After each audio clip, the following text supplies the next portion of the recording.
Hello everyone and welcome to the Death Slam Asia Pacific Invitational. I'm joined tonight with Kakasho. How are you doing? Hey guys, I'm not doing too bad, Deathy, and I'm excited for some really good Deadlock. I know you guys aren't too familiar with the region, but I'm excited for you to see how much Deadlock we bring. Yeah, I mean, I'm really excited. For those of you that don't know, that are just joining us, we're going to try to repeat this a few times throughout the show because you know, I try to announce it, try to talk about it as much as possible, but yeah, I mean, sometimes the news don't get across, and this is an event, a collaboration between Death Slam events and the APAC region in order to bring a tournament and also shed some light on a region that we don't see a lot of, you know. So a lot of people, when they think of gaming, they're like, you know, there's always like a Korean or like, you know, someone in those other regions that's better than you. And a lot of people have asked me like, oh, how's like Chinese Deadlock or all these things? And I'm just like, I don't know.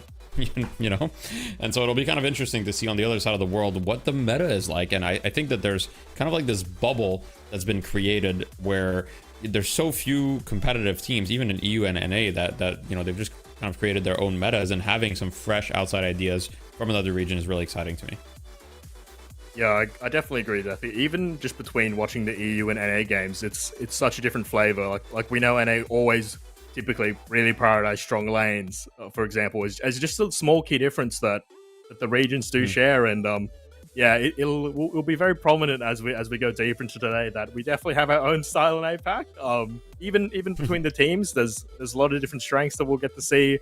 And one of the fun things as well, I'm sure it's similar with Europe, EU as well, but a lot of different regions, even within the region. For example, like we've got Korean teams, we've got Chinese teams, as you mentioned before. I believe a Japanese team playing today as well, and of course all of the Australian and the other APAC regions. It'll be, yeah, I'm keen to see good Deadlock, and you will definitely see a variety of styles tonight, folks. Yeah, for sure. You know, how would you describe, like, for those of you that don't know Kakacho, we spoke a little bit before the stream went live, and he told me that, you know, he follows the scene very closely. So how would you describe the differences? You know, how would you describe the APAC style, if there is one? Honestly, it's hard to bring up APAC without talking about, let's call them the apex predators of the region. OT, we'll definitely be seeing a lot of them. maybe not so much today, but definitely tomorrow. Between OT, so fun fact, they call OT stands for OCE team. They have been dominating the region very, like, with almost no contention. Well, I would say at least up to 5 months now. They've been playing since day one. The core roster has evolved, has changed a bit, but in terms of dominance, where there's nothing like we've seen from them really. They do have a close competitor in Pulsar who always push them to the limits. It's really good to see these teams evolving with each other. But OT, I like to call them very much. It's a bit of a battle between like an owl and a fox is how I like to describe them. They are very clean play. They're very clean play, really strong lanes, typically speaking, out the gate.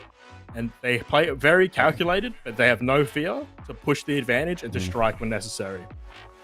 And that is what I would say, probably the premier playstyle and the main focus that OC at least tries to emulate. In regards to Pulsar as well, very similar playstyle, a little bit more reserved than OT, definitely a bit more calculated, where OT bring a bit more of that fear into the region, definitely. But yeah. In simple terms, we like to play calculated, but we are not afraid to get dirty when necessary. That's what I'd say the APAC style is, definitely. Okay. All right. Well, I'm excited to see it. I've heard word that draft is ready for us, so we'll probably be going to that shortly. Really excited to see kind of like the different picks and stuff, because nowadays draft is so much more interesting to me because there's 32 heroes, which means that every game there's 50% of the cast that goes undrafted. Which, really means that you can kind of develop your own identity a lot more than you could before with all the different picks that are available. And there's before, a lot of the time it was kind of a tier list with some basic ideas of like, oh, we want this, we want that for our draft. Now I feel like teams are like, okay, here's kind of what we want to build our team comp around. And we've got Phoenix's Pigs starting off with the Paradox ban. Doesn't really surprise me that much. I mean, Paradox is incredibly strong right now, so some things transcend all regions. Yeah, it's nothing too out of the blue at the moment either. Abrams, another typical first ban in this round one. And yeah, nothing too crazy. Paradox as well at the moment. I know, at least in OCE, and I think I've seen some of the EU players as well saying this as well. Probably considered the strongest hero in the game at the moment, especially with the recent bans coming through for the likes of Holiday and all sorts, particularly like Vindictor as well. The pick potential she brings. But yeah, we won't be seeing her in today's game. Yamato first pick so as well. OC thinks Paradox is the strongest hero in the game. Yeah, it's definitely considered one of the premier picks, especially considering that for a while we did very much have a pick meta, as I know lots of regions did. It was very Holiday favored, very Moan Curl favored. And one thing I do want to point out as well is particularly I've been following a lot of scrims recently, and I've seen that Lash, not typically an early pick obviously, but has become quite a premium sort of middle of the draft sort of pick to round out these team fights. And Viscous going through as well, that's going to be really, really good to see. So the Yamato first pick is a bit interesting to me, like just to kind of jump back on that, is the sense that, I feel like EU had its like meta of like Yamato first pick, then NA had its meta of Yamato first pick, and now with both EU and NA don't have Yamato first pick. In fact, it's like barely getting drafted. And now in OCE we have the Yamato first pick. I will point out here, it's not something I typically see as well in the scrims that I've been spectating, but maybe Phoenix Pigs have some tech behind that.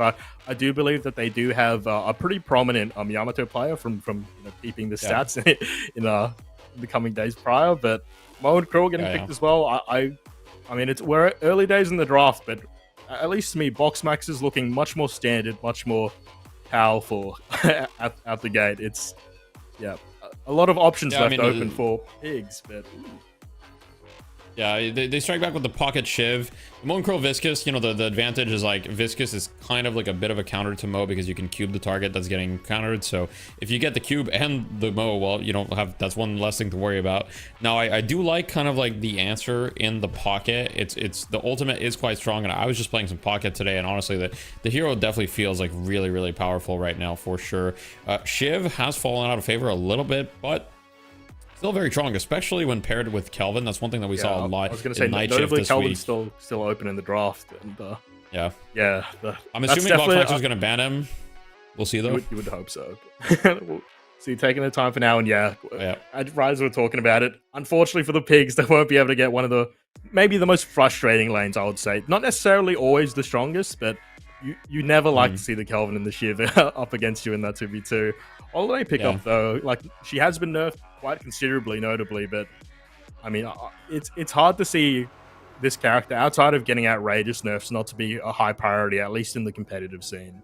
Just the value that she brings, the lasso, it's like, and her laning phase is still far from bad. Like she will definitely still dominate the lane to more than a fair degree, I would say.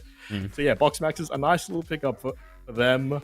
And I'm seeing sort of the bones of a very pick heavy draft coming through, and the Mina as well. A bit of a new hero pickup coming here, very squishy, but I do see a good amount of frontline, a good amount of presence coming out of Box Maxes already. And we all know that Mina does have the potential to sort of, out of the blue, just completely destroy these objectives out of nowhere when she does have that ultimate finally at level 3. So, yeah, Box Maxes, maybe... This is an incredible Mina game. This is, like, actually an insane Mina game. Like, picking it into Yamato and Pocket, first of all, you can dodge all of Yamato's kits so easily. Like, Mina is actually, like, quite a hard counter to Yamato, in my opinion, because the silence, and also you can dodge Power Slash, like, all the time. And also, what is Pocket going to do against Mina, right? He doesn't do anything. He also gets silence. And then they pick Lash, which I also think does nothing against Mina. Yeah. And so, like, you know, it's just... to me, Phoenix's Pigs comp is just kind of like, hey, let's just pick some heroes without really too much structure. I don't see the vision. They have a ton of spirit damage. Why are they not picking 7 instead of Infernus? From my eyes as an outsider, that's what I'm thinking. Like, why not amp your spirit damage? You've already got so much of it. Why pick Infernus instead of 7? Maybe you have some insights. Yeah, no, I definitely would agree. It's a little bit more of a unorthodox draft, I would say, but in all fairness, the Phoenix's Pigs are coming in as the underdogs in this matchup. I do believe that there is always merit to maybe just picking your comfort picks to a degree. You don't want to mix it up a little, too much and start tripping over yourself. So this could be just them drafting to their strong points, but potentially playing heavily towards their team fight, just knowing where their strengths are, maybe just getting the pressure out where it's needed. Infernus, funnily enough, has quite a history in the APAC region for anyone who doesn't know about this. So throughout the past 2 months, Infernus has been a relatively hotly contested pick, has been a premier carry slot drafted, that has a history of underperforming, actually. And I know now that we have transitioned more to the core Infernus build, you're playing the dash build, not necessarily a hard carry position. So it'll be interesting to see how they sort of maneuver this. But like you said, Deathy, it's a very spirit-heavy comp. You sort of do need some gun damage out of here, and presumably the Infernus will have to go gun damage here. And it doesn't look like a game where the Infernus will be given the space to do what he needs to do, at least looking from the amount of just raw pick potential and the amount of pressure coming out of Box Maxes. There's just no room to play with. Maybe the pigs know something we don't. I don't see the vision, Maybe they do know something, but to me, Box Maxers looks like they have a much more like standard front to back comp where they've got their frontliners, they've got their pick, they've got their spirit heroes. Now, neither team picking 7, a bit interesting to me. I think that it would have been a good pickup for honestly either team if they wanted it, and I know that it's a hero that's been fairly highly prioritized, but obviously you got to pick your style, right? There's 32 heroes, you can't pick them all. So, yeah, I got to favor Box Maxers out of this, though. The Box Maxes. One thing I do want to note is Grey Talon, last pick as well. Speaking of an interesting draft, this hero has been such a contested pick in all regions across the board, especially with these changes. Great, you just chuck Grey Talon in mid, and suddenly, like it's like you got Mirage ulti all the time. There's just a third man, a stun ready at any moment, especially at this high level of play. Prepare for these dives. Prepare for any level of play, really. But Grey Talon last pick is a bit of a head scratcher for me personally. We'll have to see. I mean, Grey Talon is, we'll see how they perform. I mean, honestly, like, I think Phoenix's Pigs is going to have to pull out like some sort of miracle, because I think that across the board, I'm like, okay, as far as lane goes, I think that they're weaker. I think in their team fighting, they're weaker, but we're going to see soon enough anyway as we get right into the game. We've got the Phoenix's Pigs on the left side. Action. Yeah, we missed a little bit of zipline. I'm going to go quickly over the roster. I'm not 100% sure that the names are correct at the top. Hopefully they are. We'll just assume they are. I don't know any of these players, so correct me if I'm wrong, but we've got Bo, on the pocket. Puffles on the Infernus. I believe that is tap for... We'll just call him tap. Tap on the Yamato. Beaminator on the Lash.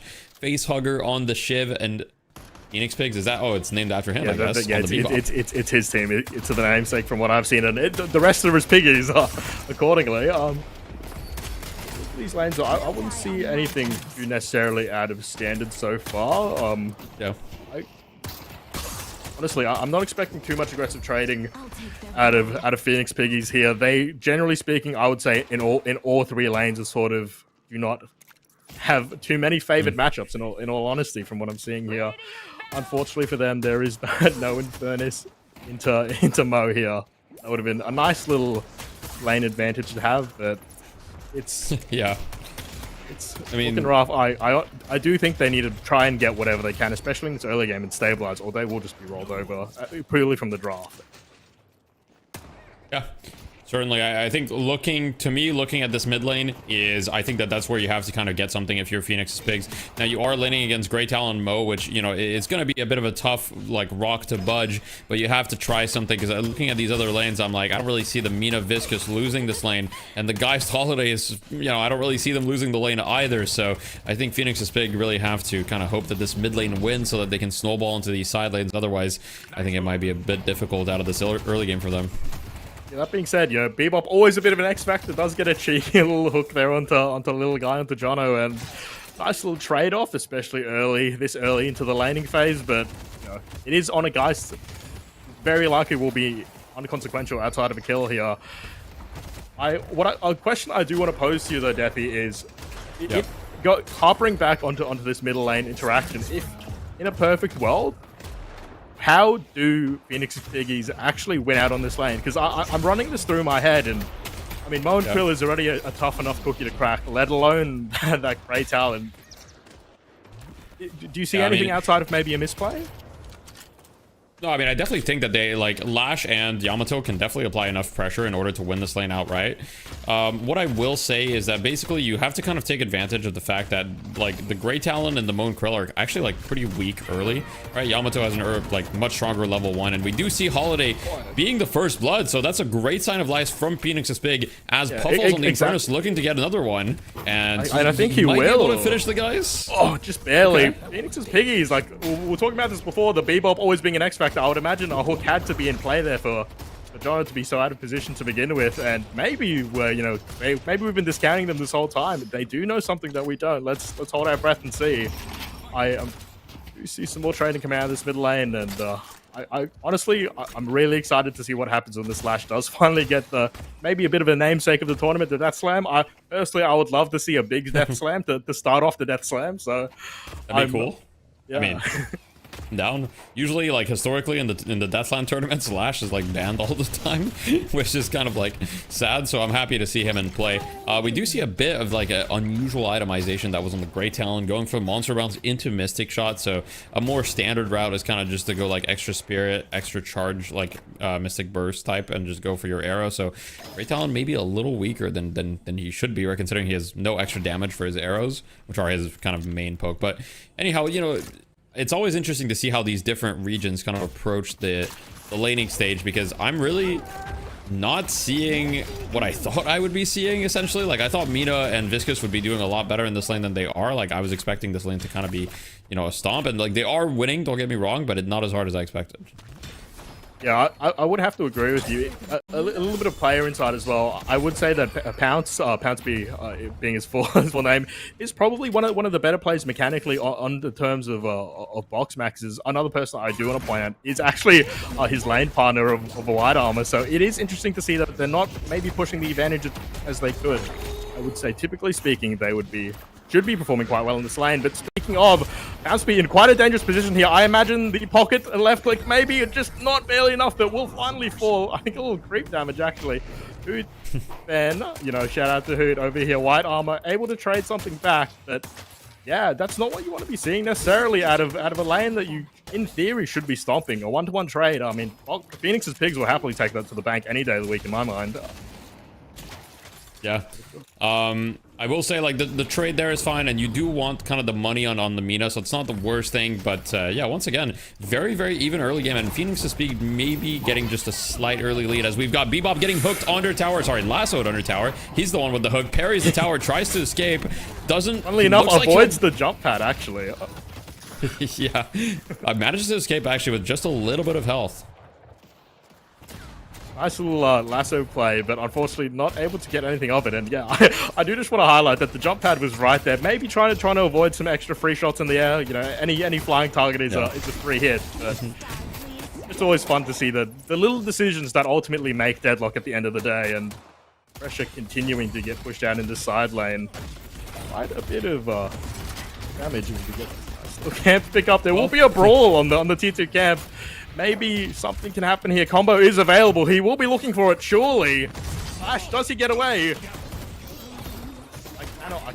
Maybe just not wanting to pull that trigger. A bit interesting for sure. I don't know why he didn't combo. I mean, I can't really see it. He's 1 HP. We've got a skirmish in the other lane. Bo going down to the Viscous of Poundsby as he's going to look to reset here. Does a little bit of damage to the Shiv, but nothing too consequential as this lane has a lot of packets, but you know, not really going one way or another yet. Maybe he was just a bit camera shy. Did ultimately use the combo, and we can't see on the kill feed that he did get that kill eventually. But yeah, just a lot. I'd say a lot more action, and the fact that we're so even already 7 minutes into this game is astonishing to me. Phoenix X Piggies, I will be honest, definitely we're not the favored team coming into this match, but they're bearing some teeth at the moment. Definitely showing that you can't disrespect anyone. Come tournament day, especially, you know, it's who plays the game, and right now I see more than just 6 people playing Deadlock. I think I'm a pig fan now.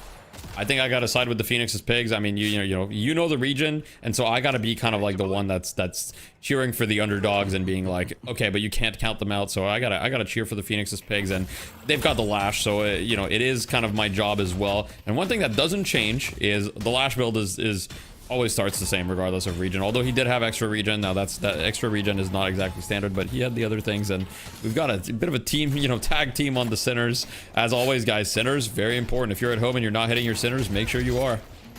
Yeah, certainly. In pub games especially, when you're just walking around and you see every single Sinner sacrifice available, I'm licking my lips, honestly. A nice little bit of poke coming through from Poundsby onto the shop, and I think suddenly this lane is actually showing some presence that maybe we were expecting to see earlier. Maybe Pendis, can he hit a Impact Owl? Unfortunately, it will not catch Pocket at the end of the day. He will be getting out of there, but I mean, just showing already the fear that Ray Talon does bring into the game, and hopefully the next hour we'll be seeing will have a bit more impact than that. If you are a fan of the Box Max's punch, will be not connecting here. Nice attempt at a parry though from the face hugger. For anyone who doesn't know in chat, I know it is a bit of a basic mechanic, but obviously you can be parrying those puddle punches, and it's more than a big play at times. The combustion will come through, and unfortunately for the Lady Geist, unable to use the soul exchange there. Nice little bit of a spacing coming out of Puffles, and suddenly it's ultimately a 2-for-1 trade, but end of the day, map pressure is somewhat favoring Phoenix's Pigs. Guardian going down here as well, actively on the side of Box Max's, so I might have to bite my words there. I mean, yeah, that's the tower going down. Tower going down there on the side of Box Maxers, but Souls, alright, sorry. Box Maxers obtain the tower, and the Phoenix Pigs lose it. Still completely even Souls-wise, as we've got an exchange here in this middle lane. Yamato ults, barely escapes with her life. Puffles also a 1 HP somewhere else on the map, so a lot of pressure being put on, but the Phoenix's Pigs, I mean, they, you know, they're not done quite yet. As the bird, it will connect! Unfortunately, Yamato just, I think he'll be limping back home after that one. Pendis, birds are 0 for 2 at the moment, but I mean, that cooldown is just unreal. 40 seconds already. Like, we'll be seeing more than a few birds in this game's lifetime. Perhaps Lash will get caught out. Nice little puddle punch into the combo, and we will see the Monaco finally get a little bit of play on screen there. Lash going down. Not exactly what you want to see if you are a Lash fanboy per se, but yeah, the game will continue here. Guardian pressure coming out of Bo, but he's got more friend, and Viscous' burst damage is just, it's just disgusting, especially with that Yeah. These early game gun pickups, like, what a hero. Yeah, for sure. I mean, Viscous, even after the express shot nerfs, it still does a lot. Well, not the express shot nerf, the right click nerfs still does a lot of damage in the early game. And you know, eventually when he gets enough boons, which are levels for those that aren't familiar, he does come online and actually do more damage than it did previously. So it's just worse early game, but then eventually it gets better as we've got a lasso in the middle lane onto the Lash here. Lash going down to 600 HP. Probably not going to manage out of this one, and he does go down as the urn is in play. Puddle punch on the urn, kind of resetting it as the team can't pick it back up. Bebop getting hit by Viscous. Viscous gonna try to pick it up with the Nox Noxtra. Just a space as they're gonna go on the urn. Another punch. Yeah, who's gonna get this is quite a scrappy fight coming through. Kubo will finally go through, and the hyper beam. This is kind of the optimal situation if you are Phoenix here, just ripping through the whole team. It's very, very scrappy. Yamato on no HP to play with, but is in the shadow form. Will finally chase down the Holiday. I imagine that will be a kill eventually. It's close. It's up to the next shot, and the chase finally goes down. If it drops, Yamato drops as well, getting picked up by Pounce, and this fight continues to rip its head. Death Slam already utilized it. We see, and stabilizes in a 2-for-1. I mean, I don't know. I wasn't actually able to catch that, but I would imagine just based on souls here that Box Maxes were able to secure that urn as well. And quite a significant swing. You lose your Yamato. Yamato gets traded out eventually. And I don't know. Maybe a bit of an overcommit from Phoenix's Pigs. I know coming into that fight, there was already quite a few low health bars, and they continued to persist. There were some good ultimates there, but I don't know. In my mind, a bit of an overextend. Yeah, for sure. It was definitely a bit of an overextension. I mean, at the end of the day, the urn is not the end of the game quite yet. We've only got a 5k net worth difference, but the mid game is truly what's going to separate kind of like the good teams from the great, and Box Maxers being the favorite in this matchup. If you're the side of Phoenix's Pig, you got to start, you know, worrying a little bit. The great news though is you do have an Infernus with 14k net worth. Lasso does not quite connect, and that's also great news if you're a Phoenix's Pigs fan. But the Infernus, he does have 14k net worth. He is farming. I know you said like, hey, Dash Furnace is a little bit more popular, and you are correct, but you can still get a lot of farm on this hero, and that's great news. Now, Yamato being a little bit short on money here, looking to engage perhaps on this lane as they're trying to defend the tower from the enemy pressure. They're in a 3 versus 2 situation. We can see if they can get anything else elsewhere on the map, as Mina, white armor, just getting further and further ahead in terms of net worth. Yeah, I do, and like I was highlighting before, white armor is probably the highlight play, the standout of Box Maxes. So very happy to get him big as well. And just considering the fact that, like we're mentioning in draft, he just counters almost all of Phoenix's Pigs. Like these mid game, these maybe mid-late game team fights, he's gonna rip and tear. Another hyper beam coming through, but a bit of a suspicious position in my mind. It does get the value though. Ultimately, Pendus does go down a great talent. This Guardian will drop as well. Unfortunately, we didn't get to see Death Slam used live on stream this time, Brad. We did see the ground strike, but we will need to trade here. Beam wanting to pressure, and they will get a little secure on the punching bag on this inner sacrifice. And this down. Pounce out. One thing we're not seeing as much. I mean, I'd be curious if we could, you know, check, but I don't think I've seen like much cultist sacrifices being bought, and we saw, you know, kind of like in Deadlock Night Shift, and both EU and in NA, cultist sacrifices a pretty hot commodity of an item, right? On a lot of heroes, we do see Geist does have one, so I think there's a couple. For example, Lash didn't have one, even though it's, you know, extremely common. So what's kind of like APAC's take on the item at the moment? I will be honest, we're probably a little bit slower on the adoption in that regard. You'll probably only be seeing it more, at least more comfortable out of some of the later teams we'll be seeing today.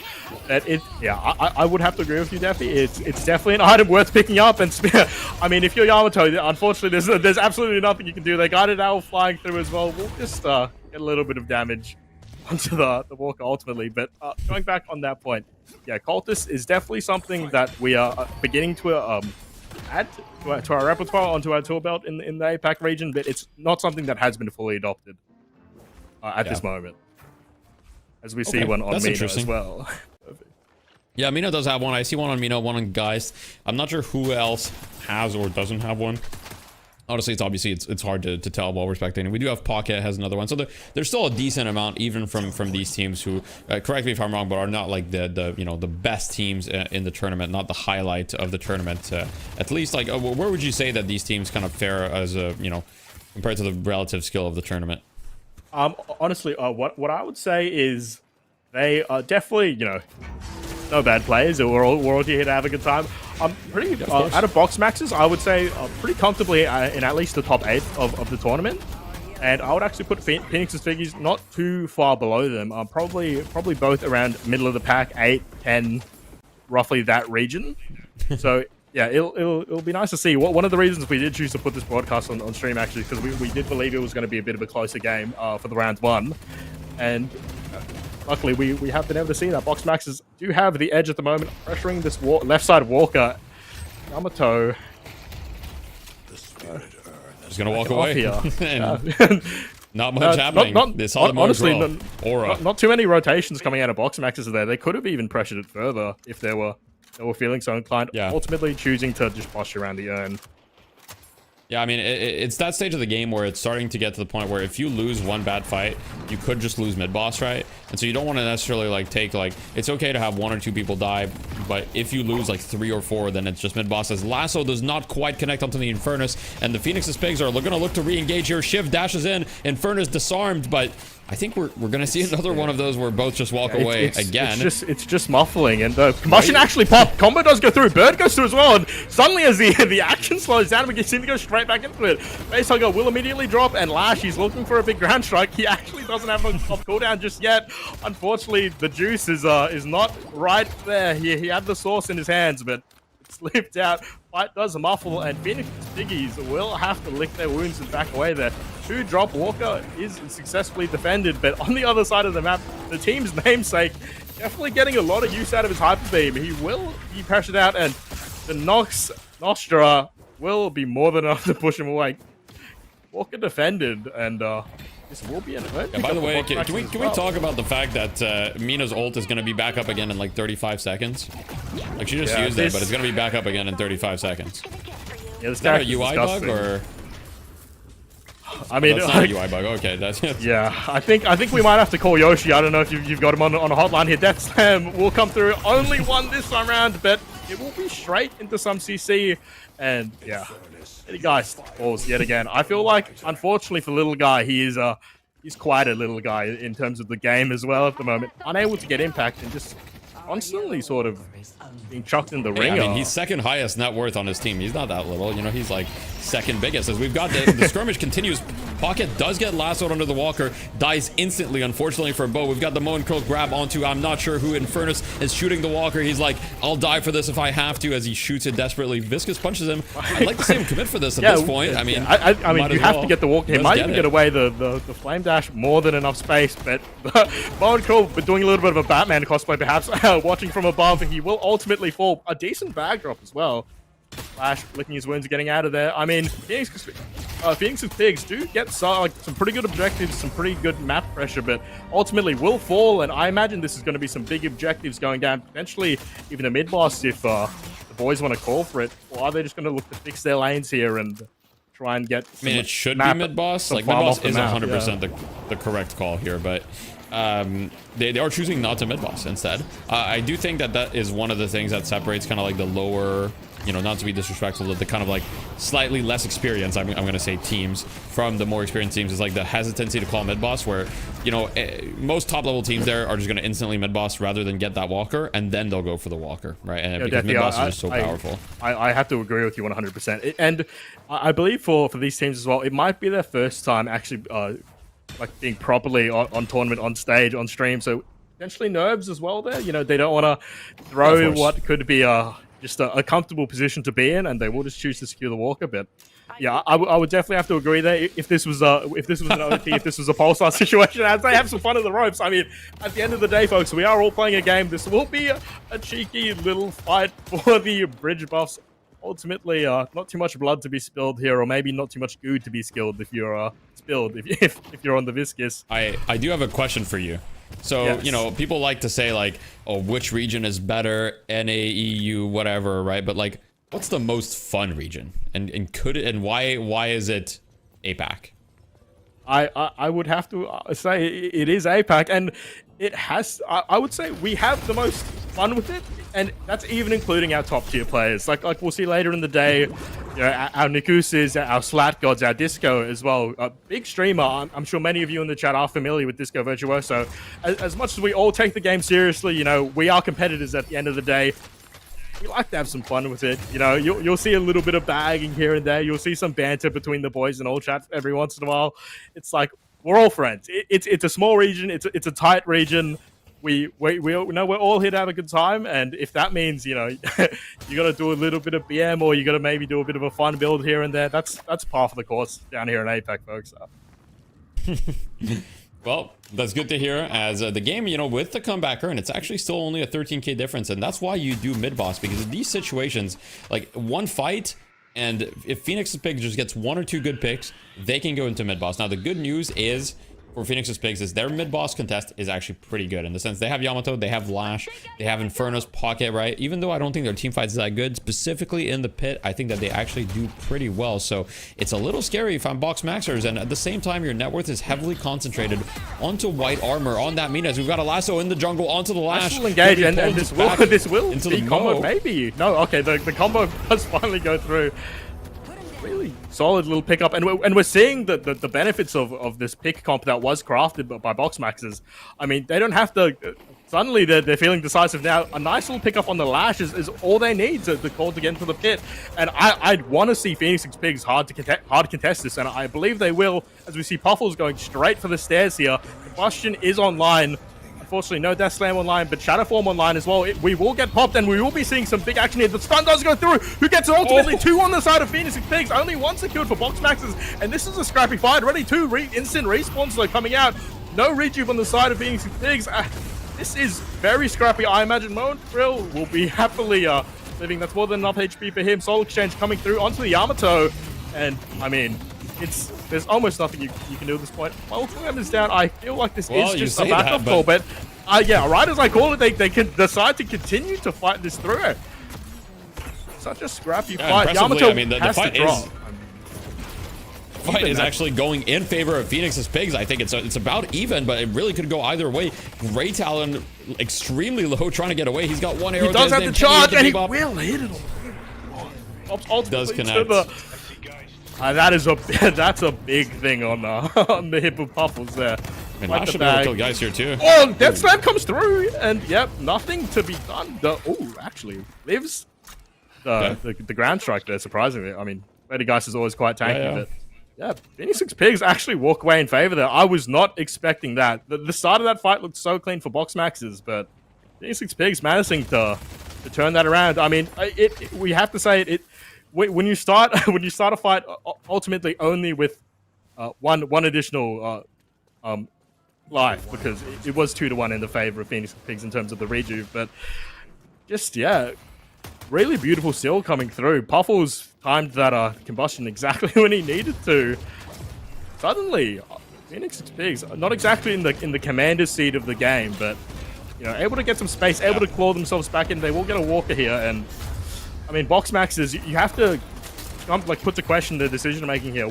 They very clearly had a free mid boss earlier into this round, and they make what could be considered a brash call. Combo will get cancelled, and Bonbon potentially throwing his life away here. A little too eager to get back into things and swing things back around, punching the goo ball. I mean, the resistances on Pound Speed, you won't be able to do too much. Affliction does actually connect for Hoot. Onto Hoot fan, sorry. Hoot's hooting on the region, white armor on Mina, but it's just a bit of a overextension on both ends, honestly. Here, I mean, a bit excited after such a big fight. Yeah, it's just a war. I mean, let's just call it what it is. It's a bloodbath. I mean, this is burger boxing is the term that we use for it, in the sense that both teams are just fighting it out. Now, it's kind of unclear which team is getting the advantage, but considering comeback mechanics, all of these little skirmishes are just going slightly in favor of Phoenix's Pigs, because think about it, they were down like 20k earlier, and now the difference is really only 8,000 souls at 25 minutes, so it's anyone's game. Yeah, it's a chunk change at this point of the lobby. Nice casting rune though on the side of Pendus and the GT. I mean, That is very scary. Those birds will be coming out even faster, hitting even harder. Puffles, though. I mean, speaking of comeback gold, that Infernus picked up at least a 1k, maybe a 1.5k bag coming out of that mid-fight. And he is very considerably powerful at this stage of the game. I mean, like, look at his items. He is hitting his power spikes. He's a problem. He is a problem, and what do you have to deal with him? I mean, the great news is you have Holiday and Mo and Krill, so you do have a lot of disarm. So you know, he's gonna need to be peeled by his teammates. So I'd love to maybe have Lash just kind of like babysit him a little bit, maybe keep the Death Slam defensively for the Infernus, because you have to be worried as Holiday actually meets the Infernus here, gets lassoed. Dude, nice cube to actually save him from the stun there, but there's too many friends here. The Puffle and the boys, the Phoenix and the Piggies, as you might say. Vivid does eventually go down, and Boxmax is honestly kind of scrambling. I think they can feel the game slipping out of their hands, and they're trying to grab it back, but too eager. We saw it from Bonbon, and now we're seeing it from Vivid, trying to force these picks that aren't necessarily really options. Ultimately, just feeding your lives there. It's so hard as well into the Furnace. The second he sees you, the second he knows he's in danger, he can just pop the combustion, and it will buy his team time to give him assistance outside of insta-killing, which at this point you're not going to do to this Infernus. Yeah. No, you're definitely not going to insta-kill him. I would love to see like a counterspell or something from him, though, because I do think that they're, you know, he's in danger, counterspell, unstoppable. I mean, anything to kind of prevent him. Now, I do know that, you know, people, carry players, they're not exactly renowned for their love of defensive items, right? So the green category is far from their favorite. It's optional. You know, you have their builds, you know how there's like optional categories in their builds. They make their own builds and they always put it as optional. And here we see something that I don't think I've ever seen this in recent matches, which is the Blood Tribute Fleetfoot Shiv. This is full movement speed Shiv. Honestly, I kind of love it. He's going burst fire too, so he's literally going to be moving at the speed of light, by the way. This is kind of funny.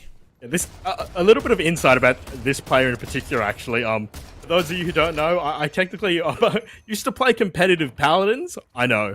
But Facehugger was a competitive Paladins player back in the day, and he was known for cooking up these really crazy, really weird builds, and he was able to compete at the highest level, even using his source, and to some level, some of his weird builds actually becoming meta. So, I mean, bringing some of the passion, but there will be another lasso into Wait, this is exactly what he wants. Yeah, Facehugger. I mean, he does die, but like all the status resists, you know? Yeah, maybe a caster's curse. Yeah, well, he does go down, unfortunately, and but I do see the idea though, like with Blood Tribute and what's it called, the elephant rounds, weighted shots, he was like probably at like 60%, you know, debuff resistance, so like the lasso literally lasted no time. Honestly, even funny. The combo, he was like, oh, if he had just a little bit more health, he would have been able to stumble maybe half of a centimeter away from the hands of Mo, but it's getting to the point now where, man, Puffles is 40k net worth. But so is White Armor, though. So is White Armor. For every Infernus out there, there's a Mina that's just, you know, ready to pounce. Now, the thing is, Mina, she is still incredibly squishy. We do have another lasso onto the pocket, and I mean, they just keep getting these picks. Infernus with the counter initiation, he gets the ult. We've got the hook on the Viscous.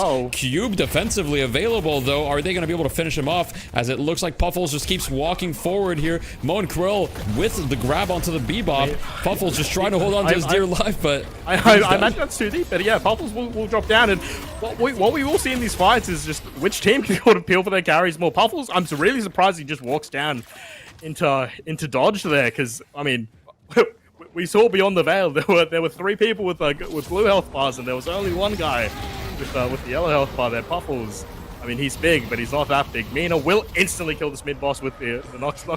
It's not even necessary though, honestly. But something I do want to highlight is, you know, it's a 30-second cooldown, so yeah, it's not like he's burning an important resource. But yeah, coming later into this game, this Mina makes any timing extra tight. Like downing the patron, like ending the game, getting this final walker. It's like you have to respect the fact that you need to be on top of your macro here, because Mina will punish it more than heavily. As we see pressuring on this mid walker, Mina's got 10 seconds away, but the Death Slam will come through. Actually good for two. Mina and Vivid on the holiday will get caught, but is there much follow-up? The bird flying through Phoenix Pigs are starting to see some shambles, though. Unfortunately for them, they had a good engage, but multiple members are down at the moment. Bebop is down. I imagine Facehugger is soon to follow if he does not get out of dodge soon. It's very, very dicey. The fight is extended, but there's not really too much to be done on the side of Phoenix's Piggies. You just have to sit behind your walker and see if you can get some trades here. Potentially, Puffles really walking low, though. forwards, though. I just don't know if they have the tools here. I think Phoenix's Pigs can actually clean up. I think they do. Yeah, Yamato has Mina descended. has nothing. I mean, choose not to. I think they could have went a little more aggressive there. They had the potential, but regardless, this is really not that bad of a scenario for Phoenix's Pigs. Now, I will say the next fight will determine a lot about the game, because now we've got about a 20k net worth difference, and Phoenix's Pigs are down 2 people, and there's still, I don't know how many rejuve credits there's left on Boxmaxers, if any. The UI is messing me up a little bit. Now, it does say there's 2 left. I believe that's correct. Yes, I believe there is 2. Yes. Yeah. They're gonna get the urn for free here. Deposit as well. Ability point onto Mina. It's nice, but I believe at this point not really adding too much to her kit. Yeah, I mean, you know, you might as well. I mean, she's got 45k. She's starting to be pretty kitted out. At this point, she's starting to consider, you know, maybe she just buys the whole shop. I mean, like, she doesn't really have much less to get. Interestingly, Spellbreaker on Yamato. Now, I can't say I've seen that one before. Have you? No, that would definitely be maybe Phoenix's Piggies are just the team of very interesting custom builds that they keep in private, because a lot of fun item choices. I do want to see out of Phoenix's Pigs a priority for hard peeling for Puffles, because so I know it's quite similar for a lot of regions, but particularly in OCE, like I was telling you earlier, we have had a bit of an Infernus problem, a bit of an Infernus theory, but I'll pause that thought as Facehugger is brought straight into the blender. You get as much like resistance as much as debuff reduction as you want. You're gonna get caught when you get lasso comboed. I mean, you take your hands off the keyboard. Unfortunately for Facehugger, he will go down, but yeah, like I was saying, you have to really prioritize survivability on the Infernus, because we've seen this time and time again. It doesn't matter how much farm, how big your Infernus gets. If he doesn't have space to play with, ultimately, you almost get in this situation with a lot of players that I've seen, particularly in APAC, where they get a bit antsy, that they feel like they're not being able to achieve their job, and they do overextend, and that does just cause them to die, as you do on Infernus. Pocket coming through here. Affliction, not necessarily as little guy kind of caught out. Plenty of stats to work with, though. Does use the soul exchange and tank himself off a bit. Phoenix's Pigs, I think we're getting close to go time here. I'm looking for a big death slam if the world does allow for it. There's plenty of answers, unfortunately for him, on the side of Boxmaxers, but if I've ever seen it, there's a will, there's a way. I mean, we've all been lash ulted into spawn at least once, folks.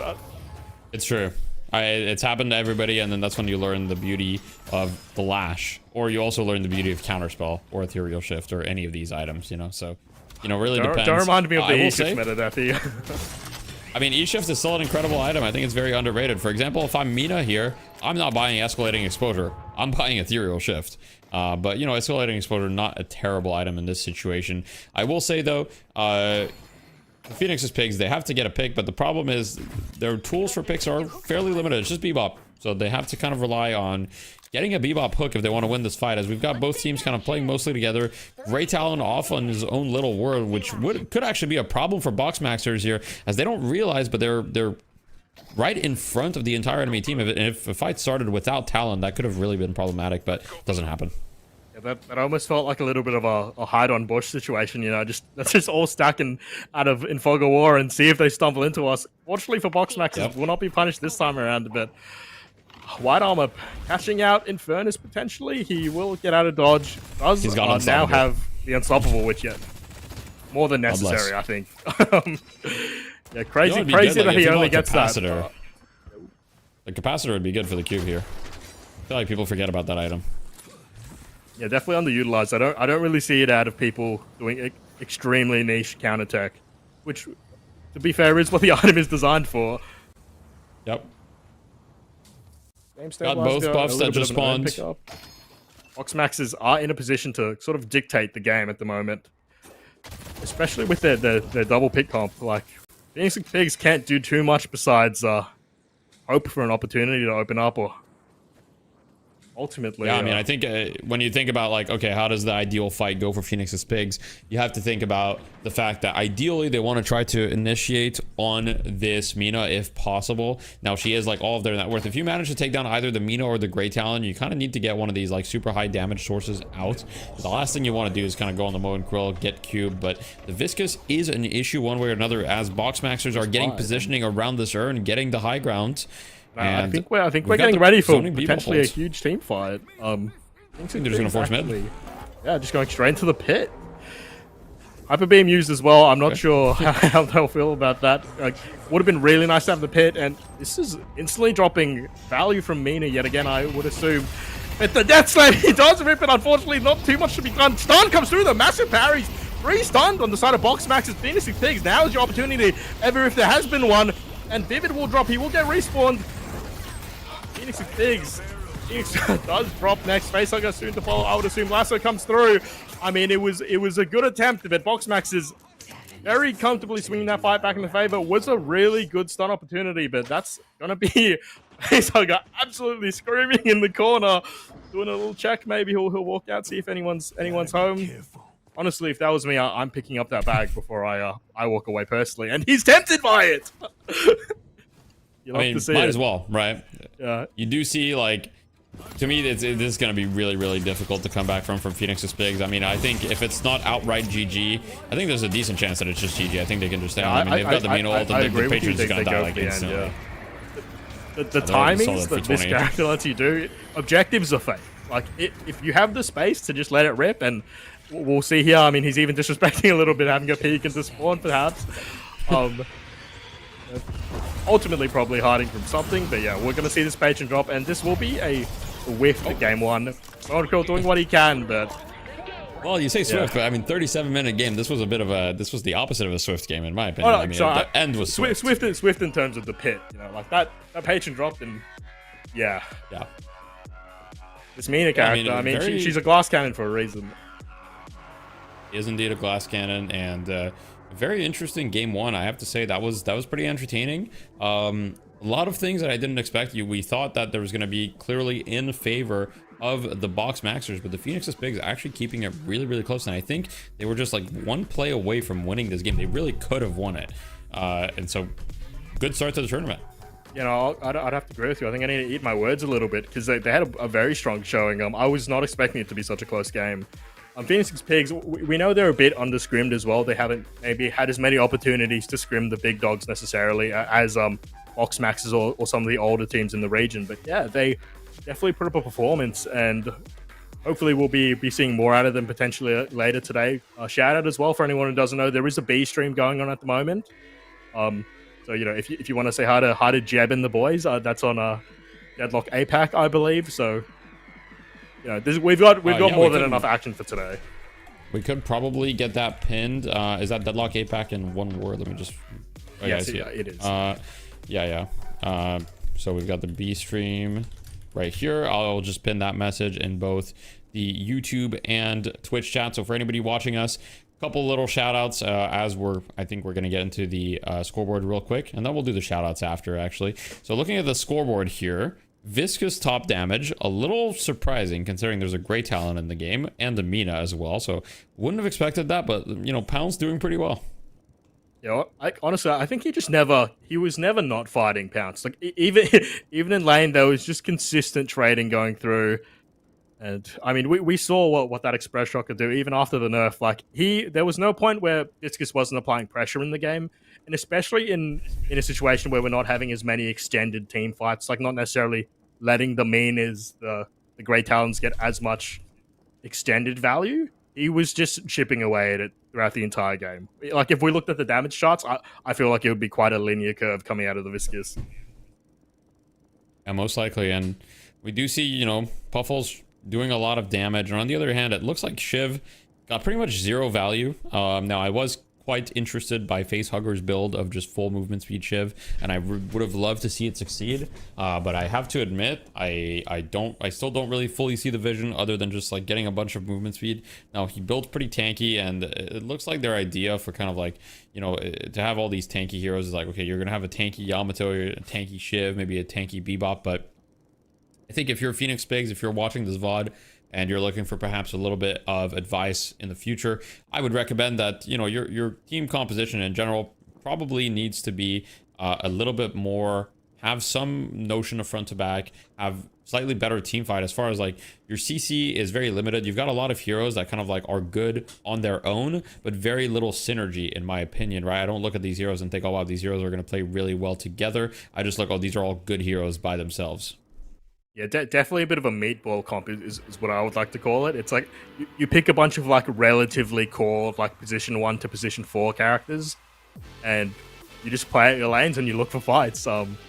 Pretty much what they did throughout the game on the side of Phoenix's Pigs, and I feel like in those situations you at the very least need to pick very powerful lanes so you can come into the mid game swinging. But as we saw, I mean, coming into the mid game, it was still relatively even, but they would have had to be ahead to really have any power. We saw them pretty consistently getting pushed back on the side, onto their side of the map, and it just continued to snowball from there. Like the second the Monocle, the second the Holiday came online, we saw consistent hunting on the side of box maxes. Every few minutes, we'd see either an attempt or a successful kill coming out of the combo, coming out of the lasso, and unfortunately for Phoenix's Pigs and Phoenix himself, the namesake of the team, they weren't really able to get value out of this Bebop pick, and there's just so many reasons for it. Honestly, like they just like coming to the game, they didn't have the strength. There were so many heroes available to just outright dodge and avoid the hook to begin with.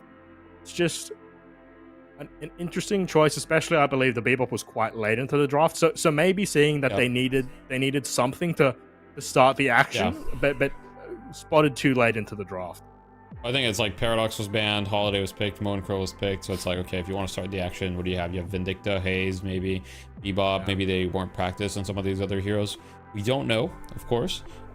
Is that just, I may sound, you know, like I'm not entirely sure, but it looks like, give me a sec. I'm just checking to see if there's a second game, right? Or is it a best of 3 for this series, or is it a best of 1? It's a best of 1. Okay, we're going to a new match soon, sorry. Okay, sorry about that, guys. Alright, so what we're going to do is we're going to do a couple things, and then we'll send it to a break. So first of all, just quick little shout outs. If you guys would like to contribute to the prize pool for this tournament, !donate, and then you can donate directly to the prize pool. All the money goes directly to the players, so we don't take anything, no cut, nothing. The other thing is !merch. We have the Death Slam events merch. We've got some really cool stuff. We've got t-shirts, hoodies, all that stuff. We're actually working on the next design right now, which I hope to have available within the next week or so. It's going to be a calico themed shirt with the card design, and it's going to say the cat, and it's going to be sick. It's going to be sick. Just wait for it. And lastly, we can show the bracket, and then we'll send it to a break. Perfect. I've said it better myself. Yeah, we'll see what we cover next. So it looks like we've got most of the first round results. We've got OT beating out Seal Squad. We just saw Box Maxers beating out Phoenix's Pig. Big D versus Vlog has not finished yet. BKB versus Boundless by 10. I'm seeing some references to certain things that are pretty funny. Pulsar versus Trilliums. Pulsar, you know, winning, which is not surprising. Compy Donkeys versus the Burger Boxes. The Glorpers. Compy Donkey taking it. The Glorpers winning, and Church of Chompy also coming out on top of Fish Market. Which of these matches are you most looking forward to in the second round? Just a quick note, actually. Something that might be interesting is actually the match that hasn't completed yet. In my mind, at the moment, I've put Big D as the third in my ranking to potentially secure that third spot for today. And it's interesting to see that game has extended like this to this degree. But if I had to pick a game for the next round, it would have to be probably Glorpers versus Church of Chompy. Again, these are the teams that are around middle of the pack, between like 3 to 6. It's a lot of dust in the air in terms to settle where we would rank these teams. A lot of them are quite fresh, newly formed as well. So yeah, it'll be good to see that match in my mind. Awesome. Another one, I mean, Pulsar versus Compy Donkey as well. I do believe they are also scrim partners. So it's of course it's generally favoring the side of Pulsar, but I have seen close games out of them as well. So I mean, every game of Deadlock's a good game, especially in this next round. Outside of potentially, unfortunately for box maxes, the OT box matches games, I don't see anything being too crazy in terms of big stomps. So yeah, I'm excited to see some good Deadlock regardless. Yeah, there's there's no bad teams, guys. There's just different experience levels. All right. Exactly. We're all just here trying to have a good time, and we haven't all had the chance to play competitive Deadlock forever. So thank you guys for sticking with us. Now make sure to, go get hydrated, stretch your legs or whatever, as we're going to be back soon with another round of the Asia Pacific Deadlock. More exciting stuff to come. I mean, first game, 37 minutes, very exciting. Hopefully second game is all the same. Thanks for tuning in. We'll be back soon.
keeps me up through the nighttime, keeps me dreaming through the day.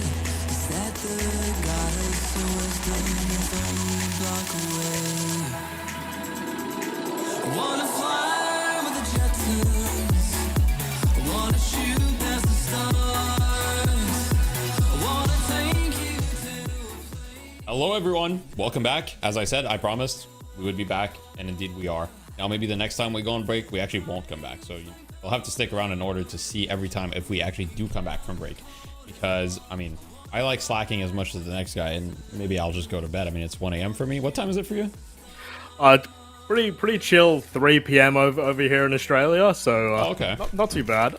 Definitely not Good. as long I mean, of a day as you, Deppy. I see that's...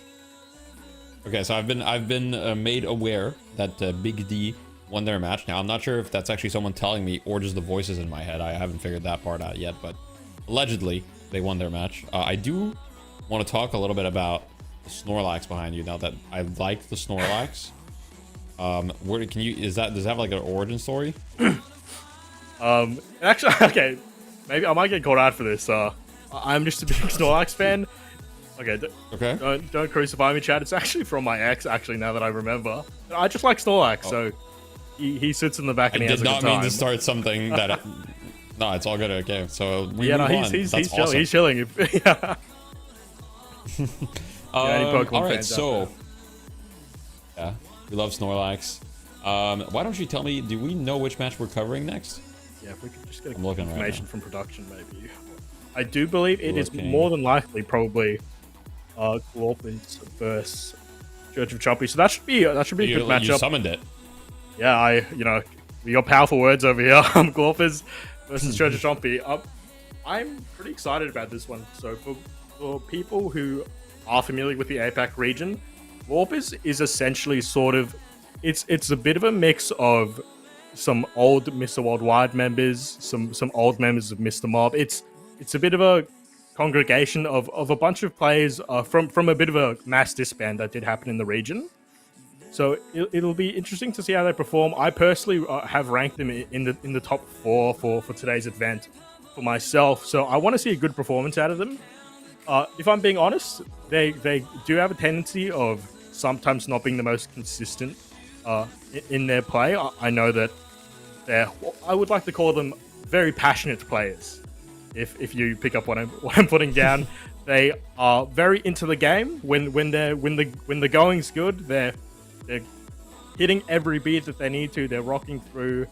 But when the going is a bit less good, we tend to see them have a bit more weakness. They have a more prominent.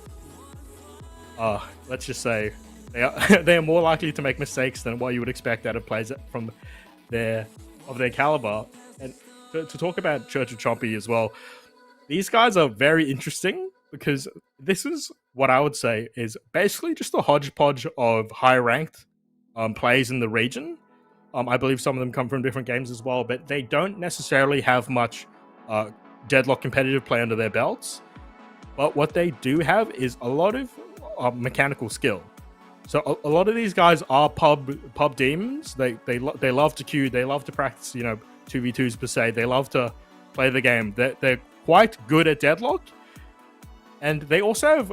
It's kind of impossible not to talk about the elephant in the room. When we join the game, you'll be seeing some fun names. They have a lot of, let's say, childlike hubris and fun. Fun in the sense that every single member of the team has changed their name to some form of Chompy. Okay. And their official name that we'll be calling them? Yeah, yes, I believe that will be their official names for the broadcast. That's what they've been choosing to be represented as. So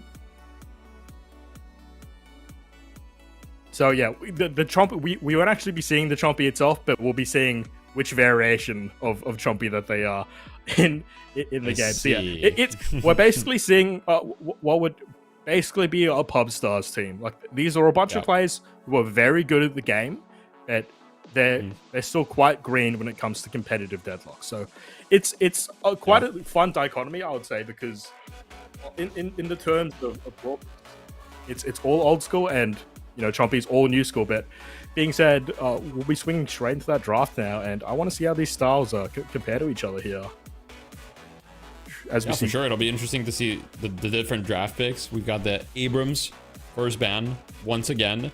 Probably nothing too surprising. I mean, Abrams has been dominating a lot of regions. I don't think other regions have been banning him as much, but still not too surprising. Yeah, Abrams is definitely a premier ban in the APAC region. Specifically, when we do see these high tier teams play, we almost never see him get through. It's quite a big deal. Pretty much every scrim that I have had the pleasure of seeing for myself, he's banned in the first round almost every time. But to note, Paradox has been let through. Yeah, Billy banned. I'm kind of happy to see that because I think last game we saw Billy just fully ignored. I don't think it got banned or picked. I'm pretty sure. I'm trying to remember, but I don't think it got touched at all. Yeah, I think you're right. It's a pick that's seen a lot of momentum, especially in the EU region. Right now, it's basically like first pick in EU, I think, or like second pick, like very, very early. In North America, it's a little bit lower priority, but I think that as we get better and play more, it'll become higher priority. So seeing it as a ban, I'm not too surprised. And the Glorpers, I mean, they pick their king, their representative, Viscous. We get some Glorps in the chat to represent, you know, we need some Glorp cubes in the chat to represent the Viscous.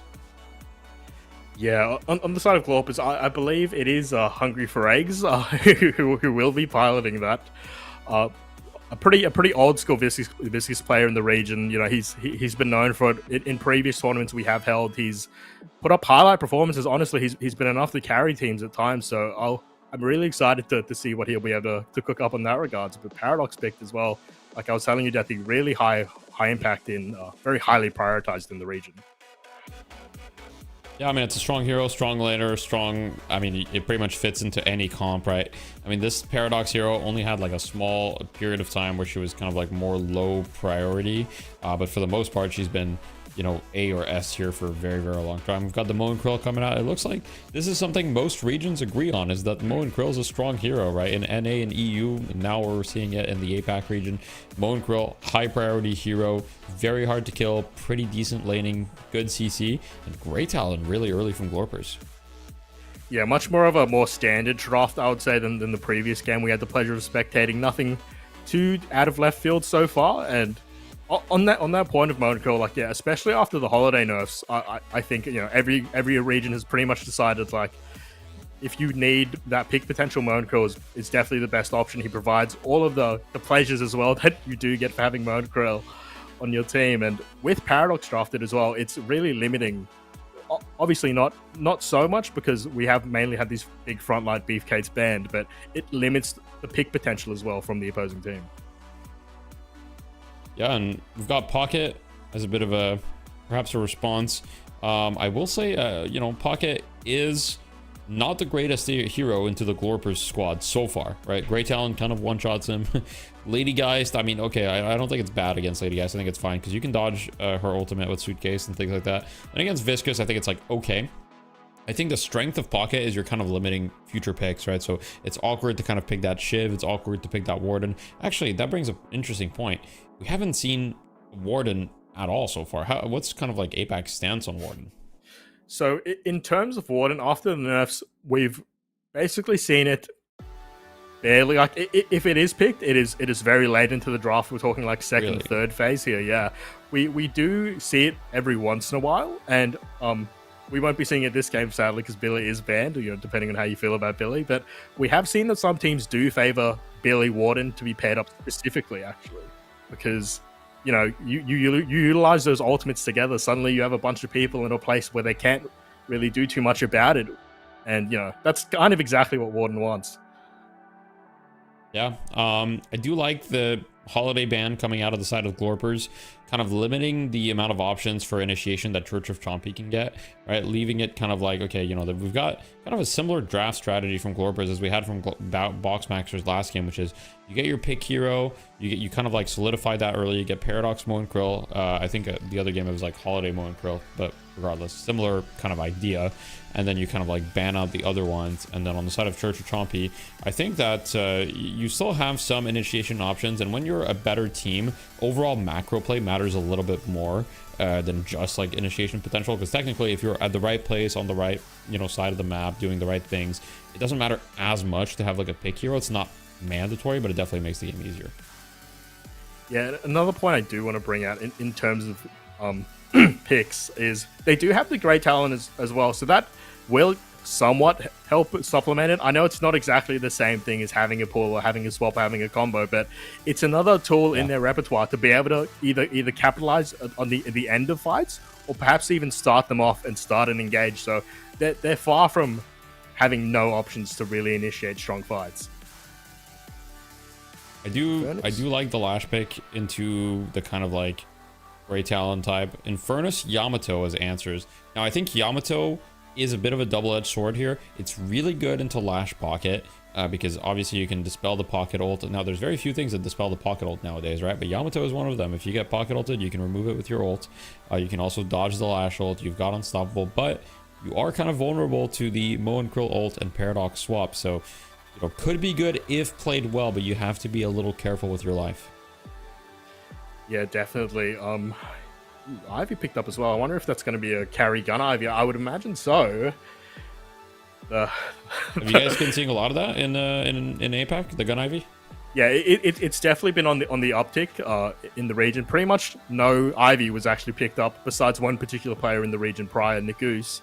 Then yeah, since this new build has sort of developed, gun Ivy has become more prevalent. Definitely not a high pick, but it is something that teams will consider as we see the Mirage picked up finally as well. And I'm really a fan of how much pressure this Glorpers team is actually exuding out.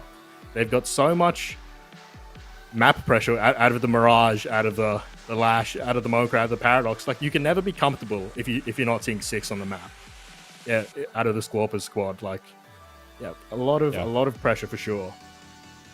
Yeah, it reminds me of those kind of like Dota drafts where you'd go for like more global heroes, where for those that are familiar with Dota, you'd get like Nature's Prophet, a Dawnbreaker, kind of those heroes that just have that global presence where you can be active kind of everywhere. With Mirage and Ivy, you've got two ults that are, I would say, semi-global, and then Lash and Pocket are both majestically buyers that can reverse the map very quickly. Mo and Krill and Paradox are highly mobile. So I would say, though, that when it comes down to kind of like raw team fights, both teams, in my opinion, are kind of lacking those, like, you know, really big team fight ultimates, right? I mean, at Glorpers, I think they have the Lash and they have the Pocket, but at the same time, there's a lot of counterplays to those ultimates. Like, if I'm the side of Church of Chompy,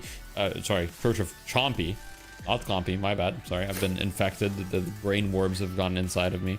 But I would just be buying a lot of counter spells on the side of Church of Chompy, because you're looking at the Lash, the Pocket, the Paradox. I mean, counter spell looks like extremely valuable here. Yeah, even with the Lash being a big option for the side of Glorpers, you have to note again, like, this Grey Talon, we've seen it again and again, how exactly when you are the Lash and you're looking to engage these big fights, a single owl is all it really takes to just completely eliminate you from a fight from having any meaningful impact. And I know particularly in other regions, forgive me, I can't remember exactly which player it is, but yeah, we've seen that happen again and again and again in other regions. And I mean, yeah, great talent. He's strong for a reason. I do see a lot of potential denial coming out if piloted well, even with those traps. I mean, you don't make the life easy of a Lash player. I agree.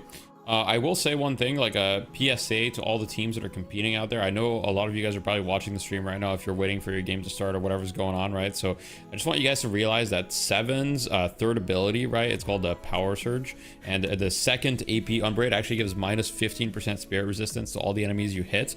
Now, for everyone, that amplifies all the spirit damage you do, right? So when you're drafting Grey Talon and Yamato and all these heroes, maybe you should consider just, you know, shredding the enemy's spirit resistance. Now, this is just my personal opinion, of course, but you know, I think it'd be a good idea. No, I would have to agree. It's sort of interesting that there has been this priority onto Infernus. I don't know if they've been talking secretly behind my back, but it literally used to be that the meme in the region is that you would pick Infernus and you would lose because he's unable to do what he wants to do. Like we had something called it be true. I mean, yeah, we had something called the OCE Infernus theory.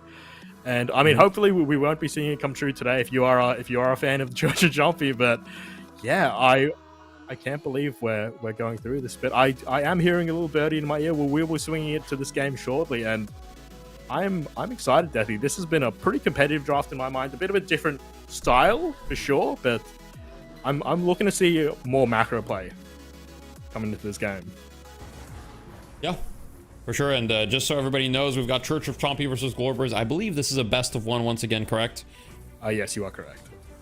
Yep, so just clarifying, as we had someone in YouTube chat, Hero J, shout out to all the YouTube viewers, by the way. I'm sorry I'm not as active in the chat as I want to be, as I'm also casting, right? So I mean, you know, anybody involved with the event would like to be in the YouTube chat and say hello to the YouTube chatters. As I said, you know, they deserve our love and attention, and we appreciate you guys, whether you're on YouTube, Twitch, etc. But let's get right into it. We've got Church of Chompy. I'll go over their roster. We've got Enfugo, whatever, you know, that guy on Infernus. Clockwork, which actually was a TF2 player, so it's a little weird to me to say that, but anyway, the kind of like APAC Clockwork on the Geist, Pirate on the Bebop, and we've got Frost on the Yamato, Worm on the Grey Talon, and Mage on the Viscous.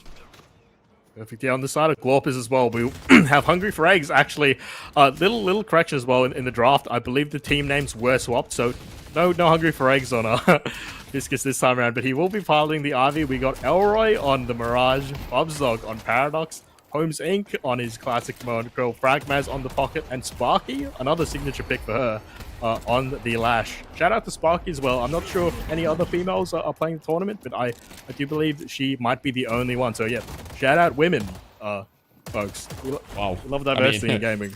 Shout out women, I guess. Yeah, I mean, happy to see some some women representation on the Lash. I mean, he is a little bit of a zesty hero, so I definitely see it. And you know, I'm always gonna be rooting for the Lashes, so we'll see how that goes this game. But hoping to see some big death slams. This last game we didn't really see. I mean, we saw like 2 or 3 man one, but it didn't really result in one. So as I say that, Sparky going for the slam and getting a little bit of damage in the lane. Yeah, some pretty big trades actually. Hungry eating a big chunk. Not what you want to be seeing on the Ivy. I mean, she obviously has a little bit of additional sustain with the tether and other tools, but yeah, Zone Form not available for Hungry for Eggs, and we'll take big trades across the map. Mage as well, notably quite low, and same thing with Pirate. So all of our players, you know, maybe they've been waiting around a little bit too long, got a bit eager to go straight into the action. Yeah. Big trades coming through. Bebop, ooh, big chunk on Pirate. Will he go down? Jin's Mark is available, not actually available. Will get picked up by Bobsdog, and cheeky little first blood for the side of Glorpers. Alroy, not happy that he didn't get the last hit, but I'm sure he's happy they did finally get that kill for him. I'm gonna be bouncing all around. Yeah, I mean, that's not what you want to see out of your mid lane. As we've got Sparky with the big slam onto the Viscous. Viscous incredibly hurt. Actually, a little bit disappointed to see Sparky back up there. I think that there was an opportunity to perhaps get greedy and go for the kill, but regardless, a good trade for her, and not going to be too unhappy with that. But I am surprised in the mid lane that the Mirage was like full HP when he killed the Bebop. Like, that looked a little weird to me. There was not much fighting back. Yeah, a bit of falling over on this side of Glorpers there, but I mean, just things are really just I cannot believe these trades coming through so early. Mage back on one. Grey Talon will get chunked out heavily by Bobsdog and Paradox as well. Worm, no health to play with, and I mean, you can kind of tell the energy of the game so far just by looking at the top of the screen. This is insane. You're gonna have to imagine at some point, are there gonna be bases? Are you gonna try and deny yourself? Are you gonna, you know, shout out to your video? Are you going to you know, get Yoshi some healing rights rolling? Put me in the jail. You know, Yoshi saw that video and he was like, you know, maybe we should fix that. And I mean, maybe my video helped expedite it, maybe it didn't matter. But we've got Sparky here with the dive under tower. Unfortunately, the cube kind of saves the Viscous, and Sparky ends up taking 500 damage from the tower here. But Hungry for Eggs, he's hungry for some Viscous today, but he's not going to be able to eat, as just going to be resetting.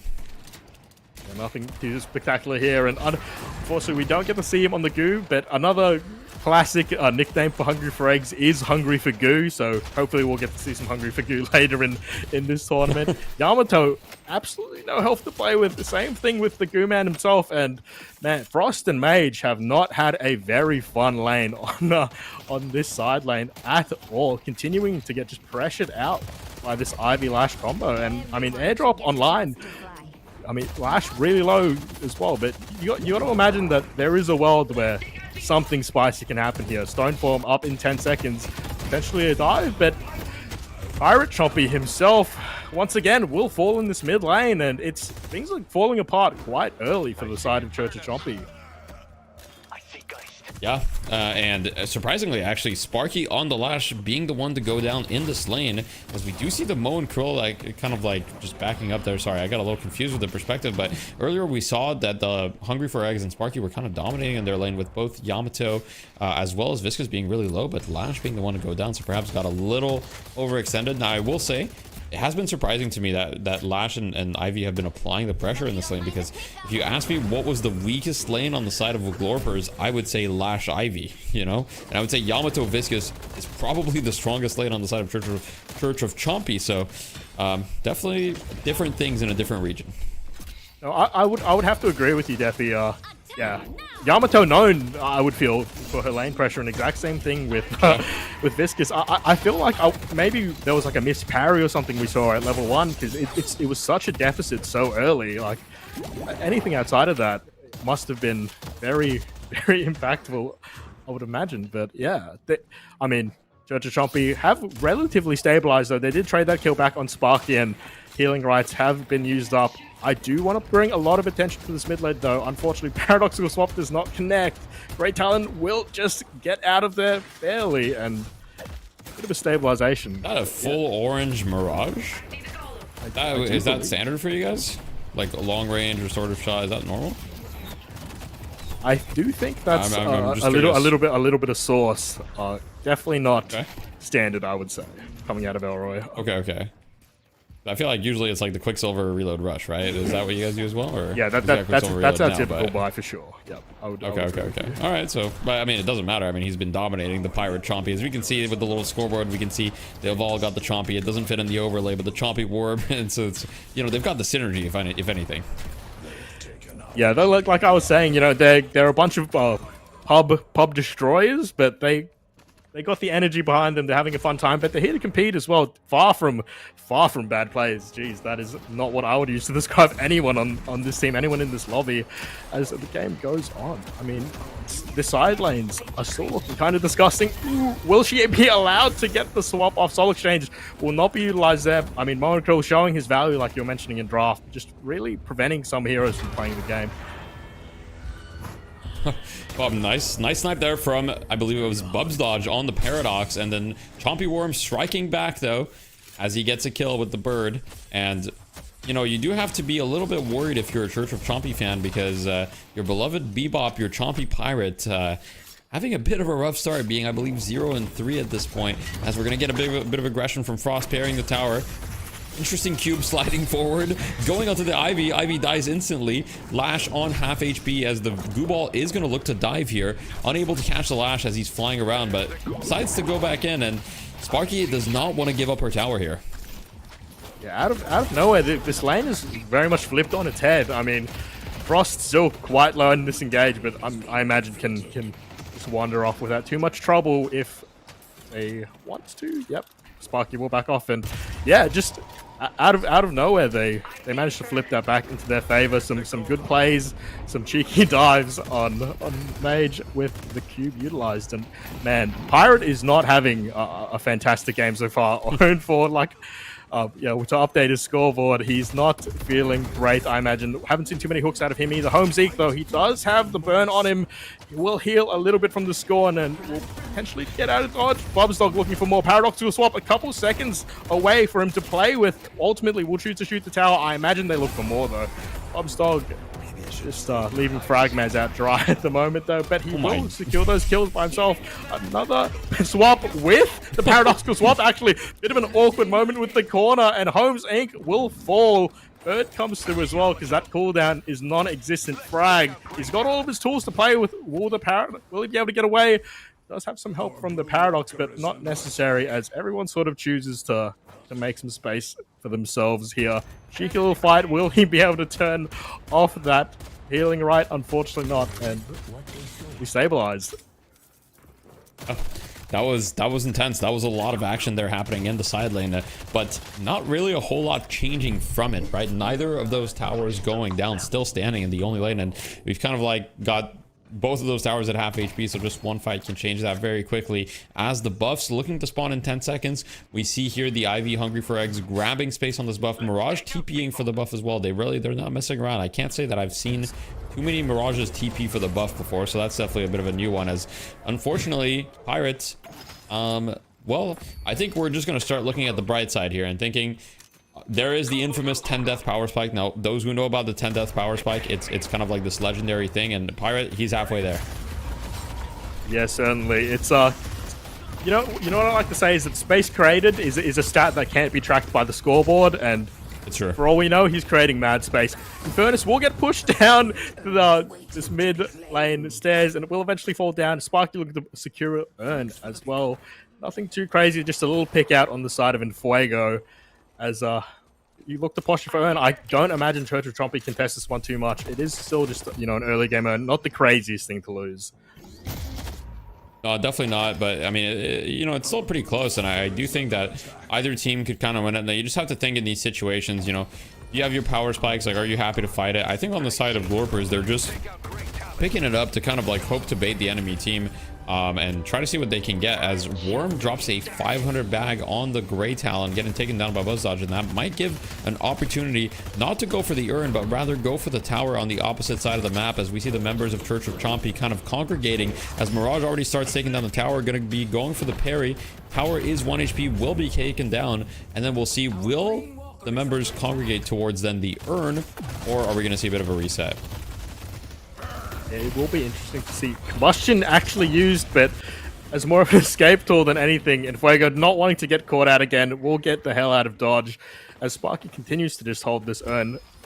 Just baiting out, honestly, the members of Church of Chompy to just waste their time. We do see this Mirage getting plenty of pressure on the other side of the map. Teleport not available just yet, but I mean, I'm sure they'll play around it accordingly. Urns will just continue to have everyone posturing on the right side of the map, honestly, as Church of Chompy really do not want this turn-in to get brought through. Worm will get swapped, does still have some stamina to play with, does still have flight, so nothing to be done there. Bubs will walk away as the Urn is... I mean, I really... If you're on the side of Church of Chompy, how do you feel about committing that many resources to the right side of the map and still just having a free deposit there for you? Yeah, I mean, that's gotta be a bad feeling if you're Church of Chompy, because I think it was a good play from Glorpers to just maintain Urn control. On the side of Glorpers, they've got Mirage and they've got Ivy and they've got kind of all the super mobile characters, right? So they do kind of benefit from just making people move around. So I think Church of Chompy, excuse me, are probably not too thrilled right now, and they do need something to go their way. Now we'll see what that something is, because I do fear that if the game kind of like doesn't really become any better, I mean, these team fights are definitely not going to be easy against the Paradox, against the Mo and Krill. There's going to be that kind of constant roaming pressure on the map, and you do need to be very careful not to fall further behind. Yeah, exactly. There's so much, like I was saying earlier, there's so much pressure coming out of the side of Glorpers as we see the goo ball. I mean, that is one downside of being in the ball. You can't do too much besides roll around. It's plenty of resistances, but won't be enough. Mage does eventually fall. Chompy, Frost looking to trade back. We'll get home zinc on the Mo and Krill, and I mean, Pirate just getting closer and closer to his power spike. Wait, no, it was good. It was good because, oh wait, no, it wasn't good. Never mind. I was gonna say it was good because it was farmer distribution, but then I noticed he gave the bag to the Ivy. So it's actually like worst case possible, like really, but he is getting close to his power spike. So you know, we'll keep talking about that as the Walker does go down in favor of Glorpers. 11,000 soul lead now, and it is starting to get scary now. If you're Church of Chompy, you kind of have to start already stabilizing and preparing to perhaps play for the next Urn, which comes in a minute, which will be an Urn on their side of the map, as we do have a bit of a skirmish on the side. Paradox just going to be backing up, probably, hopefully, with her life, as Lash goes to the shop to purchase Healbane. Definitely more standard buys coming through in my mind this time around, with no move speed Shiv to be shocked about. Everyone's somewhat playing the meta, I would say. There's Chompy Mage. He's looking to maybe catch someone out. No one here to bite though this time around, and Fragmaz as well doing the same thing, just seeing if anyone's willing to take the bait. Everyone, you know, no one's around this time. This is great play, and I just want to highlight this. You know, like we try to be as educational as possible on my channel, and this is something I've had to tell a lot of people in my coaching sessions, is sometimes not showing on the wave is the best thing you can do, and just trying to bait to see if you can get an opportunity can really like get you an easy pick, as we do see Yamato just hiding behind the veil, seeing what's happening, and a lot of informational play. And I'm actually pretty impressed by this, considering that, you know, the level of play we saw previously. This is quite good, as Yamato ult does get forced out, probably not gonna be able to turn. She does have counterspell, which is great here. She's gonna have to try to run away, as Lash looking to chase. We've got the Moon Curl grab. Lash ult not gonna connect on anyone. Cube doesn't manage to quite save the Yamato, as both Frost and Clockwork are gonna be going down on the side of Church of Chompy. Yeah, I really hate to see that we haven't had a really meaty death slam so far, but Bob's Dog will look to secure this great talent. Worm will get Carbine out of the sky, but still a lot of health to work with, honestly. I imagine Bob's Dogs chooses to play it a little bit safe, doesn't want to get caught out here, but Mage, once again, just falling in these side waves. It's starting to feel a little bit like it's quite go time for the side of Glorpers. They can do whatever they want. I'm looking to see them really push the advantage here. Don't let the side of Chompy slow down the game. Don't let them, you know, take advantage of these comeback mechanics and start going for the kill. Absolutely, because as a reminder for everybody at home that doesn't know how the comeback mechanic works, basically right now Church of Chompy is getting 25% more souls from anything they farm, whether it's neutrals, whether it's troopers. As Pocket does go into mid, we've got a beautiful counterspell coming out of Frost, keeping him alive here, keeping him healthy. As Pirate here gonna be swapped, I don't think they'll be able to quite finish him off, and once this fight settles down, I'd love to see if we can have a look at the scoreboard to kind of see the kill difference between the teams, because it really does feel like the storyline is just all in favor of Glorpers right now, just dominating the map, as Sparky getting chased out a little bit, and Church of Chompy, you know, looking to show that they've still got a little bit of bite to them. Yeah, 17 kills to 5. And controlled on the side of Glorpers, but I imagine there's no world where you at least force a deposit immediately. We do see Holmes Inc. bring that straight to spawn, and Elroy getting heavily pressured actually by the side of Infuego. I imagine he goes down here. Tornado not able to be utilized and does drop. Cheeky little 300 bag as well. I don't think that's going to be secured just yet. But Bob's Dog looking to trade something here. The Paradox Carbine is good. Swap just not available. I know he wants to press that one so bad. Will Infuego get punished? There will be more follow-up here. Fragmaz will secure the kill, but I mean, just trades at this point. Frost Chompy, he does have a nice little counterspell. The double parry followed up as well. Is there a world where he trades this 2v1? I mean, even walking away there is crazy. Really highlight little play there from Frost. I cannot believe he escapes that. Speaking of daring getaways, Mage as well will utilize the goo ball, get those resistances, but is there a... just for the wave, unfortunately. Always like to see the great talents utilized for some sniping plays. God. Oh my god. He remains alive, does eventually fall. Yeah, I was just gonna say, like, this is insane, and I think that this is really like shows that you have a deep understanding of the scene, because what we're seeing from Church of Chompy really is kind of like that individual prowess, where like all of these plays are probably not great plays as a team, but like they're kind of making it work, where Infernus manages to win a 1v1 he probably shouldn't win. Then Yamato's in a 1 versus 2, like stays alive through a beautiful counterspell and execution, right? Viscous living on like 1 HP for so long, and these are just like individually like the mechanical skill of the players on Church of Chompy definitely shining through. Yeah, it makes me really excited to see where this team does go in the future. They have been together for a little while, but they're not known to be the biggest scrimmers and haven't really had the opportunity. Holmes Inc., though, being a Moan Krill and singing Infernus on your screen is never your favorite, but he's got plenty of friends to work with. And Fuego, potentially, I mean, almost certainly a bit of an overextension there, will get punished. But Earn pickup comes through, and there is actually a big trade as well. I wonder if that was a great talent, a bird or something, but 2 members down for the side of Glorpers, 2 members down for the side of Chompy. 4v4 at the moment. As we continue to scrap, Yamato does have the Earn as well, and is looking to deposit this this favorable Earn for the side of Church of Chompy. I do not believe it will be contested, and they get a free little deposit. Definitely what you want to be seeing if you are a fan of the Church. Yeah, I mean, they're keeping it pretty close. I mean, it's only a 10k difference. It is significant, but it's definitely not unwinnable by any stretch of the imagination. Now, one thing that worries me a little bit is kind of seeing Mage at that 14k net worth on the Viscous. Now, of course, Viscous can be played as a support, but like I believe this was a first pick Viscous, if I'm not mistaken. right? So you know, if you're picking your Viscus that early, you really like want to make sure that the Viscus has a good individual performance. So it's a little bit concerning to me, but other than that, it looks good. We've got Infuego that's doing his best on the Infernus at 21k, and I kind of see this kind of like Infernus curse you were talking about, where the Infernuses have been doing well individually, but they're just losing. Yeah, we see it time and time again in OCE, and I honestly, I wouldn't be able to prescribe to you a solution for it. I think it is a little bit of antsiness. It is a little bit of not like having your team give you the support that you need necessarily. But hopefully, you know, for Infuego's sake, the curse is broken as we see Worm going down for that Urn picked up. So it is another favorable Urn for the side of Church of Chompy. They will be getting some big comeback goodness if they are able to deposit this. But I imagine Glorpers are looking for a contestant. Maybe Sparky looking for finally the first big Death Slam of tonight, I would hope. But a good combo comes through. Pirate, they're looking to make him hit his power spike even faster. Death Slam does come through, does connect the two. Pirate will actually survive for a little bit longer. Unfortunately, does go down. Sparky looking for more. Majestic Leap still on her belt as well, able to be used, and she will pop it. Not too much besides repositioning there.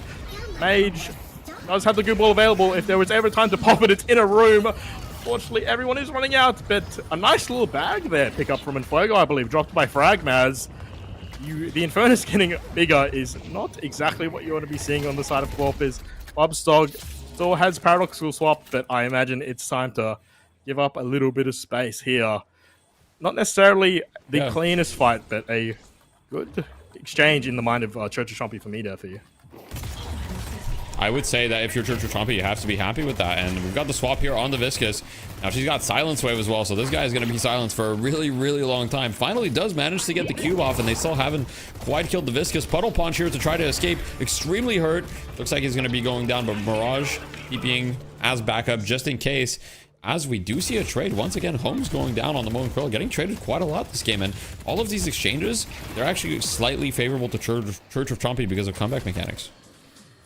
Yeah, especially, it always feels bad dying as a Moan Krill as well, because later into this game, like looking at the heroes on the side of Church of Chompy, it is going to be really hard to do your job. Like you're going to walk in and just be absolutely shredded. Even like outside of your ultimate, you know, this is quite typical, especially in high level play, but outside of your ultimate, you are just going to die. If there's no follow-up, you are just going to die. And Holmes Inc., it feels really bad to not at least trade positively for yourself. I mean, yeah. And the lead is dwindling, by the way. Like, it's only 7k now, and like earlier there was a moment where it was like a 15k lead for the side of Glorpers at like 15 minutes, I want to say. Very massive, and now it's only 7k at the side of 22 minutes, and that's one storyline that we've kind of had in both game 1 and game 2. Obviously different series, but in the first series we saw something similar, and unfortunately, you know, I mean, not unfortunately, but Boxmasters managed to close it out and regain their lead and kind of do everything. But we're getting to the point of the game where, once again, you win one fight, you go mid boss. So it really like could go either way, and the next fight is going to determine a lot. Yeah, anyone's game, and a lot of, I mean, I say a lot of, basically every big team fight ultimate available, as we do see some posturing around the middle of the map. Still, you know, we do have a walker advantage. We do have a flex slot advantage coming out of the side of Glorpers as well. The solo lead, not exactly telling the whole story, but definitely notable. Sparky is primed and ready, it looks like, to try and get something rolling. That's a lot of comms coming through, and she is hoping to hit that big Death Slam. Paradoxical Swap, it does get dodged again. Frost, I mean, this guy's disgusting with it. Let's go to York. Yeah, I mean, that was a great counterspell, and I don't know if you remember, but I mean, I'm not gonna say that I predict things, but I did say before the game, like, hey, looks like a really good counterspell game, you know, and it's well, like this guy knows what he's talking about. Well, you know, I mean, I don't pretend to know everything, but as far as playing against Lash and Pocket, those are heroes that I play quite a bit, so I do know them. And Both teams are a little afraid of making a mistake right now as they're just farming on their side lanes. Got Infernus and guys just trying to farm away. Not really any jungle left. And so at this point, it's pretty much all about can anyone catch anyone out of position as Monkuro sneaks up behind the Viscous. Gonna get the grab on him. Viscous just dies instantly. But the hook onto the Walker as once again, will Holmes get traded? That's been the story of this game. Will he go down? Yamato going in, trying to finish the kill. But it does look like Monkuro will be managed to escape. And it should be a clean kill for the side of Glorpers. Yeah, finally, luckily for Holmes, he finally does get his nice little clean kill. A crazy hook from the side of Chompy. Pirate, hitting his power spike very soon, hopefully. But no damage follow-up, really. Warpers will go straight into the pit. It's two members down, especially the Infernus. You're not really too afraid of too much besides potentially the Yamato going for something swag. It looks like they do just want to maybe trade the urn out here. I mean, you can get something for something, and at the end of the day, you can't be mad about it. Yeah. They actually choose. I mean, I don't think they're going to get anything. Yeah, that feels horrible, actually. The fact it's basically a free mid boss. Even map pressure wasn't exactly exchanged. In fact, it's kind of the opposite of map pressure because they actually have a wave on their base guardians. So perhaps a little bit of miscommunication on the side of Church of Chompy, or I mean, it's kind of unclear, but they thought they couldn't contest the mid boss. Now, I will say first mid boss is not quite GG, right? You can still win against first mid boss, but giving it up for free feels really, really bad. Because you're probably going to lose your mid walker and you're probably going to lose the urn. Realistically, it's going to be very difficult to hold both of these resources, as it looks like Church of Chompy looking to catch some people off guard here, going aggressive on this Mirage onto the center sacrifice. Half HP on Mirage. They're not going to be able to clean it up, and they're going to reset. Don't want to die here as Bird is used as a defensive zoning tool. Nobody dying, but a decent amount of damage was dealt to the Mirage. Yeah, Elroy happy to walk away with that big bag on his hip, not wanting to drop it this time around. As Glorpers continue to put on the pressure, this Walker will fall eventually, I imagine. Bubsdogs does utilize the first use of that. Ooh, but Death Slam, it's coming through, unfortunately. Oh, she's looking, but she cannot find anybody. It's not necessary. The ball does get swapped in, but I mean, as a fan of Deadlock, as a fan of Lash, you hate to see those opportunities where you're just desperately looking to find who you can. Tornado will come through, and it will lift Great Talon. And Pirate, it's now your time to shine. Unfortunately, I don't think it is. Elroy, I mean, he doesn't even care at this point. His barrier HP is higher than his actual HP. Quicksilver reload proc, and they will be securing as much as they can here, folks. 4 members down. This is Glorpers' time to just take every little objective they can. We'll get Patron down as well, and I mean, they could honestly try and go for an end here. We'll see if they do it. I imagine they at least try for some pressure. Great Talon's still 10 seconds. Lady Guy's still 10 seconds. I would actually not go for the end, but we'll see. I think it's a little risky, because in this situation, you've got a lot of money on spending everything, but they are going in. They are going to try to make it happen. Yamato on 1 HP cubed, going to be going down as the first kill, and now you can almost certainly end as Ivy makes her way into the pit. Not really shooting the Patron. I'm pretty sure they can just insta-kill this at this point, as it looks like that'll be GG. You would assume so. Elroy does get traded, though. Hungry Frags going down as well. And Church of Chompy, do they have a last second defense? There is a world where this game doesn't end. That's not the world we're living in. Warpers do manage to end it out at the skin of their teeth there, by the skin of their teeth. But ultimately, they do win. That HP was really low. 2 of their targets, like if they were just a slightly better defense, they could have honestly defended. I think that was defendable. The reason why I was like, I don't know about ending here is because they had a lot of money unspent, and they had a 30k lead, but they probably had like 30k unspent. So they didn't really have that much of a lead, and the defensive advantage is quite strong. But obviously Ivy does like just kind of shred it with that build when you've got Frenzy and Capacitor and all these gun items online. So a pretty good showcase of the gun Ivy, doing really well there from Hungry for Eggs. I would say that as far as MVP goes, if we had to give one, and we didn't do that for game 1, I would give it to Bubs Doge. How do you pronounce that? I believe it's Bubs Doge. All right, Bubs Doge. I mean, he had 0 deaths. He was involved in 25 kills, so highest kill participation on his team by far. So I mean, I think you got to give it to Bubs Doge. Yeah, he's definitely a standout player for the team as well. He's considered to be a little bit of a he's a little skitsy with it, let's say, because he plays with a very high sensitivity from what I've seen. So if you're ever watching him, he's all over the place, but his shots are almost certainly always on. And I mean, we saw that here. Really good performance out of the Paradox. One of the characters where you can't necessarily afford to miss too much. But if I had to give a highlight to another player as well, and like you said, you know, Frost Choppy did some crazy plays there, particularly on that Yamato. Like the utilization of parry and counterspell, like walking away from situations where I know many other player would just 100% die. So shout out to him.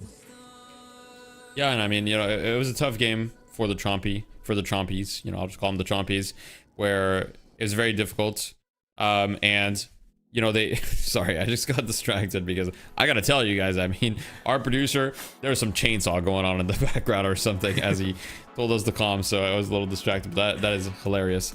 Anyhow, yeah, that was a much less close game than the first series that we had, but it's also a much more standard game length, where a lot of games nowadays, they just end between that 25 and 30 minute mark. Mid-boss is so powerful and has been powerful for a long time, even before the rework, and it seems that at a high level, the 25 to 30 minute mark seems like very, very standard, even when teams are pretty closely matched, which I don't believe there was a huge skill gap between those teams. It felt like fairly close.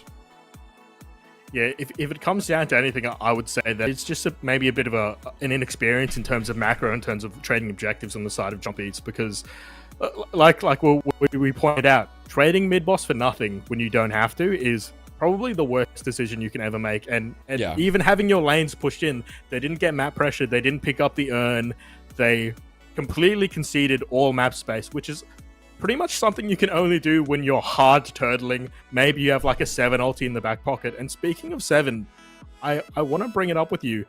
How much of a difference do you think it happens in this game? Like, how much more of an impact would you believe there would be if 7 was drafted in 7? I think, let's see, how do I put this? I think it would make an impact, but realistically, I think that these games are determined mostly through just like macro and like individual and team play. I think that you know, the scene from what we've seen of these teams, like these teams are not quite at a level where the drafts matter a whole lot, to be honest. Whereas like I could, you know, if I were their coach, there would be a million things I would focus on rather than like, okay, you got to get the perfect draft. Now draft always matters to an extent, so I think it would still be helpful because, you know, the shred as well as like the team fight. Now one thing that surprises me is, you know, for some reason we haven't seen a lot of like the press 4 to win comp, like, you know, the like I said, the Wardens, the 7th, those kind of like big team fight ults. And I think that when you're kind of like, when you don't have like incredible team synergy, I think that drafting a more like, hey, just press 4 to win the team fights comp is actually really powerful, especially considering how important mid boss is right now. So I would kind of like, if I were, you know, if you're watching the VOD and you're one of those teams and you perhaps don't have that synergy yet, maybe consider going a little bit more team fight heavy, and instead of like trying to draft some crazy stuff, just draft some really like just brawly, strong team fight. So if a good team fight ever happens, it's going to be tough to lose it. Yeah, I would agree with you, especially with the Church of Chompy, you know, a very pug heavy team. We've all played matchmaking, and we've all been Refresher Dynamo ultied, and it doesn't matter how good you are. Let's say you're even 6 stacked. You know, obviously there's a little bit of counterplay, but if your whole team or even most of your team gets caught in that, you lose the fight. You know, there's not much you can do when you're being AoE Mo and Quill ultied, guys, and it's very much to that effect. Church of Chompy trying to play the macro game a little bit too heavily in my mind, and basically losing every single time. They did have tools under their belt, but I mean, honestly, just the Glorpers just played the map better. They played their pick comp in particular really well, consistently getting these Mo and Krill combos out of nowhere. You know, swap, you can always sort of go for a swap. It's not necessarily as big of a positioning skill gap, but Homezinc really showing that he knew how to play the map, he knew how to get into positions where he needed to be. I mean, it's quite notable catching out, like, for example, the Viscous on Moncrill, and just completely shutting down all of his delay tools, all of his survivability. Typically, you do get away with some crazy things on Viscous, but just, you know, if you're not in the ball, if you're not in the cube, you're just like any regular guy. You will just die. Yeah, for sure. All right, so a couple things, and then I think we're going to send it to a break soon. So once again, if you'd like to donate to the prize pool for this tournament, we've got, this is day 1, there's going to be day 2 tomorrow, so Tomorrow, there's going to be some really hype games, and we're going to see the best players in the region play. We haven't seen the best teams play yet, so stay tuned to see that in the upcoming matches potentially. But if you'd like to donate to the prize pool, !donate in the chat. As well, if you'd like to support Death Slime events, you can type !merch. We have t-shirts, hoodies, a bunch of things that is really cool, and I think that our merch is pretty unique and also awesome. I actually was wearing it before I changed into my, you know, dapper shirt to be presentable. But let's take one last look at the bracket before we go back to break, because that's going to be my last game for the night as well, Kakacho. So I'll kind of like, you know, let you take over the bracket here and then tell us what to expect. Yeah, so just quickly updating you folks, it looks like OT has swiftly taken down Box Max's. BKB are actually notably beating Big D. That's not something I would have expected. So that'll be a matchup in the uppers for later today. Pulsar will be fighting off against Church of Chompy. I'm sorry, Compy Donkeys. These names are so similar, guys. And yeah, I'm pretty excited to see actually what goes down here. To look at these lower bracket games as well, it will be Big D. Yeah, I believe Pulsar did defeat Compy Donkeys. It's just not updated on the graphs. Big D will be versing Box Maxes. Burger Boxes, and Box Maxes will be versing Fish Market. Guys, my bad. But notably, I think that the Pulsar versus Chompy Donkeys game, I don't know. I don't necessarily see any really bad games on the bracket at the moment. If I had to pick out for myself, some of the lower bracket games will obviously be a bit more skewed. But at this point in the tournament, it is already pretty strong, like middle to higher tier teams. Obviously, that is how brackets work. Moving on, so I'm looking forward to seeing more close games. If I could just quickly confirm with production what our next match will be. Yeah, I mean, okay. I think that production will get back to that. We'll get back to us on that after the break. So I think while we figure that out and while we sort other things, really excited to see some more Deadlock. We'll send over to break. That's gonna be it for Deathy. For me, I'm out because it's 2 a.m. for me, so I'm gonna be moving on, you know, going to bed, relaxing or whatever. But we've got a wonderful team of casters, production, etc. ready for you for the rest of the event. I think Tridanium will be the one that's coming up right after me, and I think we still got probably, you know, maybe a couple hours left on the event. Not exactly sure our expected runtime for this, but should be exciting. So stay tuned for more Deadlock, and we'll catch you after the break.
Hello, everybody, and welcome back to the Death Slam event here at APAC. I am Jordanium, and I'm taking over for Deathy here today. It's getting quite late for him, so I'm here to take over the reins. How you doing, Kakacho? Pretty good. We've had some pretty solid games so far, so I'm excited to see more Deadlock coming through. Tritium, how you feeling? I'm feeling fantastic. I'm excited to see how these APAC players are playing. I don't really see much, and I think a lot of people over in NA, EU, and maybe OCE don't get a lot of chances to view a lot of APAC players, but today we are in the front row seats. Before we get started, I want to make sure you guys know where to go for Death Slam events. We have a Death Slam Discord link down below, so go ahead and check that out. And then if you are in APAC, Asia Pacific area, we have the APAC Discord for the events here as well, coming down below. So if you want to stop by, check out some events, some games, we have the Discords there for you. So check those Discords out, join the Discords, join up in some games. We have some custom games, we have events, we have everything going on over there for you to check out. So please, please, please go ahead and check that out.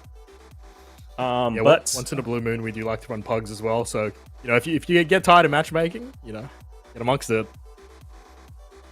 Yeah, definitely. But I mean, I'm new to this region right now, and I'm hoping you're here to guide me, Kakacho. So tell me how these teams are doing. Like, what have I missed?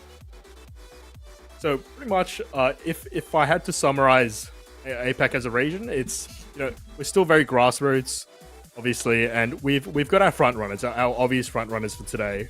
I believe we will be actually casting our quote unquote kings at the moment of OT, and they'll be versing a bit of a dark horse. For anyone who doesn't know, I believe BKB is a Japanese primarily team coming out of the APAC region, and they will be facing OT in our next game on stream in the upper bracket. Really excited to see OT in I believe the past 4 or the past 3 big tournaments that we have held in the region. OT has taken the crown every single time, and they've pretty much never failed to show up for a finals, besides I believe one event. So it's pretty undisputed. They do hold the crown at the moment, but things change, Tritium. Things do change, and I'm excited to see some new blood in the region and some old competition, maybe with some sharper swords. I want to see OT challenged, and I believe we will be seeing that throughout this event. Oh man, I'm excited. I'm here to see the best of the best. You know, we have our own little home in NA right now. We have Hydra Nation kind of dominating our pro scene or our high competitive scene. And honestly, I'm curious to see what other regions have to offer right now. And if you're saying OT is the best of the best over here, and that's what we're gonna watch right now, I'm excited. But you know, I mean, this bracket looks amazing to me. We have 16 teams here competing. Honestly, that's quite the amount of teams. And honestly, seeing a lot of players and a lot of teams actually compete makes my heart, flutter a little bit, because the pro scene is getting better in Deadlock. Deadlock is getting good, guys. This is the time to get in Deadlock. This is the time to watch pro high play Deadlock right now, and it's exciting. Yeah, it's a really exciting time to be getting into esports, and for I'm assuming potentially, I don't know if you've had a background in esports yourself, but as someone who's been following and competing for a long time, I see a passion that I haven't necessarily been able to see as much for previous games. So, just shout out to the community as a whole. Like, guys, we're all here for the same reason. We love to see some good Deadlock. We love to play some good Deadlock, and hopefully we'll be getting into a game. Some solid Deadlock shortly. I do want to address real quick, as with this draft goes through, there was a bit of a question in the YouTube chat.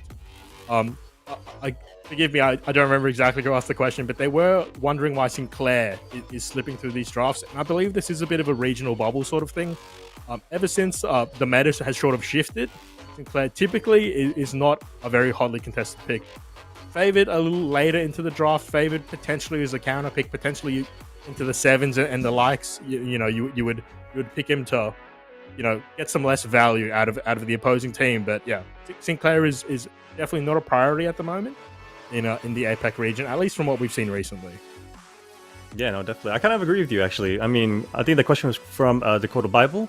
I wonder why Sinclair has not played as much. But yeah, I mean, with the nerfs of let's say Warden and like 7 and those characters in the last patch, Sinclair was kind of stealing those ults a lot of the times, most of the time, and actually kind of like dominating team fights with it.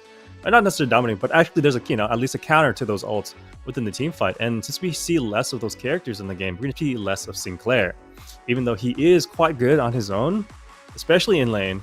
But with the downfall of certain other characters, Sinclair kind of sees less of use right now as well. Yeah, and on that note of Sinclair being strong in lane, it is a little bit of the fact that we don't prioritize winning lanes as much in APAC as I know you do in NA. So that would be a bleed-on effect as well. Looking a little bit into this draft, though, Billy banned, Paradox banned. Haven't gotten to see too much Abrams today, and I'm excited to see Abrams first picked on the side of OT Slat God. I'm sure, I hope he'll be the one piloting it. We might see Adam on it, but Abrams is so strong right now. I'm excited to see that slip through the draft. Yeah, no, I'm excited to see Abrams too, because I think Abrams has almost been perma-banned. I was watching a little bit earlier while Deathy was casting, and I did notice Abrams kind of be perma-banned at every draft. And I know how strong he can be right now, but I want to see it from my own eyes. So I'm kind of excited to see what OT can pull off with Abrams, because if he is that strong and that dominant of a force, this is going to be a good fight. And let's look at the first bans here, though. We have Billy first, and we have Paradox first, which is what I've been seeing a lot also recently, especially with Holiday being nerfed. Paradox is the next runner-up for being the best pick character in the game, and Billy is just a dominant force in teamfights, getting those chain gang chain gang off on everybody. It's kind of like wrangling everybody up. And then we have Lady Geist with a great talent, Viscous, and last rounded out for the OT. How do you feel about these picks? Yeah, it's interesting to note, Tritium. It's the fact that obviously until the Lash is picked up, neither team really prioritizing necessarily much engage so far, especially with like the Paradox and the Billy Band. You know, some pressure characters for sure that can utilize space and get you opportunities. But I mean, it's just strong picks across the board so far. Nothing to be considered too crazy. I mean, Viscous, Abrams, these are considered first pick worthy characters. Same thing with Great Talon, first pick worthy characters. And the Kelvin coming out of BKB as well. Haven't gone to see him in the draft today so far. I believe banned out a few times or just ignored for whatever reason. Kelvin does come through with the Kelvin and the Great Talon. That's, I mean, the roaming potential, the global pressure already coming out of BKB potentially quite strong. But in terms of raw fight, raw skirmish OT, definitely, if they're looking to take the fight to BKB, I mean, that's looking scary. Those are some powerful fighting characters. No, for sure, powerful indeed. I mean, you're right about NA not really focusing on the laning. So right here, I'm looking more at the laning phase with BKB, Lady Geist, Great Talon, and Kelvin are much more of a dominating force in the laning phase rather than what they have in OT. So my money is more on the BKB draft so far because getting that early game lead is to me very much more valuable at the moment, especially in a competitive scene, especially in an organized scene. And we see a 7 coming out on the OT side. And I think Deathly was talking about this a lot about this earlier with 7. Being able to shred the enemy's spirit defenses is so good. Especially in the meta right now that we're in with spirit. A lot of characters are more building into spirit rather than more like dominating with gun. So 7 being able to shred the entire team is just very powerful in my opinion. Yeah, I think it's quite interesting that this is the first game today that we are seeing 7, I believe, and it is OT drafting it. They have a style that's very particular, and one thing that I do want to highlight for everybody in the chat and you as well, Tritium, is I have a little saying that I like to say about OT. And it's that all of these plays are good. Many consider this to be the top 6 plays in the region. But I still consider them Whoopsire and his 5 cogs. the sheer carry potential that this one player has. I mean, he's still a young buck. He's got plenty of time to work with. Mark my words, chat. Whoopsire will be a name worth remembering, as he could potentially be piloting either the Warden or the 7. You put this guy on any character, he has carry potential. Furnace last pick as well with Yamato. I mean, that is a very scary draft coming out of BKB. How are you feeling about that final pick, Tritium? I mean, Infernus is, I think, a fantastic character into a composition that's kind of tanky, but I think Infernus does really well against Abrams. Specifically, it's just because of Abrams is so tanky with his resilience and everything. So I think that's a good pick there. And overall, I think, looking at the entire BKB draft, they have their M1 character now. They have their ability to push waves. They have their ability to clear, and they have their, they're the character that can actually hyper carry going into the later games. Not to say that Great Talon, Lady Geist, and Yamato can hyper carry, but Infernus definitely could handle that a little bit better. And we have Ivy coming in for OT, writing that out as well. And coming in with the Warden, I mean, OT's team fight force looks a lot stronger in my eyes. And that might be what they're kind of going for, that death ball, run it down, win every fight kind of route. And honestly, if you're saying what the new faker of Deadlock is an OT, I'm all for it, man. Yeah, I would have to agree that they're definitely picking a very death ball comp, and I really like that into this BKB comp. Honestly, it's BKB have sort of they've got like 1 foot into pick and 1 foot into like sort of hard to see into poke. It's a bit of a split style where, I mean, sometimes if you don't have enough tools, you just get rolled over by the ball. And I mean, OT's drafted Viscous. Mm-hmm. Yeah, this will be interesting to see. I do believe that it's really interesting, and I want to point out the fact that BKB did ban both Bebop and Paradox. Yeah, really trying to limit OT's potential to get these picks. But speaking of picks, we've completed the draft, and I think we'll be heading into this game shortly. And I'm really curious. I want you to break down some of these lanes, Shooting, as you have that expertise, big over at NA. Which of these lanes are you expecting to dominate when we do finally pop into this game? Yeah, I mean, honestly, as we know, if anyone watches like Night Shift or any of the NA tournaments, we have Hydra Nation, which is they're really focused on that early lane phase composition to make sure they win the early game. I always see Yamato going into mid lane, because mid lane to me, or not to me, but we believe mid lane is going to be the most dominant lane, because it's going to give you so much control over the game if you win that lane. So typically you can see your stronger characters there, and yeah, we're going to see Yamato and Grey Talon, which are some of the best laners in that game. You have huge spirit poke coming from either characters, Power Slash and the Grey Talon arrows. And on the OT side, we're going to see the Ivy and the Viscous instead. So that tells me they want to stall out that lane against that strong spirit poke instead. So that looks like what they're going to go with that. And on the side lanes, you're going to first have your Infernus, making sure he's going to get his side lane farm if they win the lane or not. But he has a great frontliner with him in the Mo and Krill. So Infernus loves to poke with his afterburn, and having that frontliner, Mo and Krill, to make sure they get distances between him and the enemy is exactly what they need. And then on the left-hand side, you're going to have Lash and Seven Rail. That looks like the kind of a more of a poke lane as well. And from OT. And it looks like they want that 7 to be farmed instead. So either side, they have their comps, Infernus and 7 on either end, making sure they're going to get as farmed as possible. I mean, what are your thoughts on these lanes? Honestly, First Blood does go down there, but I do want to bring some highlight to the players piloting these characters. I do believe Nightmare is actually a sub on the roster for BKB. Forgive me if I'm wrong, but looking at the list, that is what I saw. And notably, he used to be a member of Pulsar, so some old blood wearing some new colors. It will be fun to see. But on terms of the OT's draft, this is something that they have been known to do. They have some very flexible plays, certainly, but perhaps some picks that would be quite interesting is that Nikus is sort of known to be the Ivy player of the region, but he's also known to be one of the best Viscuses that we have to offer. So having to force Sire onto the Ivy, I'm sure he's very comfortable playing it. But yeah, this little thing of note. So far, looks like in the middle lane, OT is actually poking down the Great Talon to almost 1 HP right now. They're actually on the back end behind that Guardian cowering away, and make sure they're not getting hit by the splatter from Viscous. But so far they haven't gone down yet for this run. So, and you know what, with Malzao, I see Malzao in my matchmaking games all the time actually. And Shiro's as well. So I think they play in NA server sometimes.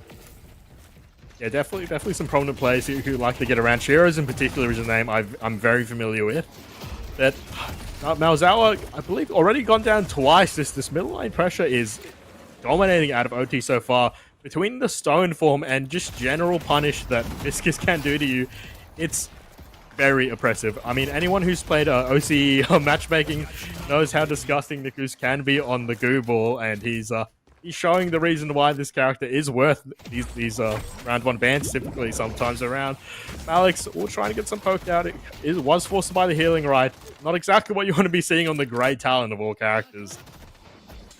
No, Definitely. Sun as well, trying to connect on the rope. Will he get punished? Will there be a goo splatter from downtown? Unfortunately, Niku's not having that cooldown available, but I mean, these are just not the interactions you want to be having 3-5 minutes into the game. This is supposed to be a decently strong lane for you, and you are just getting destroyed. Niku's splatter comes through, will finally get that secure onto Malix, and I mean, now Zawa is not long to follow. They will go for the dive. Stone form is good on the truck, that will escape just by the skin of his teeth. Now Zawa, Shiro's drops on the other side of the map, though inspo traded, but that will be a Guardian down in this side wave. Kelvin, will he fall? Death Slam is available. Slycott choosing not to use it. OT coming out strong out of the gates, folks. This is a 3k solo lead, 4 minutes and 20 seconds into the game. 4 minutes and the Guardian already went down, and the action is pumping, guys. And if you guys want to keep the action pumping for these Death Time events, make sure you guys donate to the prize pool, because all donations right now go to the Dead Slam tournament prize pool. So be sure to support your players, support your production, support your team, support Deadlock as a community, because we need you to get where we want to go. And on that note, another Guardian goes down. I mean, OT showing why they are, who they are. This is Go to Broadway. oppressive for this point in the game. Obviously, the game far from over, but Inspo is up and fighting on this rune. He will pop the ultimate stack because Stormcloud going down, but yeah, Meowzawa is just not having a game. I believe it's already the third death for the Yamato. I mean, at this point, has he seen more of a gray screen than he's been able to play the game? This is crazy. I think he has, honestly. You know what? I mean, OT is really showing out right now, dominating the early game. They have 2 Guardians down already to BKB 0 at the moment, and they're going to keep pushing this advantage as far as they can. And just like how, in NA we're talking about our laning phase, this is why it's so important, because now BKB is kind of starved out, and it's kind of hard to be playing from behind and be pushed back into the game. And OT is just taking that over, and they're pushing their advantage over into the enemy team right now. And we're gonna see a Death Slam here out from Slat God, and going in with the Death Slam on the ground as well. And Warden ult's coming out, and he's actually gonna find nothing right. Oh, actually, yeah, BKB is the one that actually gets taken out with 2 of their characters going down. Yeah, that's just clinical. That's classic OT. Adam comes over for the rotation. Death Slam to start, and I mean, what is there to be done on the side of BKB? You get stunned again. There's the pressure of the melees. You want to look for a parry, but even if you parry, even if you get that stun, ultimately somebody else is going to get you. Really strong start. Shiro's looking to maybe do something. He does have the shoal exchange in his back pocket if he needs. Will climb the high ground, but is this spacing exactly what he needs at the moment? He wants to close that gap. He wants to get the soul exchange. Inspo, he will get it down onto the 7. Inspo will be a little bit dicey, choosing to back off here. Ultimately, I mean, all dust settles. OT is happy to take all of this straight to the bank. I'm looking for some power spikes to hit nice and early here. The soul difference, nothing crazy, but at this point in the game, having 1 or 2 items up is a big deal.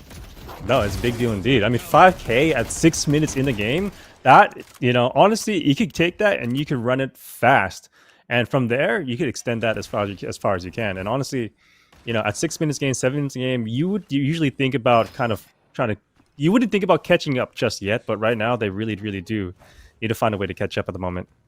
Yeah, I want to highlight, folks, Sinner's Sacrifice hasn't even spawned yet, and with the amount of map control OT has, in the next 30 seconds, you're about to see that lead go crazy. Yeah, I'm looking to have a bit of a fight here, but we'll choose to back off. And yeah, folks, just I wanna pay specific attention to the map here as this approaches shortly. Yeah, definitely. I was just gonna say, like, at 8 minutes, I think we're gonna see a lot of skirmishes go around for the vending machines, when on the side lanes in the jungle. So we're gonna see a lot of that soon. Either that, or we're gonna see a lot of Guardians get taken down while they're getting skirmishes in the jungle for those slot machines. A little pause coming through by Slat God. Might be a little technical pause here. We'll see what's up.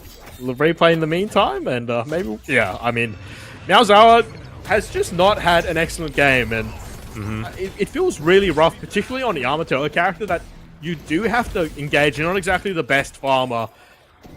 It feels bad not having the ability to just run it through. It looks like it's just a quick pause, though. Luckily for us, folks, we do want to go straight back into the action. Slat God running from his life. He's got a little Moan Coal shooting his back. But things will stabilize, and I think it's in a sacrifice time, folks. I want these waves pushed, and I want everything to be slurped right off of the map. Yeah, I want to see all the jungle just get taken right now, because the only way BKB is gonna come back from here is if they make sure they take out their jungle before OT gets a chance. They're gonna be little hands to get on their farm too. So if BKB takes out all their farm and without dying right now, and being able to kind of maybe make some space on the other side of the map to take maybe a Guardian or 2, they could come back in the game right now. Yeah, just draw a line. Just draw a line across the map, and not a single member of BKB is able to proceed past 50%. This is not what you want to be seeing. Luckily, it is early enough in the game where this level of map control, it's not game ending. It will just make that there is a meaningful lead that will be created.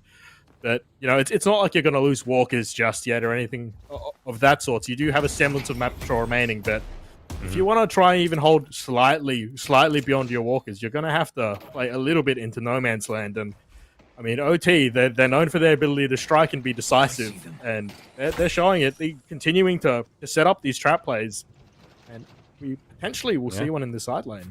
Yeah, I mean, to get back in the game right now, they need to create a little bit of chaos around the map, because if they stay stagnant, they stay passive around the map, they're not going to get any space, nothing's going to be done, and they're going to be losing more and more on value, more on space, and OT is just going to take that passivity and just kind of push their lead, because they can. OT is in a situation where they are in control of the game. They can do whatever they want right now, unless BKB actually causes some chaos. Maybe rotate a couple more people onto the other lane, and vice versa. Because right now we have OT just pushing into BKB's right-hand lane right now, and it looks like OT is gonna come out on top and take out Nightmare. Will Actually, eventually go down. Yeah.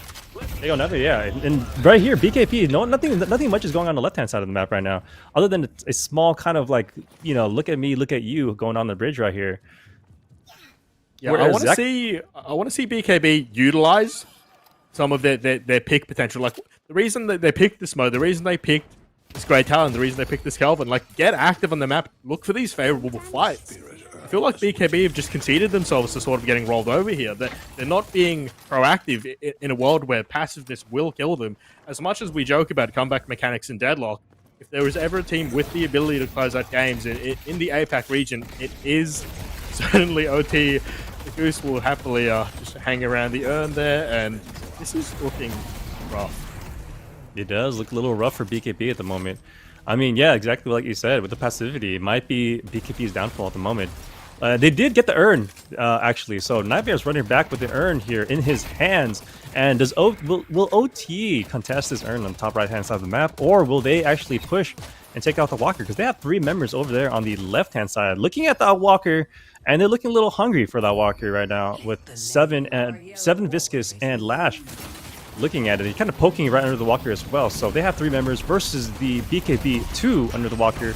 And if they play this right, they might be able to do a lot of damage, but it looks like they're kind of backing off after Nightmare slides that urn into the drop-off center. So they did get a little bit of damage and a little bit of pressure, but BKB manages to get a little bit more money back from getting that urn. So honestly, a really good trade coming out of BKB there. I think Adam potentially was disrespecting the ability for the urn to just get walked in a little bit too much. He was sort of poking around, posturing for it to be maybe scouted out a little bit more, but I'm happy to just put that straight into the bank. Black got potentially punished here as well.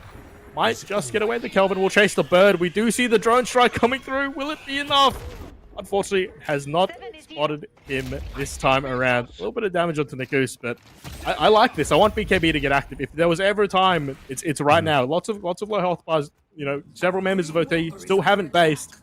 You have an opportunity to use Dome. Just find something. Combo being utilized as well on the side of the map there, as we see, and Fletch dropping, which is quite nice. Oslander as well. He goes by. Warden dropped a little bag collection as well there. Love to see that. Oxy, nice little parry onto the puddle punch for anyone who doesn't know that in the chat. A good interaction to do, get used to, maybe lab even. Yeah, OT, as much as we were singing their praises, they have had a bit of a swing back into the favor of BKB. They've managed to stabilize quite well. Looking for a little Guardian pick up here on this side lane. Sire will drop the bomb, and I mean, right as we were talking about this, OT strike straight back. Drone form not even utilized, Sire doesn't even need it. I mean, the second you give them a little bit of space, OT know exactly how to take it straight out of your hands. Yeah, that small little window BKB had to push that Guardian was swiftly taken away by Sire coming in with a flight and, saying no to that Guardian. But actually, on the other hand, they actually managed to get the left-hand one. So they are making use of that space, wherever it may be. But unfortunately, they lose a little bit more of pressure on the right-hand side. And I think their Walker is actually going down there in favor of OT. Standard fight. Zero just tanking the Walker as well, just staring outside of the dome a little bit, just shaking the fence. It's definitely an awkward exchange. They get significant walker damage, but at this point, like, walker damage doesn't mean anything when they still have 2 Guardians up. Your team is just crumbling. 4-man down. OT can do whatever they want. They can just continue to pressure. They could even go mid here. It's just like Again, they're up 13k. yeah. This is 14 minutes, it's doubling up. every 5 minutes is doubling up right now. You got to remember, BKB are the ones who secured the urn throughout all of this as well. Yeah.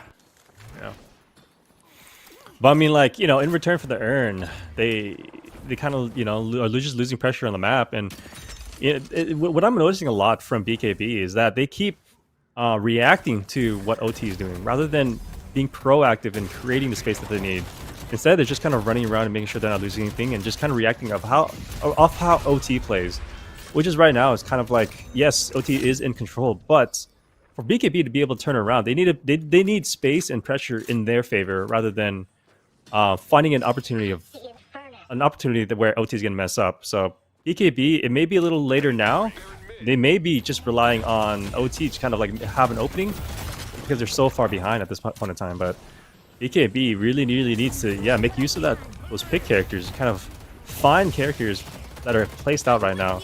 And with Calvin here trying to get away, they're the ones actually getting picked out right now instead of OT. So we're seeing a little bit less value here with these plays. Yeah, at some point it is just hollow promises and etc. Because you pick these pick heroes, but and they did have that good opportunity even when they can't necessarily win these skirmishes. You get 3 people 3v1 in the dome. There's a chance to get some significant swing back. There is a good amount of follow-up. Gooball, Nikus will be safe for now. I imagine he drops shortly, and that is a nice little swing, a bit of a bag on the floor as well on the side of BKB. Definitely, they're not short of a fight in them as Yamato does continue to go through. Knockdown comes through as well, and do they have a stun for the last stand? They actually don't. Meow Zero will immediately fall. Nightmare falls as well, and I think BKB are a little bit overzealous into that. At this point in the game, you take your good fights and you sing your praises. Comeback mechanic will help you, but if you just continue to bite off more than you can chew, you start to choke. BKB definitely a bit of a unfortunate moment there. I do want to bring to highlight as well, and just with the sheer advantage that OT had in the early game as well, one of the reasons they were able to snowball this so successfully, from what I've seen, they have at least 3 to 4 cult to sacrifice. That's for any Dota plays in the chat, Midas Touch, it's just such a gold swing as well, and it's such an efficient item. Yeah, I mean, and then they actually take out the mid boss right now, and obviously almost uncontested just because, BKB actually comes in with the Calvin Dome, freezing that mid boss here for them to take. We come out with the Death Slam coming down as well, and OT actually gets, two rejuves, and BKB gets one of those, and they actually take out Inspo as well in this fight here, and Geist is going to be taken out as well, and there's a 3v2 skirmish going down in the middle right now. And BKB, as much as they tried, looks like they only get 1 crystal here, and 2 deaths is actually not the worst trade in the world, but they are going to lose every single person on their team, as Marlax is trying to get out for his life, and ultimately ends up losing it as well. Yeah, takes a while to knock down the pig, takes a while to knock down the Yamato, that's for sure. Yeah, no, definitely, but overall, I mean, OT kind of came out on top still. They did lose their rejuves, but now they have so much map control. They are taking the urn, and it's going to be a comeback urn in BKB's favor, but right now it looks more like OT's favor as they are running it over themselves. But with BKB's actually coming up right now, so they look like they're going to rotate over and see what they can do if they can contest this urn or not, because if they do not contest this urn, they're going to be upwards of 30k behind right now, and there's going to be it's going to be hard to come back from that situation. Yeah, I want to see them be proactive. Unfortunately, the Goose does just end up depositing it in the face of BKB. Arslan popped it right in front of Infernus, but you'll be able to for him to dash away from that for now. Actually, significant damage being traded back into Oslander. Will he get punished for this? The Dome, it's good. You've got several people fighting you, and I mean, he's getting close, so Kelvin maybe would fall potentially. I mean, the urn does drop, but this is looking like a decent fight for BKB. Able to get some things back, but there's so many low members on OT. Is Mauzera able to get much? Parry comes through, but unfortunately for them, it is going to be 3 members falling for the side of BKB. Only Oslander falling ultimately for the side of OT. Adam able to get away. Sai able to get away. and any potential extension they were looking for ends in greed. Greed, as we know, fellas, equal feed. BKB, crossing your straws at this point. Yeah, I mean, every chance they have to make things happen, they're just responded so quickly by OT. Because OT's ready, man. OT's ready to be their protector members, and you know, like Kelvin. Yes, Kelvin did get a great dome off and then almost took out Auslander here, but you know, on the back end, OT was coming in from the side and taking BKB out one by one, and next thing you know, BKB is down 3 members, and OT still has, you know, everything on the map that they can control. And if you look at it right now, all the farm on BKB side is basically taken except for the top right, and OT's over there taking it for themselves at the moment, and they might actually run into a skirmish here. Auslander, Warpstone's out because he doesn't want to get grabbed here by Nightmare. Nightmare, along with Sharku and I think it's Malzawa, is looking for him to take him out. Actually, that's not Malzawa. That is going to be Poxy on Kelvin. Yeah, if And you're he actually Nightmare managed there, to get that. you Yeah. were so sad, honestly. 5 seconds away from Yeah. combo, and there's just a guy taking your punching bags, taking your sin sacrifices. That's exactly the sort of opportunity that you do need to get back into this game, to be able to get these favorable picks on your side of the map when you are just being disrespected, when you are having all of this map taken from you, all of this farm taken from you, and it's a game of inches, folks. And unfortunately, it was not in the favor of BKB in that moment. Nice little owl, though, to cancel that death slam. That is an interaction that I'm quite fond of. And Inches and seconds. Yeah.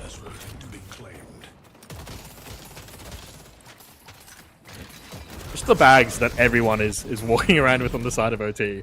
It's like you can see that they've all just been farming. Yeah, and that entire bag is just everything from BKB's side of the map as well. I imagine that we see a patron drop pretty soon. Yeah, we might see a patron drop. It looks like Poxy's trying to make a move for the Walker over there. He might just make a move for the Walker, who is guaranteeing them some value at the moment. And he's probably going to move back as soon as he gets it, because BKB is down 2 members, so there's no point of taking the fight right now. But a free Walker is a free Walker, so if they do win this fight and get back to the game, they're actually, you know, going to be 1 Walker up. If anything, it's permanent. It's guaranteed value. Looks like he's on the way back right now, actually. And I want to highlight that was the first flex slot for BKB. Yes, you're right. It is two Guardians up. You never want to see that. Yeah, and they need it for this last fight right now. Let's get started. Shark with a combustion too. I mean, OT, we'll see if do they play it safe, do they play it smarter, do they try and end the game here? And I think we see the boys maybe choosing to be a bit more dangerous than they need to be. Inspo will get traded down for Poxy ultimately as we get them running out of spawn. I want to see it's go time. BKB, you got to get some kills here. You need to run them down. If there was ever an opportunity to not let OT get away with it, it's right now. Unfortunately, Nightmare not really able to catch too much Yamato. No connections with the rope, and OT actually get away. Inspo, the only member falling in spawn. That is tragic for BKB. Yeah, they're looking for anything right now, especially with no rejibs right now. Any pick is fantastic, but they did not manage to get anybody. And Nightmare over here on the left-hand side of the map looking for anybody, but he's actually getting surrounded by members of OT. He grabs the urn, tries to bring it back, but he's going to get Majestic Leaped on by Auslander. He throws in, and they're going to break it for a chase here, and it actually gets taken out by OT. Honestly, I like the attempt from Nightmare there. Like at this point, you gotta get what you can, but in another sense of the words, though, it's like what's the difference from that and just walking up and feeding? It's so hard to play these margins, and BKB playing it as best they can, but OT just immediately able to punish. Death Slam as well, right around the corner for Slapgod. He can potentially even yoinking them out of spawn if he's up to it.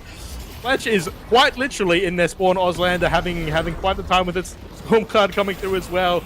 Dome will buy a bit of time, but ultimately, I have to say this is GG, folks. This patron will be falling very shortly. Blue ball ripping through, Death Slam coming through, Seismic Impact coming through as well. OT will win the game, and I mean that's got to be one of the big. That's very comfortably the biggest soul gap that we've seen for today so far. OT proving why they are, you know, the premier team. They are the team to beat in APAC at the moment. Yeah, no, I mean, they definitely showed me how good they are going to be. So if that's going to be the dominant force in this tournament, I think they have a good name for themselves at the moment. So I'm excited to see more of them in this tournament, but I also want to see maybe some closer games as well, because I think, is it a best out of 1 for this tournament, for these brackets right now? Yeah, I believe it is. qualifies. We'll be seeing a lot more series tomorrow, folks. But yeah, today is just the best of ones to get through all of these teams that have signed up. Shout out to everyone who's playing in the tournament today. And Yeah. Well, yeah. I mean, what I want to see more from BKB, I mean, that laning phase has to be a little bit more locked up. Losing all 3 lanes like that, getting all the Guardians taken out so fast. I think the first Guardian came down at what, 4 minutes, and with that, I mean, OT is going to take over the entire map if you take over the Guardians so quickly. And we saw how a good team can snowball, right? Only off of that quick Guardian. And taking a look at the post-game numbers here, Sire actually putting out a rainbow performance here with the Ivy, with the most damage, most farm, most objective damage, 0 deaths, by the way, and the most kills. So honestly, I think we're looking at a great Ivy right there. yeah, Sire and the Cogs are showing up again for another cheeky performance of Deadlock in the Cursed Apple, showing what they can do. I mean, yeah, it's really unfortunate because I want to, and obviously not to call anybody out. Sometimes stuff does happen. Melzower, he could just not find an opportunity to do anything the whole game. I believe he died upwards to 3 to 4 times during the laning phase, during the first, let's say, 5-6 minutes of the game. And when that happens as a Yamato, a character that is, he's supposed to be applying the pressure onto the lash. He's supposed to be able to get in there and cause problems, make OT have to react to him, give your backline, give your Infernus some space to play. It's really immediately going to break down your team composition. Like, it was really unfortunate to see that, especially in your middle lane, one of your arguably the most important lane to win, or at least not lose. And Guardian was down by like 4 minutes. It's really tough to see. If you are a fan of BKB, once again, shout out to them. They are a little bit more of an unknown team, haven't participated in as many APAC tournaments. And at least in my mind, we're able to beat Big D, the Chinese team in the tournament, which I had in my personal power rankings as 3rd. So they're far. Don't let this game fool you, folks. This is a very competitive team. This is, we're the cutting edge of APAC. But it just shows how ahead of the curve OT is at the moment. Like, they're making good players look like they're feeders. Yeah, no, OT looks like he's dominating the force right now. I mean, and BKB, I don't believe, it looks like they're the 5th seed team, so they're not at the bottom of the list either. So OT being so far ahead over the competition at the moment, is good for them. But yeah, to create an environment in the pro scene or in the competitive scene where all teams are even. I mean, BKB kind of needs to step up here. And especially, I think, honestly, in that laning phase, I think Yamato and Great Talon are fantastic laners. And I think they, on paper, should have beat Ivy and Viscous. Ivy, noticeably, commonly a weaker laner. Viscous, definitely very strong. Can make up for Ivy, of course. And we actually saw that, today in this match. But Yamato and Great Talon, I think they could have done a lot better there. But it may be a difference in mechanical skill here at this time. And OT, maybe, being able to spread all their best laners all across all 3 lanes is probably where they kind of shine here in this tournament. Yeah, it's one of those situations where it makes me think. I almost wonder if we missed a cheeky little like minion parry or something, because it was such a huge disparity so early into the game, which is which you rarely see, especially at this level of play.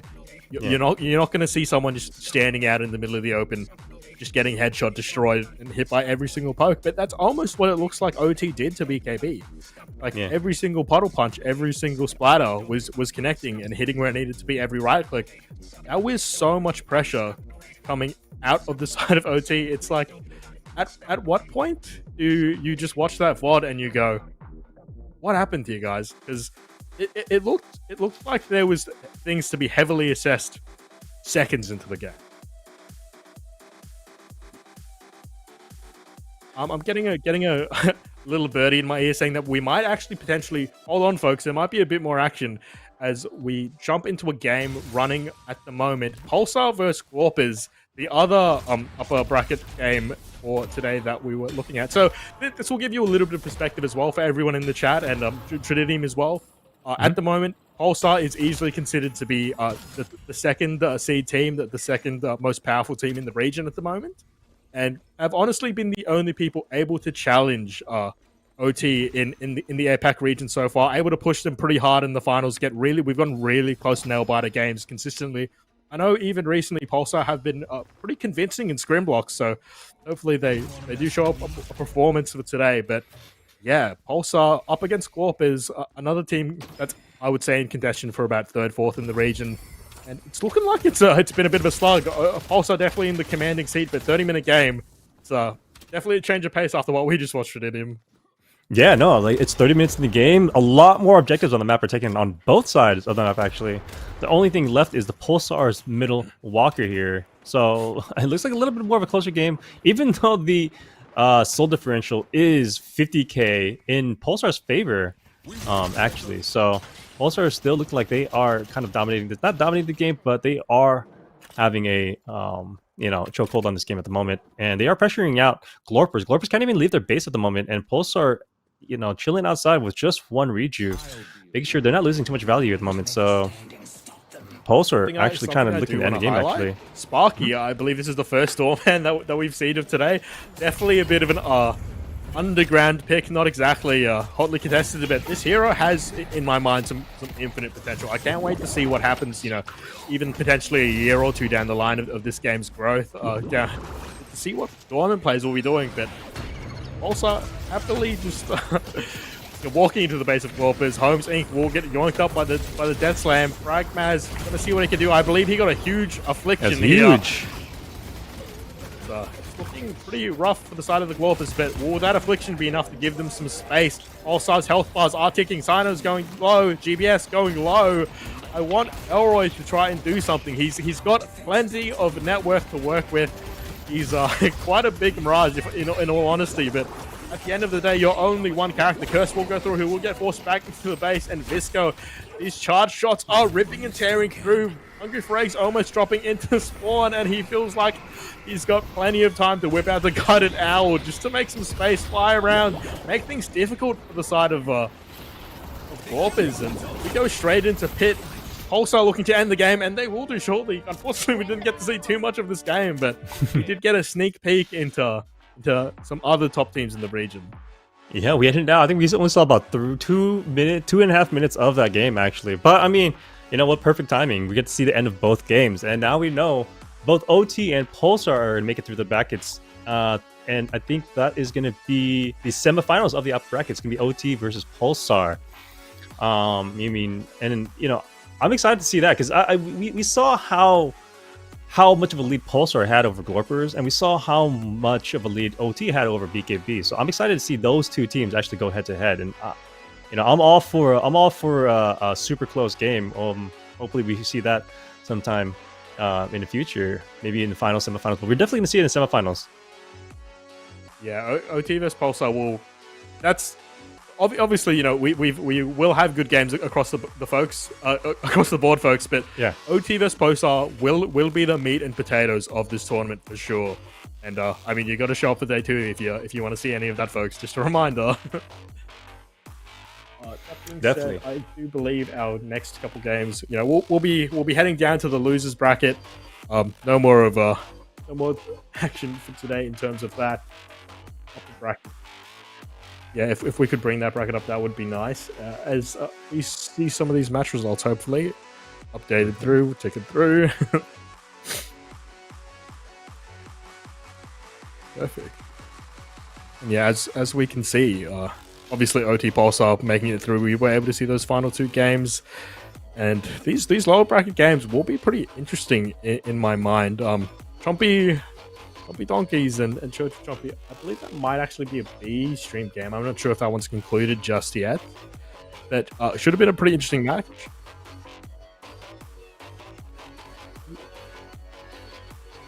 Okay, so speaking of, Comfy Donkeys and Church of Chompy, very similar names. Forgive me if I stumble over my words saying those guys a little bit. But I believe that will be our next match for the day. So I'm pretty sure that will be quite a close game in my mind, hopefully. Once again, I'm not sure if you heard too much of it, Tritium, but Church Yeah. of Chompy is very much a group of puggers. They're not super. They're quite new to the competitive Deadlock scene, but they're all quite high ranked. They're all quite mechanically gifted. Whereas on the side of Compy Donkeys, it is much more a bit of an old guard sort of team. These players have been playing for quite a while. Shout out Bishu. He's been in esports for upwards of a decade now, I believe. And he's the leader of that team. So it will be quite good to see this matchup. Once again, a bit of an old guard versus some new blood into the region. Yeah, no, I'm do wanna excited to see that. Yeah, Yeah, I mean, like- Church of Chompy tighten up their macro though, because I saw they were really struggling with that in their previous match that we casted. Yeah, I mean, if you said those were the kind of the puggers kind of team, I mean, that's exciting to see in this organized kind of play, right? Because you're gonna see a lot of old guards like that, and you're gonna see a lot more, kind of like a little bit more stricter in terms of macro and everything on other teams. But then mechanically gifted players in a setting like this is really fun to play because they come up with really creative stuff and creative ways to win the game. Like, in Dota, we had Thompson coming in from Pugs, coming into the OG and actually kind of dominating the mid lane. We have players like that. If the players like that are in Deadlock, we want to see more players coming in from the Pug scene. And there's hidden talent out there, guys. Maybe even you in chat could be the hidden talent that these teams need. So, keep your pugs up and keep it going. So maybe you might find yourself in a Thompson TI situation, right? And maybe you'll be the next Samal, you'll be the next Hobson. So yeah, you could be the next It's hard Faker. to say. Yeah. Okay. All right, I'm getting a word for production. I want to make sure we guys get into the donations. We want to make sure this prize pool is as big as it possibly be to make sure we support these players in the tournament as well. I think we're slightly under 1,000 AUD, so a couple more donations will bring on. We hit that $1,000 mark, and I think these players will be, will have something to play for. Everyone in the lower bracket has something more to play for. It's going to play a lot harder, and it's going to support for future events for APAC as well, especially in this growing scene. So make sure you guys set up those donations down below. Make sure you guys head over to the Discords. Check out the Deadlock APAC Discord right down there. Do /Deadlock APAC. Join the Discord. It's popping over there, and like Kakacho said, they're doing pugs over there. They're doing custom games. You have a chance to join these events as well, and much more. And check out the Death Slam events Discord as well for your NA Death Slam events. We also have the custom games going on over there. We actually have a Death Slam League going on at the moment, and I'm actually a part of it. So I'm actually competing in that every single week, and it's a lot of fun. It's giving me. I'm kind of old. I can't play in pros, so it gives me an opportunity to play with my fellow Deadlockers and compete and have fun. So make sure you guys join those Discords, and don't forget to donate. Yeah, definitely. We all like round numbers, guys, so let's try and get those round numbers going. And same thing, exclamation mark merch, Deathy, all the Death Slam events guys. Want to shout out to you guys for this collaboration. Yeah, get some merch, man. It doesn't look too bad, certainly. I remember Deathy saying earlier he was wearing a shirt before he wanted to get a little bit more prim and proper. Yeah, get some merch, get a mug, It's all love, folks. We're all here to just support each other, and Bloom is seeing that we have this time invested in, and we want to make it as good as we can. So rally together, guys, and let's support the community as best we can. Yeah, I mean the best way to grow the game that you all love is to support the game that you all love, and I will do my part as well. The next time you see me, I hope you see me in a Death Slam t-shirt, because I'm gonna go and get myself one of those. Honestly, they look amazing. I'm not one to buy any merch that looks like something I would wear once. I think the Death Slam merch is something I would wear over and over again. Yeah, you could definitely get away with going somewhere public and not looking like too much of a gamer. It's to keep it simple. But yeah, shout out to everything, folks. And I believe essentially, if we can just look at the bracket one more time before we go to a short break. Just have a little summary of the day so far. So once again, I want to remind everyone, we did start out with 16 teams for today. So a really good showing, especially for the APAC region. Really proud of that. Multiple regions represented as well. And brackets having some upsets. I do want to talk about, in particular, that Big D versus BKB matchup was not something that we were expecting to see today, folks. So I do want to keep an eye out for BKB coming further into this tournament. We'll be seeing them again later down the line. Otherwise, everything has pretty much played out how we would expect in terms of the seeding so far, more or less. But yeah, folks, it's we've had a lot of teams come through so far, and these numbers are dwindling, and they're dwindling fast. Real quick in the chat, if anyone wants to say, who your favorites are to win the tournament, or if you have any favorite teams, perhaps you're watching to some of your friends are competing. Let's just have a little shout out to the community. Shout out to every team that showed up today. Spam your teams. Now's your opportunity, especially before any potential more knockouts come through. Who do you want to win? Who do you want to show that they've got plenty of support and it's time to play their hearts out? Yeah, show me. I mean, I'm new to this region. I'm I don't see a lot of APAC going on. So show me who you guys are supporting and show me who you guys want to win this tournament, because I'm excited to see who is going to come out on top, and I want to see who you guys are supporting so I can support somebody you guys support. But in the meantime, we're going to go to a break right now. So make sure you guys go to your bathroom break, get some water, get some food, whatever you need to do, and we will be shortly right after this break.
lovers, but in the end it's friends. And we can't go back again.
Like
Hey, what's up, guys, and welcome back to Dead Slum Events on APAC.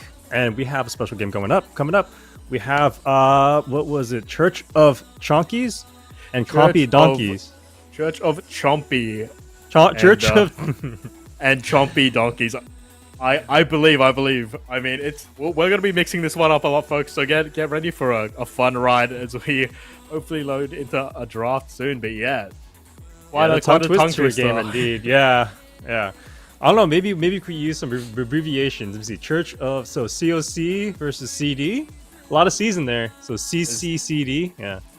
We'll mix it up. We'll mix it up. We'll mix it up. We'll figure it out. I think it's gonna be a lot funnier if we just keep going with the chunky donkeys and then the chumpy chunkies. You know? Honestly, yeah. I think we just keep it fun. We'll whatever comes out of our mouth comes out of our mouths. It'll be close enough, you know. Church of Donkeys versus Compy Chompies. How about that? I think a little fun fact as well for anyone confused about Church of Chompy. I believe the name comes from it's a video game. Some of you guys might have played it. It's one of the Skylander games, actually. I believe that there's a Chompy character, and they've really rolled with the theme to say the least. But yeah, you know, fun fact of the day. Skylanders has more than inspired this team, to say the least. I'm looking through their team questions. Every question is answered with Chompy Mage or Chompy Power. So pretty colorful team we have going in front of us right now. Yeah, with the potential though to make it to day 2 here. So yeah, I mean, not to discredit their ability to play the game. They're having fun with it, and they're performing as well. So obviously, maybe not as good as they would want to. They are in the losers bracket ultimately, but I mean, we're at the stage of the day where every single team has come here to play, and play they will. Hopefully, yeah. shortly. I mean, sometimes it's the team that's having more fun is the one coming out on top. Like, you can definitely see if a team's having a lot more fun, and you know their plays are flowing. You know, they're hitting more shots. They're going for crazier plays, and maybe their colorfulness in their interview will shine in the draft and shine in the game as well. So I'm excited. We might see a little bit of creativity here shining through in the draft, which I'm excited to see. Yeah, from what we've seen of them so far, they're definitely a team that maybe isn't necessarily constricting themselves to the current meta as much as we would see from other teams. A little bit favoring their own comfort picks compared to, basically everyone else we're going to be seeing for today. But that's not necessarily a bad thing. At the end of the day, if you are good at something, it's worth picking. We've seen this to a degree, even in like NA Valorant, for example. Yeah. Forgive me, I forget exactly what the team is called these days. They did get picked up by an org. I know for a fact one of the top ranking like Yoru plays, for example, got picked up, and I mean they just pick Yoru and they win. So I mean, yeah. Transferring ranked play into competitive play isn't something that's exactly out of the question, and maybe we'll be seeing more of that out of Church of Chompy. Yeah, definitely. You start seeing those comfort picks, and then see a lot of comfort picks going in, and then winning those games for people. I remember you sound like a Dota player, so I don't know if you maybe remember Ame picking up Io when everyone did not want to pick up Io as a position 1 carry in the international, the biggest stage in Dota, and dominating that game for the grand finals win, I believe. Yeah, shout out EE and everything that he's ever done, including feed. But that's what makes a great player sometimes. Sometimes you need to know your limits, and feeding's the only way to learn, even on the biggest stage, folks. As long as you win at the end of the day, I mean, who's to say? Exactly. That's how you solidify yourself in the home of the greats. But our first band coming out from Compy Donkeys, Viscous. How are we feeling about that Viscous band? I mean, we saw exactly what it could do when piloted by a player who knows what he's doing. We saw Nikus on it last time around, and we'll be seeing nobody on it this time. Viscous, just get him out of the game, because I don't want to see any more Yamatos going 0-3 in lane. Yeah, no, definitely. I think Viscous is a really good laner just because that cube lets you push so far and so heavily into its bad situations, and Viscous can just cube you to save you from those situations. And then splatter, and punch. Really good poke tools to bring you out of position. Splatter to do some damage, and etc. And Paradox, we see another Paradox ban again. One of the best pick characters in the game right now after Holiday got nerfed. So we're not going to see any Paradox today, and I think a lot of teams are really scared to see Paradox kind of have her highlight right now in the tournament. And Abrams coming in from Compy Donkeys, Abrams either banned or picked right now is 100% picked or banned right now, and I think seeing it coming in from the OT game, Abrams does have his place right now as one of the top tier characters to pick up in the tournament right now. Yeah, Abrams, it was the first thing I was going to mention as well. The fact that Viscous did get banned in his place and Paradox, kind of having to be banned at this point, just so much power behind her, at least considering the OCE region, in the APAC region. Abrams does slide through, and I mean, this character, Billy, though, his counterpart, also getting through. That's always a fun little interaction between Shoulder Charge and I forget the name of Billy's too, the knock-up. I believe Abrams does very consistently Rising with Ram, that interaction, unfortunately. But I'm very interested to see, because especially with the holiday changes, with the Vindictive changes, I've noticed that in the draft there's almost this pick meta game within the draft at itself, where around these pick characters, where it's such a limited pool of highly viable pick characters. Like, for example, Mo and Krill being picked up on the side of Church of Jumpy, where you are either trying to deny them and remove them from the game, trying to get them for yourself, trying to stop the opponent from picking them, trying to get them to pick it so you can get another strong pick. As the game evolves and as more heroes get added, it's very interesting to see how the drafting meta does evolve. And we're seeing the implications of that so far. Lash being picked up, though, not wanting to be not out-drafted, but not wanting to be drafted out of getting some pick potential, getting some team fight presence. A nice little pickup for the side of Compy Donkeys in my mind. Yeah, it's definitely interesting to see the priorities of each pick. I mean, in bans, of course. It looks like every team is afraid of a very skilled or very high-powered pick character like Paradox and Holiday, when Holiday was actually in the meta. Always see them banned because it creates so much discourse in the game. You can't really farm alone. You can't really push the jungle. It does set you up for a lot of big kills and big opportunities to push more. So, I mean, banning those out or picking those characters is, I think, huge. And looks like every team is kind of opting more for a frontline heavy, tankier team, especially with Mo and Krill and Billy there, and also with Abrams on Compy Donkeys. And the best way to kind of shave through that frontline damage and frontline tankiness, picking a pocket here, in my opinion, is a really good move. It's tough into Mo and Krill, but with Mo and Krill's HP pool and Billy's HP pool, they could get really big. Affliction is a great tool to get rid of a lot of tanky characters, and that's I like that pick. And with Mina banned from Church of Chompy and Ivy getting banned out from Compy Donkeys as well, how do you feel about that?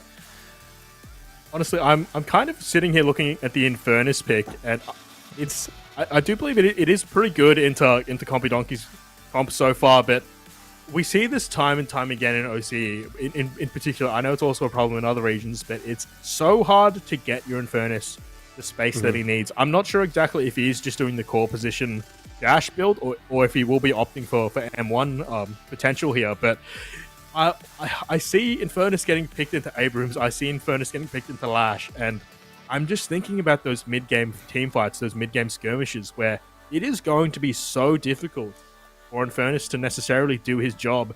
And in a team that doesn't necessarily have the most damage output so far in the side of Church of Chompy, that is a scary concept in my mind. Furthering that even more with the Bebop, furthering that even more with the point-and-click 7 stun, it's gonna have to be a really good game out of Infernus. I do believe, forgive me, I forget his name exactly, but the Infernus player that was piloting him last time we saw Church of Chompy did put on quite a performance, getting some solo kills potentially that he shouldn't have been getting. So, I mean, if he's a player who can pilot it, this is a nice beefy frontline for him to just set ablaze. But yeah, it will have to be maneuvered expertly in my mind. No, definitely. I mean, we saw it in OT earlier. I mean, if you don't have space for the Infernus to get where it needs to be, there's not much value that you can actually provide. With Infernus, I mean, it is a great character, great at shaving down, tanky characters, great at, after burning everybody on an enemy team, and great debuff spreader. It's hard to get to that state where Infernus is a dominating force if you don't have space to get to that dominating force. There's no farm to take on the map. There's no space. There's no side lanes to farm. If all your guardians are, or all the enemy guardians are up. And on Copy Donkeys, they just picked up Mirage, another character in kind of the same boat as Infernus, in my opinion. He loves the side lanes, can teleport to anywhere on the map. If you guys didn't know, and a great debuff spreader as well. Also needs quite a bit of farm to be active. So Church of Chompy and Copy Donkeys picking up comps that kind of need a little bit more farm going into the middle game, and they need to make space for those Mirage and that Mirage and Infernus. And Copy Donkeys has 7 as well, so they have a lot of farm that needs to go around on their end. And with Bebop making space too, they picked up a pick character of their own in Bebop, and even with Lash and Church of Chompy has Mo and Krill. It looks like both teams tried to have an answer for their side lane pickers with Mirage and Furnace with their Bebops and their Mo and Krill. So interesting game, but looks like both sides kind of have a very similar strategy going forward. And honestly, I think we're going to see kind of a mirror match and maybe a close game right here. Yeah, I was going to say, it's like pretty much it's basically the same drafts, but in a different flavor. Yeah, it's so similar. Like they both have strong carries who want to get big. They both have some degree of pick potential. They both have heavy spirit nukers, but they also have good sustained spirit damage. Both sides are very brawly. They want to get amongst it. It's like this will. I really hope that this does end up being a close game. No team necessarily gets too far ahead in these first few minutes of laning phase and those sorts, because this is a really interesting draft in my mind. I believe this will be a very macro, a very brawly sort of game. And in my mind, hopefully quite even. Because I don't see necessarily any big edge on either side, unless you are a believer of the Infernus Curse. But I do believe we have seen that broken in OCE, in APAC. So I'm excited. No, I'm excited to see where this game goes as well. Especially against Compy Donkeys and Church of Chompy. Yeah, I think we're getting it right. I mean, the names are on the screen right now, so I can read them off. But in the middle of the game, we might mix it up. Yeah, I don't think that's a might. I think that's almost a shoo-in, folks, that we will mess it up. But forgive us, we're doing our best. One thing I would like to say is, how are you expecting these lanes to play out? Or are there any little interesting interactions that you do note? Just looking at these drafts, like I mentioned before, it's like shoulder charge does kind of make Billy's life pretty difficult in these, especially early to like around 8-minute scrappy fights. You sort of feel like you lose an ability if you are facing against that Abrams, which is always quite unfortunate for the side of Billy. Yeah, no, definitely. I mean, I think we're gonna see in terms of lane compositions, we're probably gonna see Mirage and Infernus on either strong lane for each team, which is probably gonna go up against the other team's Billy and Abrams. So I think Mirage is gonna go up against Billy. Infernus should be going after Abrams. I think Infernus does well against Abrams since she's such a big target. Abrams not the strongest character he was back then, but he is really strong right now, especially with the new resilience that he has for his third ability. So as long as Infernus doesn't get enough afterburn onto him, I think Abrams is perfectly fine. And with Billy, catching up to Mirage may be some trouble too.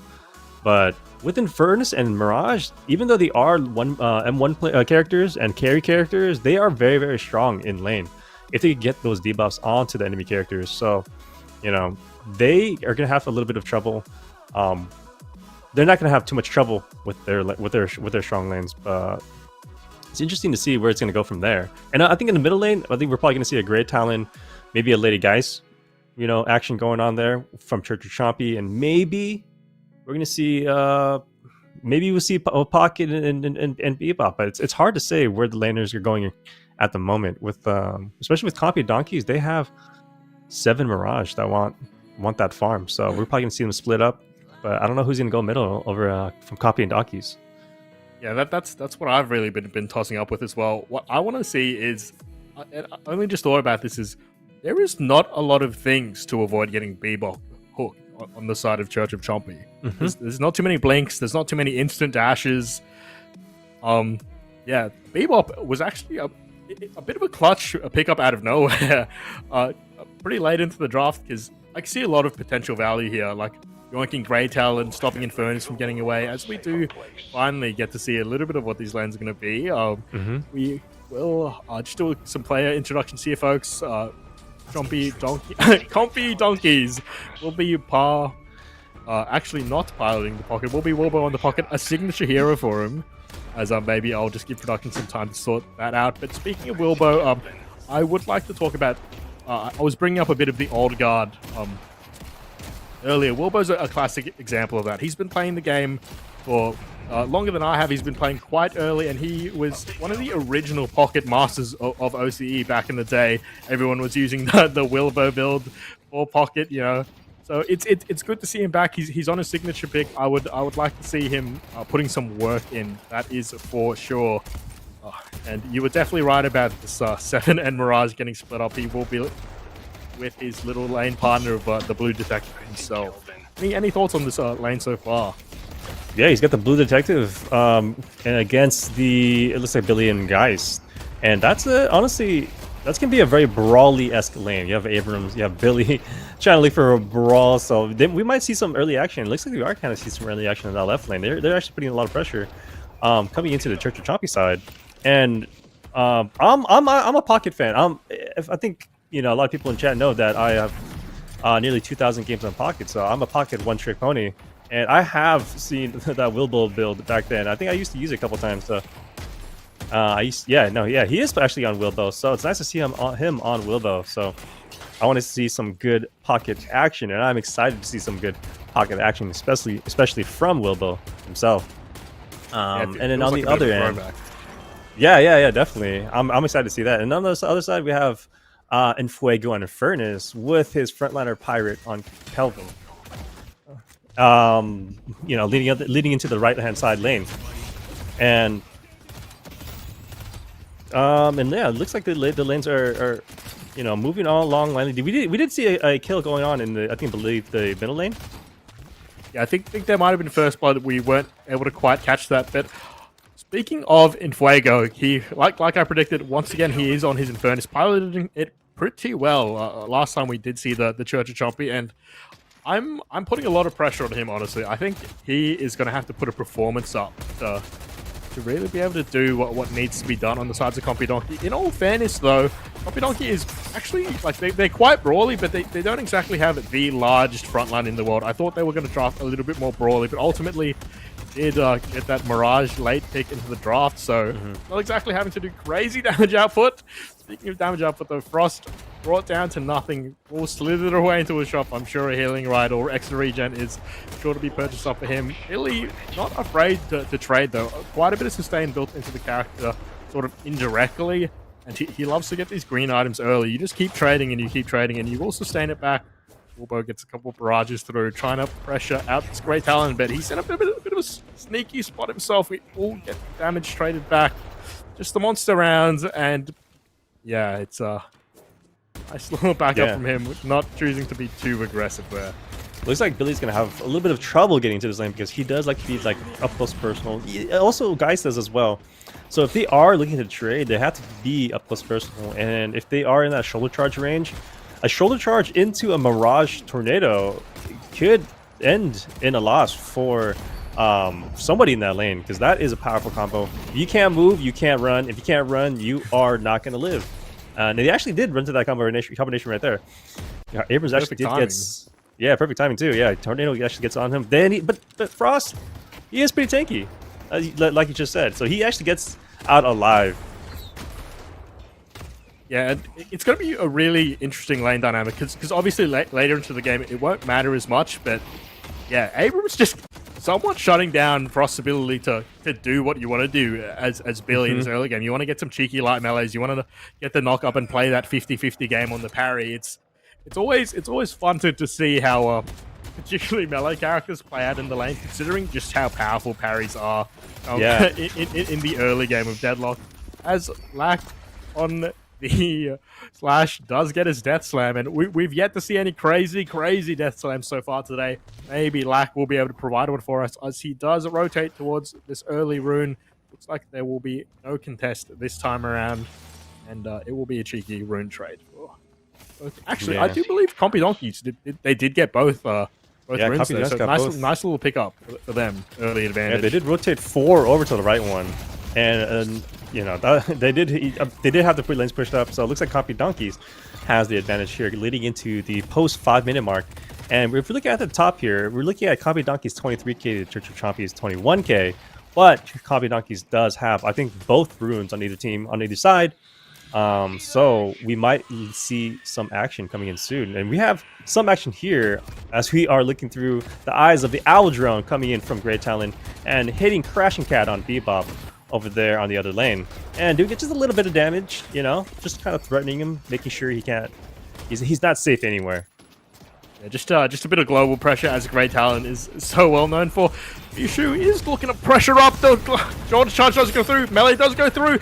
Chain Gang will get immediately traded back, and Bishu actually doesn't have his ultimate available just yet. Will pop it, but he's gonna go straight up flying and dying in the sky. A bit of a Superman coming out of him.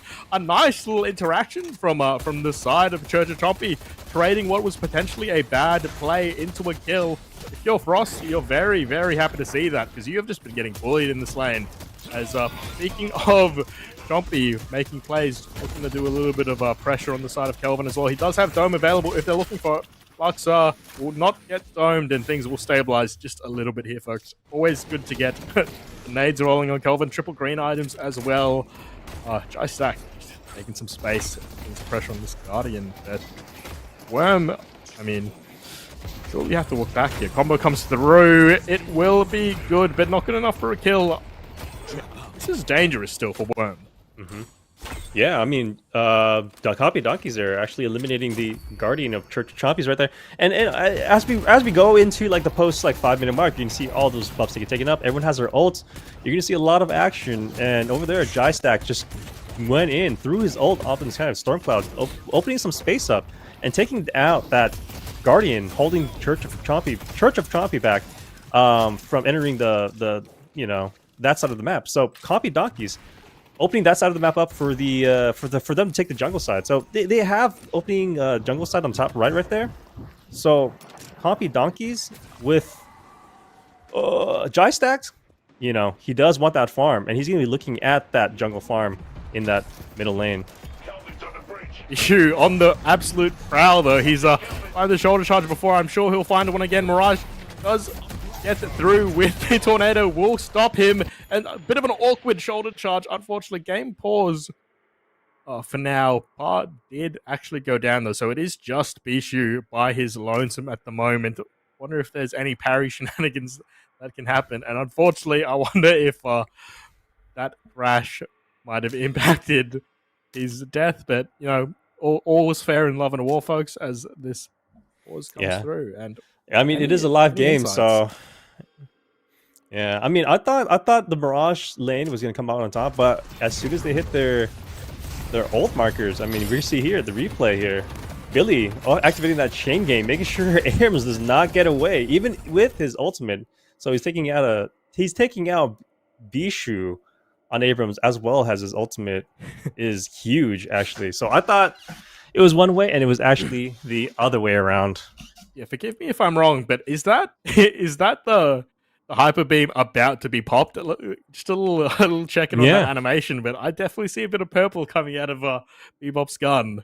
We got 3 members from Copy Donkeys looking for some action here in the right-hand side of the map. We got Hyper Beam in the sky. Wilbo, he's like 4 seconds away from Affliction. And then Lack is spamming that R button because he wants to get a Death Slam out ready right now in the eyes of Church of Chompy. Oh, a little awkward. Yeah, they see what's going on now. So Pirate does have that frozen shelter to protect all of them if he does need it. So but Fuego is actually kind of far away from him. If he's gonna pop it, he's gonna pop it to save himself at the moment. But there is a Hyper Beam coming out right now. There is an Affliction ready, and there is a Death Slam in the pocket of Lack. Yeah, and it looks like he's hungry to use even it. if he does pop that frozen dome, he's going to be in danger unless he can really get some space for himself. Like the second that dome goes down, it's still the same 3 guys staring you. And if we could actually go back to that Kelvin POV, just for a second, I want to see I just want everyone to imagine that one Willem Dafoe gif where he's looking up, because that's kind of exactly the situation where Pirate is in at the moment. He is looking for anything that can get him out of dodge. He knows how much trouble he's in, and I mean, he's still frozen throne to his name. Is he able to get the space that he needs? He's feeling pretty good about himself. Hasn't even popped it. Surely pops it eventually. Gets the 1v1, but he chooses not to use it. Black will get that final kill. Okay, interesting choice there to hold that there. Maybe not trusting that the regen would be enough to stop him from just instantly dying in the dome. Choosing to get the cooldown. Black was actually low himself there in the situation. I mean, he could have maybe provided something there. I think the frozen shelter could have aided him a little bit. But, you know, maybe he wanted to use it in a better situation there. But Fuego actually kind of lives. Could be right now. Yeah, it looks like Frozen Shelter actually does come out, and he actually does trap Bebop there in Fuego, running around with Flame Dash, getting that burn damage on every single person right now that just went on his Kelvin earlier. So he's getting a little bit of payback right now. And last year coming in with Ground Slam, doing insane damage over on Fuego, and it actually gets. Does he get the trade off? Lack is sitting at a 1 single HP, and the trade actually does go off, and Lack goes down for taking out Fuego. Dropping on the other side of the map as well. We're playing such a game of close margins here, folks. I mean, there was literally like 10 HP to work with between potentially getting more kills on the side of Church of Chompy. Abrams, I mean, Bishu, you've got 10 HP to work with. Unfortunately, you do get swapped from full. The barrier is procced, and he does just barely live it. We'll be happy to see that. Nice, you know, just walk away, and he's actually getting pressure from Lack here. Not too many cooldowns besides having the leap. Ground Strike not available just yet. Will be able to be utilized. Tornado comes through. Nice little parry, though. Won't be parrying the second punch. Guardian going down any moment here, I believe. And really, I'm pretty excited here, Try, because this is exactly the scrappy game I wanted to see. And Bebop, yoink him straight out of the sky. He will be still dancing on ice, but nice little bomb stack for the side of Crashing Cats. Choppy Pirate. His health bar didn't actually move throughout any of that interaction. Not too much. He does notably have a reactive barrier. Yeah, thank you, boy. I mean, you know, leading up into this post 10-minute mark, Compy Donkey is taking out 2 Guardians away from Church of Chompy, and a lot of action is settling in now. But we are looking at Pirate chasing Jai Stacked, and Jai Stacked is running away with a sliver of his HP. Now Billy is coming in from the side, gets the Rising Ram off, and gets the stun, and takes out Jai Stacked when he was just running away past the Guardian, may I add. And actually, Compy Donkeys finally loses their first Guardian, and Jai Stack goes down for it as well. Yeah, honestly, this is really interesting to see, because at least in terms of the community, this would be a very close game if you ask the average person who's watched around. But that is what we're seeing. These teams are neck and neck so far. These are such fun little interactions. Affliction will get popped onto Pirate, and I mean, it's rough for the Kelvin here. He does have the Frozen Dome if he wants it, but Wilbo deep into enemy territory. No more cooldowns to play with. Crashing Cats actually in the midst of all of this, though. Gets a little cheeky earned deposit. Not too... I'm sure he'll be happy to take that into the bank. Everyone's sort of backing off here. Pass still in very much danger territory. Did he get chain ganged or something like that? I wasn't able to catch it quite, but I heard an audio cue. Ultimately, it will be a kill for an earn. I mean, Compy Donkeys will take that any day of the week. For sure. I mean, that's value guaranteed right there for Chompy. Even though Compy Donkeys does get the earn, they're sitting at an even 59 to 61k in terms of net worth. So both teams look like they're actually just fighting pretty evenly at the moment, and they are making, you know, good trades here and there. Like no one's actually losing anything for nothing at the moment. So if they're losing something, they're going to take something in return. And that makes for a really exciting, really even game right here. Yeah, definitely staying competitive as we go into the mid game. I want to see what happens exactly when we hit this 15-minute mark, because that's when some big boy buffs come up. That's when, you know, Big Boy Earn is introduced into the game. And I think that's going to be explosive action about 3 minutes away so far, folks. And did I just see a Veilwalker and Bebop? I've been seeing that a lot recently. Veilwalker and Bebop, like really early. You're going to see a lot of action coming out from that, because he's going to run around invisible. And that free heal keeps you really active on the map. I mean, I'm excited to see some Bebop action coming in too, because you don't see a lot of Bebop in any competitive at all. Honestly, it is surprisingly pretty commonly picked in OCE. Teru, one of the Pulsar players, is known for being absolutely insane with his hooks, and maybe Crashing Cat is also pretty insane with it. Pirate Chompy fought out slightly. He does have the stun on him. He will manage to get up top, I believe. No chase follow through here. But ultimately, Clockwork Chompy going down in that side lane, I believe. It's getting a bit dirty here, folks. Definitely Soul Lead remains tight, but these scrappy fights that they're fighting for tooth and nail over like medium camps is what it feels like at the moment. Just wanting to give up absolutely no space at all on the map. Yeah, I mean, if you draw a line on the map right now, it looks like it's going to be in favor of Compy Donkeys in terms of space. But a lot of the action's coming in the right-hand side here. J-Stack helping the Storm Cloud in the sky, and Fuego actually gets hooked away, activating his combustion, getting 2 members along with him. Hyper Beam goes down, and Fuego's running for his life at the moment. Grey Talons in the sky, sniping away at everybody he can find, but actually gets beamed down by Crashing Cat, and actually has to jump down from the sky, his safety net, looking for anything else you can find here over here on the right-hand side. Ishu running in, jumping in, punching and taking out Fuego as well. And it looks like the fight is coming down to Church of Chompy, down 2, Compy Donkeys down 1, and Compy Donkeys looking for the chase, looking for more. They're hungry, and they're taking down Worm with a stun, and he's actually on the ground looking away. He actually does get away, but Compy Donkeys actually looks like they're actually coming out ahead right there. Yeah, as that fight cools down, that was so unfortunate for the side of Compy Donkeys. Just in the terms of, that was so close to such a clean, instant double kill there. And Fuego just barely managing to get out of there before, too much hard TCs comes through. He manages to flame dash out. Pirate manages to get out of there as well for at least a little bit. It could have been a very clean fight, and Church of Chompy managed to make it really scrappy. They managed to get some trade-offs. Lack goes in, trying his best to kill the Fuego, and just immediately gets traded. Ishu having a bit of a scrappy fight in the swords as well, does ultimately get on top of that. And the chain again comes through, pulls far into the combo. There is nothing you can do. That Mirage is falling with a significant bag, traded straight to the Billy. Billy getting quite big. Yeah, I mean, it's not really good to trade a bag like that right now in this game, especially coming out from that last fight. Because Compy Donkeys was ahead for a little bit, for just a split second right there, but it looks like Church of Chompy is actually coming back in with 81k to 79k. So it looks like that bag was a bit of a trade for them. And right now, it looks like we're getting to another skirmish over here. And Fuego getting caught out by Bishu, gets rammed, and he actually gets exploded by Wilbo himself.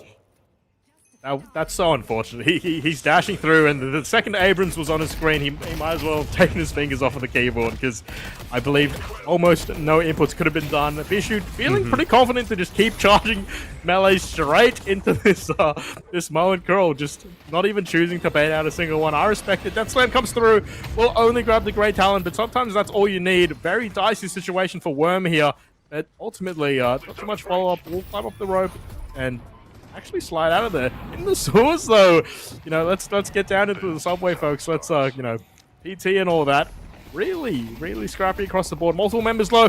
In the dome, though, it will just be Kelvin by his lonesome. He's got some friends, but the health bars are, unfortunately for him, the wrong color. Parry will not go through, dropping down. This is such a messy fight, folks. As we continue to duck and weave through the buildings, Soul Exchange comes through, but Flash...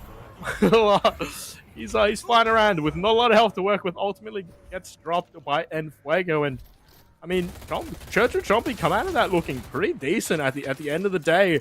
What will they be able to take from this, though? It's all of their lanes are relatively pushed up at the moment. Just to look to reset and maybe buy some things up, see how you're feeling. And they will actually have an earn pickup from the side of Compy Donkeys, but they go straight into the pit. I like to see this. It's definitely dicey, but will Compy Donkeys be able to respond in time? This is going to be, yet again, another very scrappy fight. Good thing to note, there is no dome to play with. Infernus is able to secure a good amount of space with the pop. J-Stack is just ripping and tearing through. The hook will not be able to cancel Stormcloud, and I mean, this is just the ideal situation for any 7 player to just absolutely rip and tear through a full team. Every single stack of that Rejuvenator will be used, and Compy Donkeys, though, they went in looking nice and hot, but it's still a bit sus, a bit dicey for them. Worm will drop, though, eventually. There is no health to play with on either team. just Loxo and Infuego with the semblance of a health bar, as every single member of this lobby looks to lick their wounds and some look to chase. Unfortunately for Pirate, he will go down eventually. Crashing Cap, he'll get the hook, but he won't get more than that. And look at the gray screens coming through. I mean, respawns are coming through at this point. This fight is lasting for so long. Sun comes through. Mirage actually teleporting back into the fight, though. This could be huge for the side of Compy Donkeys. Church and Choppy have maybe overextended, not calculating for that factor.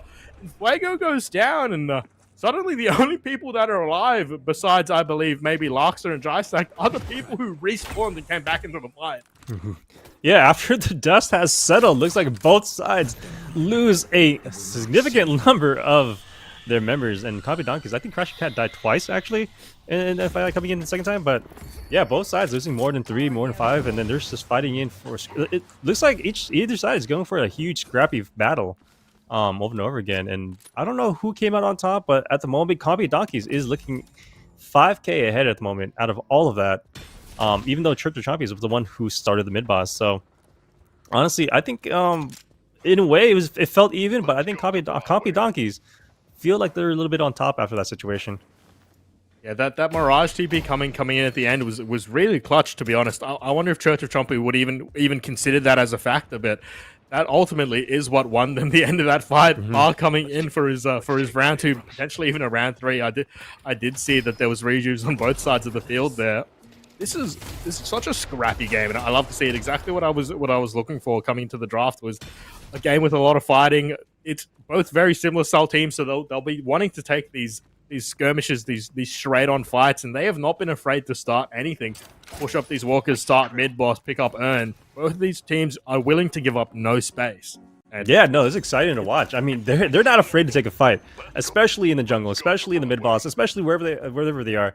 You know, and then last like 3 minutes, we've seen like 3 different fights going on, and they started off in the jungle over and in the double vendings, and then they just had a huge 5-minute scrap over in the mid boss for, you know, another 8 more minutes after that. And obviously these times are wrong, but you know, it felt like they were fighting a war over there, and someone actually came out on top, and Lack coming in, taking that mobility rune, giving him tons of stamina for him to use, which is probably the best rune you can get for Lash. So he's gonna be running around the map right here, and they're looking to get the urn and put it in. Happy to just tank it. yeah. But yeah, it looks like they're moving the urn over to the other side because they do have a little bit of control right now. They do have their power buffs right now to be able to win any fight they do run into. Church of Choppy actually kind of on the back end on top right hand side here, playing around their walkers, and they're slowly going to move over to the urn drop off, and we're going to see another scrappy battle over here, or we're going to see one on the other side of the map because Calvin is going to be pushing that with his guys into the Compy Donkeys, and we are going to looks like a scrap over here going on the urn side here. Lack going in, try to take out Worm, and we're dead slamming him right there as well. So looks like 1 urn for 1 kill.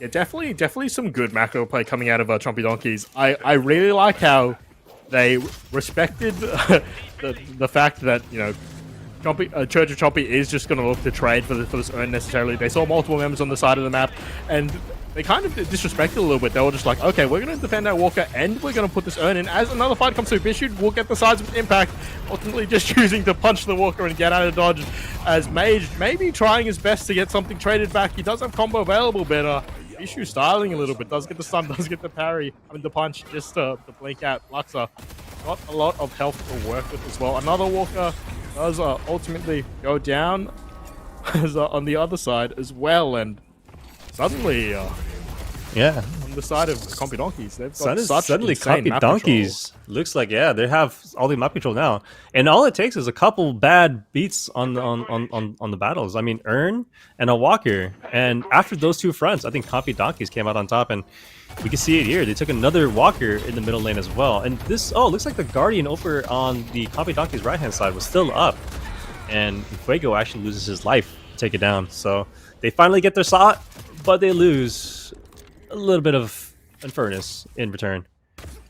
That feels like a tough pill to swallow as well. Losing your Infernus to get, I believe that was their first flex slot, is not what you want to be seeing, particularly when he is, you know, your big hard carry in this current team comp. But you know, Jai Stack, speaking of hard carries, Unstoppable doesn't do too much if you're not allowed to press it. We'll actually note out that Moncro has the Veil Walker. Maybe he's feeling a little salty about that. But yeah, Juggernaut, Unstoppable not getting value there as he does get brought down. Really, if you're Church of Chomper, you feel pretty good about at least trading some carries pressure. You know, you stop Jai Stack from farming for a little bit, but ultimately, you look at the net worth. It looks like Frost is the carry on Church of Chompy at the moment. I wonder if he is going the Brawly or build or a little bit more gun focused, as we have seen. Nice little hook coming out of Crashing Cat, but this is once again just going to be a messy fight. Tornadoes coming through as we use every bit of stamina as we can. Chang Gang almost used defensively, but maybe that's not the call. Hook whiffing, but only because his target is dead. Suddenly, Compy Donkeys have just such insane control, taking everything that they can, and maybe Church of Chompy feeling the effect of just not having any of these flex slots as well. Like, I feel like Fuego felt like he needed to suicide for that Guardian, and maybe I can't blame him, but it just feels really bad to lose so much pressure. Another combo coming through, unfortunately for Wilbo. Will he die in the midst of it? On the tail end, he will. He's hasn't really been able to have the superstar performance that you want to see him on his classic pick. But, you know, he's definitely not on the losing side at the moment, so you can't blame him. Mage doing his job on on Crow. It's sort of to be expected. It's really hard to do what you need to do as Pocket, especially into the pig in his combo. No, definitely. I mean, Pocket, as someone who plays a lot of Pocket myself, you know, it's definitely a lot harder to play into a Mo and Krill, Grey Talon, Infernus, Kelvin. Those are all, and even Billy. These are all picks that, in a way, counter Pocket in their own little way, right? Tons of spirit damage. Pocket does not do well against spirit damage, and you know, getting CC'd, getting held in place for 4 seconds or longer is not where Pocket wants to be, and especially with Billy too. Billy is able to disable the cloak, to being able to teleport to cloak when he uses his ult. So it's a lot of tough stuff. Bit of a misplay from Par, I think. Yeah, trying to teleport, get out of the way, and honestly, for that Walker, Compy Donkey is actually losing quite a bit in return. They actually get three at first get taken out, and then Par losing his life as well. So 4 total for just one Walker. And it looks like Church of Chompy is looking for a way to be able to capitalize on this right now. And they actually do manage to get their hands on the urn, with the Chompy Mage running it over with his arms over onto the drop-off center. So maybe they might get something done here, but we are probably looking at another battle going on over at the urn drop-off as well, as Compy Donkeys are looking to transition themselves over to that positioning. It looks like they're going almost straight forward, and I want to see that note that Frost has gone for the more brawly, more gun-focused build, so he has a lot of pressure, but Mage actually just sort of swagging through all of it, doesn't care about the pressure coming through, and just deposits the urn. I mean, you love to see it, you hate to see it. They're big Death Slam coming through, actually. I believe that's at least 3 members, and this will be a significant swing on the side of Compy Donkey as they just rip and tear through the side of Church of Chompy. Folks, that's exactly what you want to be seeing out of your Lash, just beautifully positioning and being exactly where it needs to be to just rip and tear, set up his team for immense plays. And I mean, Pirate, he's not long for the world either. Suddenly, a huge swing in favor of Compy Donkeys, and I mean, Church of Chompy, they did get that urn, but to what end? You're sort of maybe positioning yourself not exactly in those positions you need to be, especially the fact that it was Mage in particular who was the one dropping off the urn. It feels bad not having your Mo and Krill as a defensive option in those scenarios, and I feel like they felt the effects of that to a decent degree, having the Lash be able to free engage on you. Bishu, though, he's looking for more. Flame Dash will actually not be enough to take the space, I believe, and Fuego will go down any second. He's got the rejuve in his back pocket if he needs it as well. Bishu doesn't barely get out. Will he have to proc the respawn? Doesn't even get that, and on the side of Church of Chompy, it's really time to assess. It really is. I mean, that situation, it was a tough situation because obviously, you know, they were trying to look to turn the tides, but the tides was turned opposite of their favor with Lack coming in with a huge Death Slam. And you know, looking at Pirate right now, he does have his Frozen Shelter up at the moment, and you know, that is one of the answers to the Lash Death Slam. You pop that, you stack everybody underneath, and you won't be able to initiate that. But also on the other hand, you said Majors dropping off their end as well, and he could have stopped that as well. We could have seen Warm with the with the guided owl as well. There's a lot of options there to stop Lack, but he had a free open 3 to 4, huge grab on his death slam, and there's no way to turn the tides if 4 of your members are flying through the air. And even though you get the urn, you're gonna lose a lot of pressure, a lot of map, and a lot of your players, from one move. Let's take a look at the replay here. Yeah, it's just it just feels bad because on the side of Church of Trumpy, they have so many options. They have the Frozen Dome. They have Moan Curl, just everything the Moan Curl can do. They have the Guided Owl, and perhaps this is showing maybe the little bit of lack of experience in team play, not exactly knowing how to potentially posture themselves in a safer way, play around these objectives in maybe a little bit of a smarter position. But ultimately, Compy Donkey see the opportunity. Lash gets up, I would say, one of the bigger death slams that we've seen on stream so far, at least for day one. And Black will be feeling good about it. And just Compy Donkeys are more than in the driving seat here, folks. Church Chompy will need to figure something out before this gap continues to grow. For sure. I mean, the gap is substantial already. 20k at 28 minutes.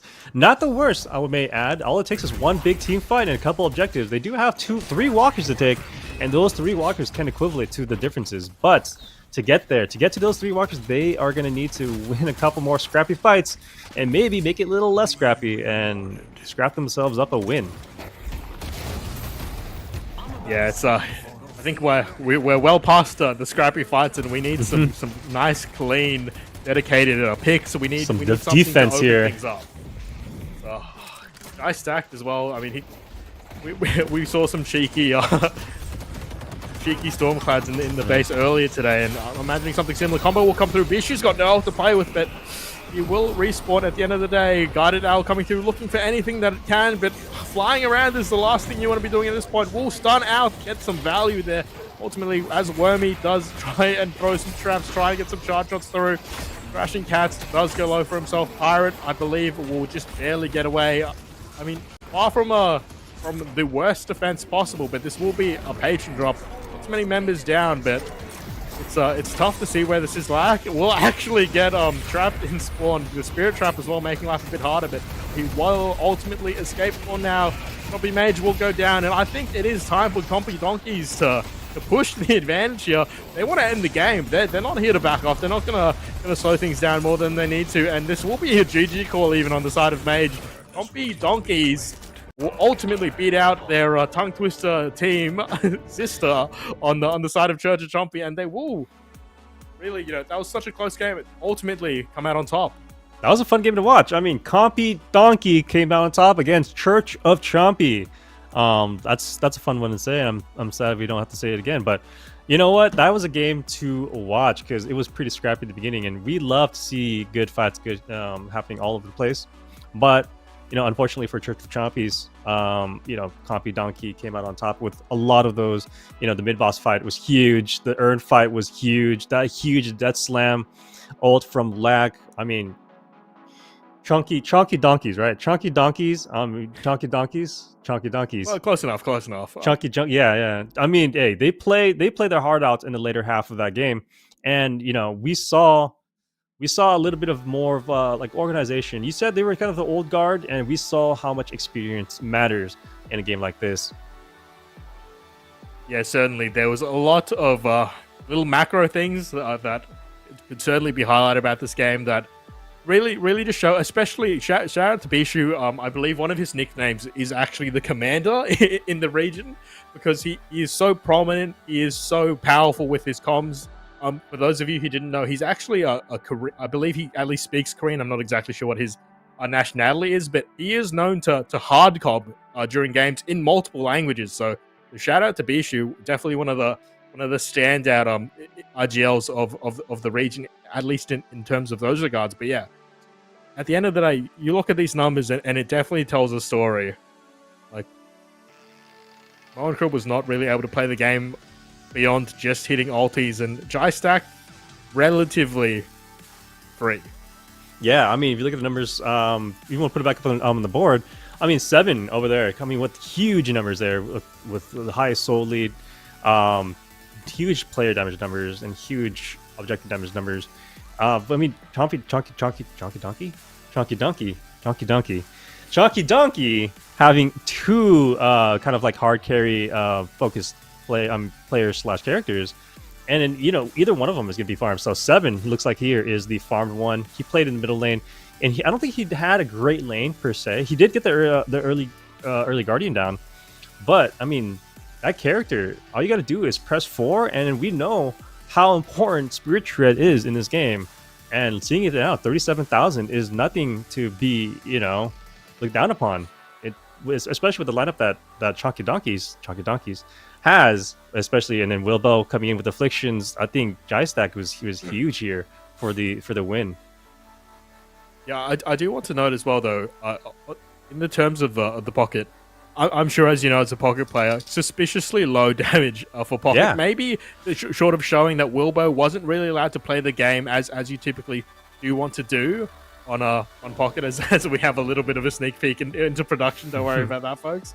Yeah, as you typically see on the pocket, normally almost in every game you get these big afflictions. You're seeing insane damage numbers coming out of pocket, but maybe showing the fact that Mage, showing the fact that these other shutdown characters on the side of Church of Chompy were doing their job quite successfully. Unfortunately, just unable to do that for that one particular earned fight for whatever factor of reasons, and ultimately that's the big thing that swings the game in the side of Chompy Donkey's favor, and ultimately that is the reason that they are knocked down and out of the tournament. But by any means, I want to tell these fellas, if you're watching this VOD back, you've really put on quite a show for today. You all have fun with it. I want you to watch these VODs, come back stronger, because I see a lot of potential in you guys, especially for the fact that the main issues coming through are that of macro play. There's so much space to grow. I know. I mean, if you look back at the stats, I mean, if you look at Wilbo's numbers, he had 10k objective damage, and for a pocket nowadays, for me personally, how I play pocket is a lot more objective heavy. I push a lot. If you didn't know, Pocket's Affliction does tremendous damage to a walker. I find myself afflicting walkers non-stop throughout the game, just because if you have the opportunity to push that far, because Pocket can get out of any every such bad situation, he's allowed to push walkers even a little bit more deeply. So you push the walker, hit the Affliction on the walker, and then you can sometimes get out alive.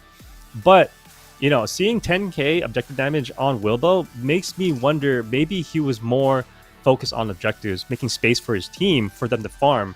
So for someone like Jystack, being able to have so much space for him to open up the map for him from the jungle and things like that, maybe Wilbo was there to create all that space for him to make sure his carries were farmed and were able to carry the rest of the game. And he played that as Dota players. He did a great position too, making space for the carry, dominated the map, and I think that's exactly what he did, and that's what kind of, in a way, carried him and his team to win in a different way, Yeah, ultimately there are a lot of stats that aren't tracked on the scoreboard, and space created is famously one of them. Yes. So yeah, well really good insight out of you, Tridim. I did not actually catch that out on the objective damage, and yeah, really good point. That especially on the side of Chompy Donkeys, where they did need significant farm on multiple carries, Wilbo sort of just reserving himself to fill a role, and sometimes all you need to do to win a game is fill a role. And sometimes player damage isn't everything. You gotta look at the story, guys. You gotta look at the story, and maybe the story was Chonky Donkey. I don't know. I can't get over saying these names. Chompy Donkey, and Church of Donkeys, Church of Chompies, Church of Chompies and Church of Donkeys. Maybe the story was, fight your hearts out, but make sure you make enough space for your carry, guys. Yeah, I think Infernus was definitely feeling a lack of space, as every Infernus does. But all right. That being said, folks, I think it is time for a cheeky little break. Stretch, get your water, get ready for this next game coming up, because we've got plenty more Deadlock action coming your way.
Hello and welcome back to Death Slam and APAC.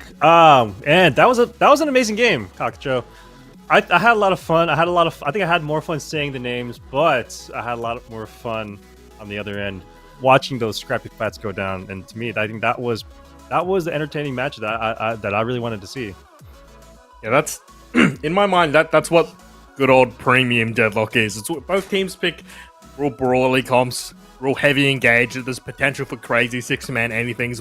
Let it be a Death Slam or a Dynamo or anything along those regards. And yeah, that's probably the most entertaining watch we've had so far tonight. And I'm excited to see more. Yeah, and speaking about more, we have our next game coming up. We're gonna have Glorpers and Big D coming up for you guys. And you know what? I'm hoping these guys are gonna be playing their hearts out, and we're gonna see a lot of action. But I hope you can tell me more about these teams because I don't know anything about Glorpers and Big D. Interestingly enough, Big D is, I would say, it's a little bit of an upset, potentially, that they are in this position because, like I mentioned earlier, they did drop down to BKB earlier in the bracket, where they expected themselves, and many did expect them to be third place contenders. Yeah, BKB knocking them down. Big D, they have some recognizable old school players, especially in the APAC region. Some not even on the roster that are prominent players, like not main roster at the moment, like KKF, for example, I believe is substituting for them, which is a relatively prominent APAC Asia player. So it'll be interesting to see how they do. Glorp is definitely far from a weak team as well. Honestly, in my mind, this is the two teams that I put as third and fourth in my personal power rankings.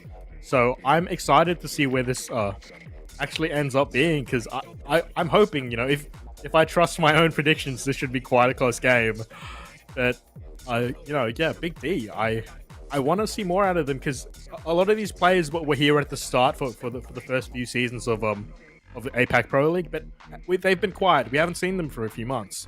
So I want to see, have they been cooking in the back? Have they been playing maybe some other tournaments, or have they, just coming back from a break? I'm not too sure, but I do know that they've been scrimming quite well into OT and swimming quite well into Pulsar, at least recently. So, and I can say the exact same thing for Glorpers actually. Have also been scrimming quite well into Pulsar, scrimming quite well into OT. So, I mean, this is a toss-up in my mind. If I had to give a slight edge, before the tournament, I would have said, honestly, Big D. But, I mean, I think Glorpers have been playing pretty well, so I would give them the edge at the moment. I know that they are a team that works quite well off of momentum, and I think coming into this game, their spirits should be relatively high. I feel like they're gonna go into this game feeling good, and that should translate into their gameplay.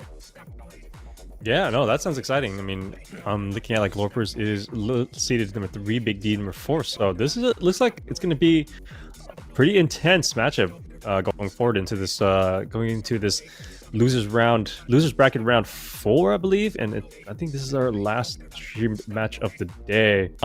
Don't forget, we have other matches coming on the other stream at Death Slam APAC. If you guys are interested in checking that out over there as well. Yeah, you will be able to watch both of these final games if you want. If you got multiple monitors and an hour of spare time, there's a lot of Deadlock to be had. And yep, shout out the donations as well. Not exactly sure where we are at the moment, but we do all like round to numbers, folks. So if we were able to get that to at least the 1k AUD margin, I'm sure the players in particular would be happy to hear about that.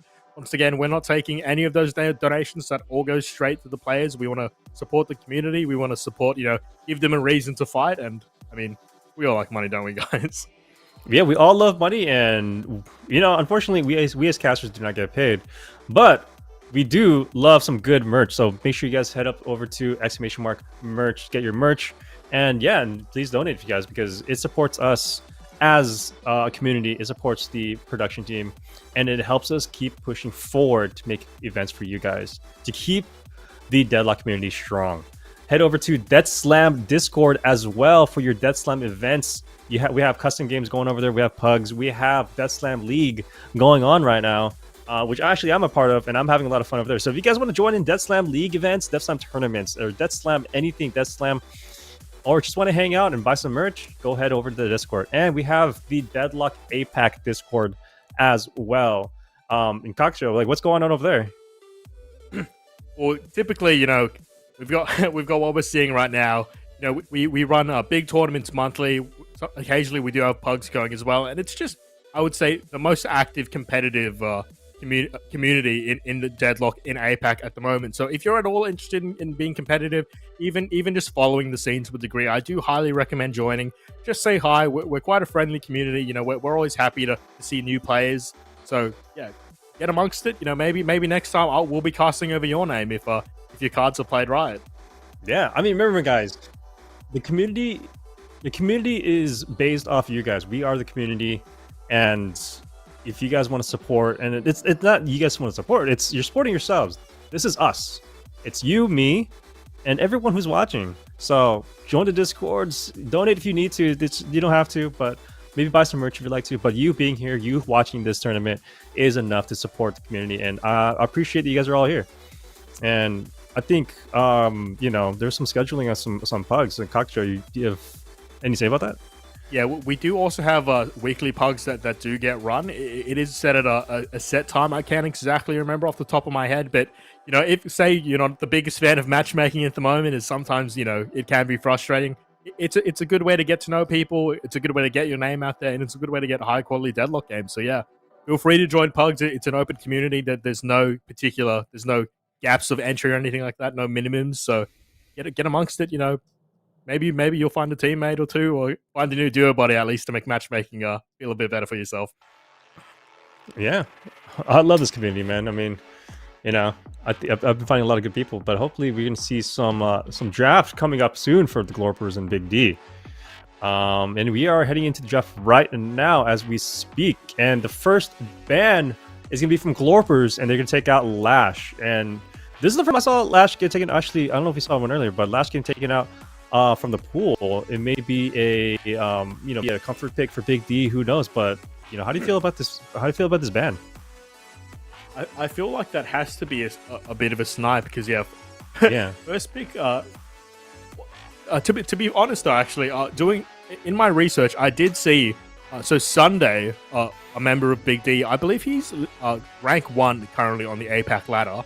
And he is known for being a bit of a Lash player, so there is a pretty good chance that this is just Glorpers doing their homework. They said, you know what, we're happy to face all of these high tier first pick worthy, first ban worthy characters, but we cannot afford to let this guy be on his comfort pick. And I mean that sort of just proves the power of something that I mean, I guess we won't be seeing this guy on Lash anytime soon if Glorpers are right about that. Yeah, I mean, we're seeing Viscous also being banned out as well. And we've been seeing the power of Viscous throughout this entire tournament already. I mean, how dominant the lane can be and how powerful these cubes, these rollouts can be, and everything. And I'm sure I'm sure Big D didn't really want anything to do with that. And obviously, since Paradox did not get banned out, she's going to be first pick from Glorpers. And honestly, I think you and I both have already seen how many times she's been banned. So I'm excited to see her in an actual match. So I want to see how strong this pick character can be and how much disruption she can actually make throughout the entire game. And Yamato and Mo and Krill coming out from Big D's side. Two fantastic, great characters, space makers, frontliners. How do you feel about these picks? Yeah, Paradox coming through is definitely par for the course at this point. First ban, first pick. It has to be one of the two. But, I mean, if you're Glorpers, you're feeling... honestly, pretty great. I know that Abrams has also been pretty much 100% first pick, not first pick, but banned or picked throughout all of today, and that's pretty standard across many regions at the moment. So, yeah, Glorpers picking up what many would consider some of the strongest heroes in the game at the moment. Adding Pocket on top of that, it's a bit strange to see a Yamato picked so early, honestly. Mo and Krill feeling relatively standard in that regard, but yeah. Big D maybe having a bit of a different drafting style over in China.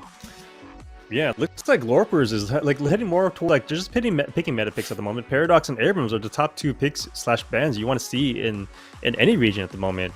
Whereas Yamato is more of like a niche pick. We see it a lot from Hydra Nation here in the NA as their first pick and first ban sometimes if they need to. But that's because they have, a proficient Yamato player that's actually kind of AVG, Yamato in the hands of AVG is almost a free win for Hydra Nation. But here in Big D, maybe they have their own kind of Yamato specialist that they can trust to put Yamato in their hands and win the game out for them.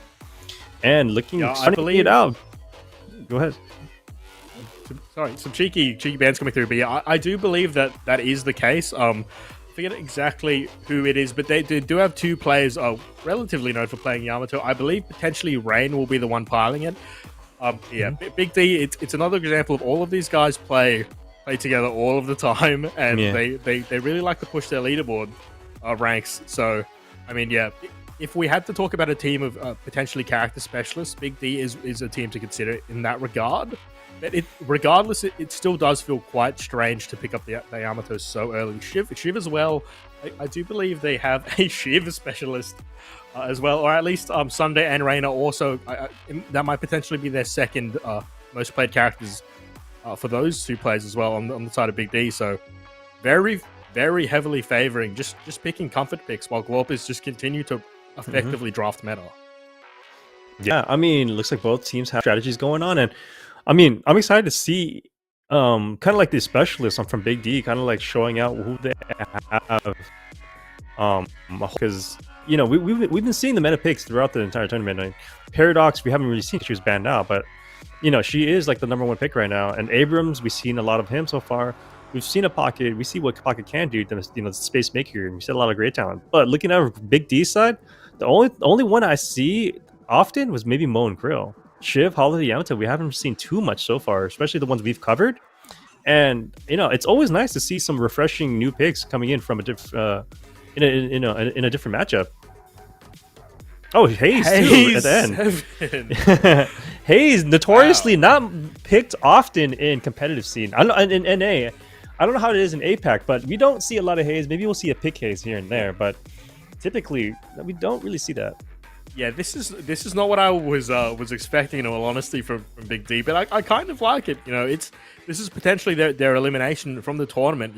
Pick your comfort, see what works. It's not necessarily the craziest comp, but they still have good frontline. They still have pick potential. They've got plenty of brawlers. They've got that left click potential coming out of the 7. The shred with the synergy with Yamato, as Deathy was very poignant about earlier today. Yeah, it's far from a conventional comp. Warpers have pretty much picked what you would pick if you could just pick 6 heroes straight out the gate for a lot of teams here. Yeah. Big D, unconventional, but I'm very excited to see how they pilot this, because I believe it will be CBC on the Haze, because this team is just full of character specialists, and we'll see if that's enough to win it out for them in the end of the day, or will Big D fall to meta?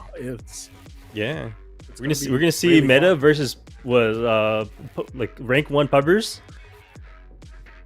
I mean, honestly, having the best pilots for each character could be like a really good strategy for them to come out on top. I mean, sometimes it comes down to just pure mechanics. Like we saw that in OT versus BKB. At the end of the day, when it comes down to laning phase, it comes down to a past meta, past character, and past like matchups. At the end of the day, it's individual's mechanics and how much and how well they can pilot their character to come out on top on the opposing characters, right? Yeah, and I know for a fact Big D came into this tournament, came into today expecting at least a top 4 finish. So I know that these guys are playing with a passion. They didn't just join this tournament to have fun. They joined because they saw the potential in themselves, and they saw what they believe they could do. I do believe literally in the questions that I asked them, they were aiming for a top 3, not even looking for 4th. They want that 3rd place position at minimum, if not winning the whole thing. Very ambitious players. So yeah, unconventional draft, but it cannot be understated that every person in this lobby is going to be playing their hearts out, folks, because this is the final elimination game for today.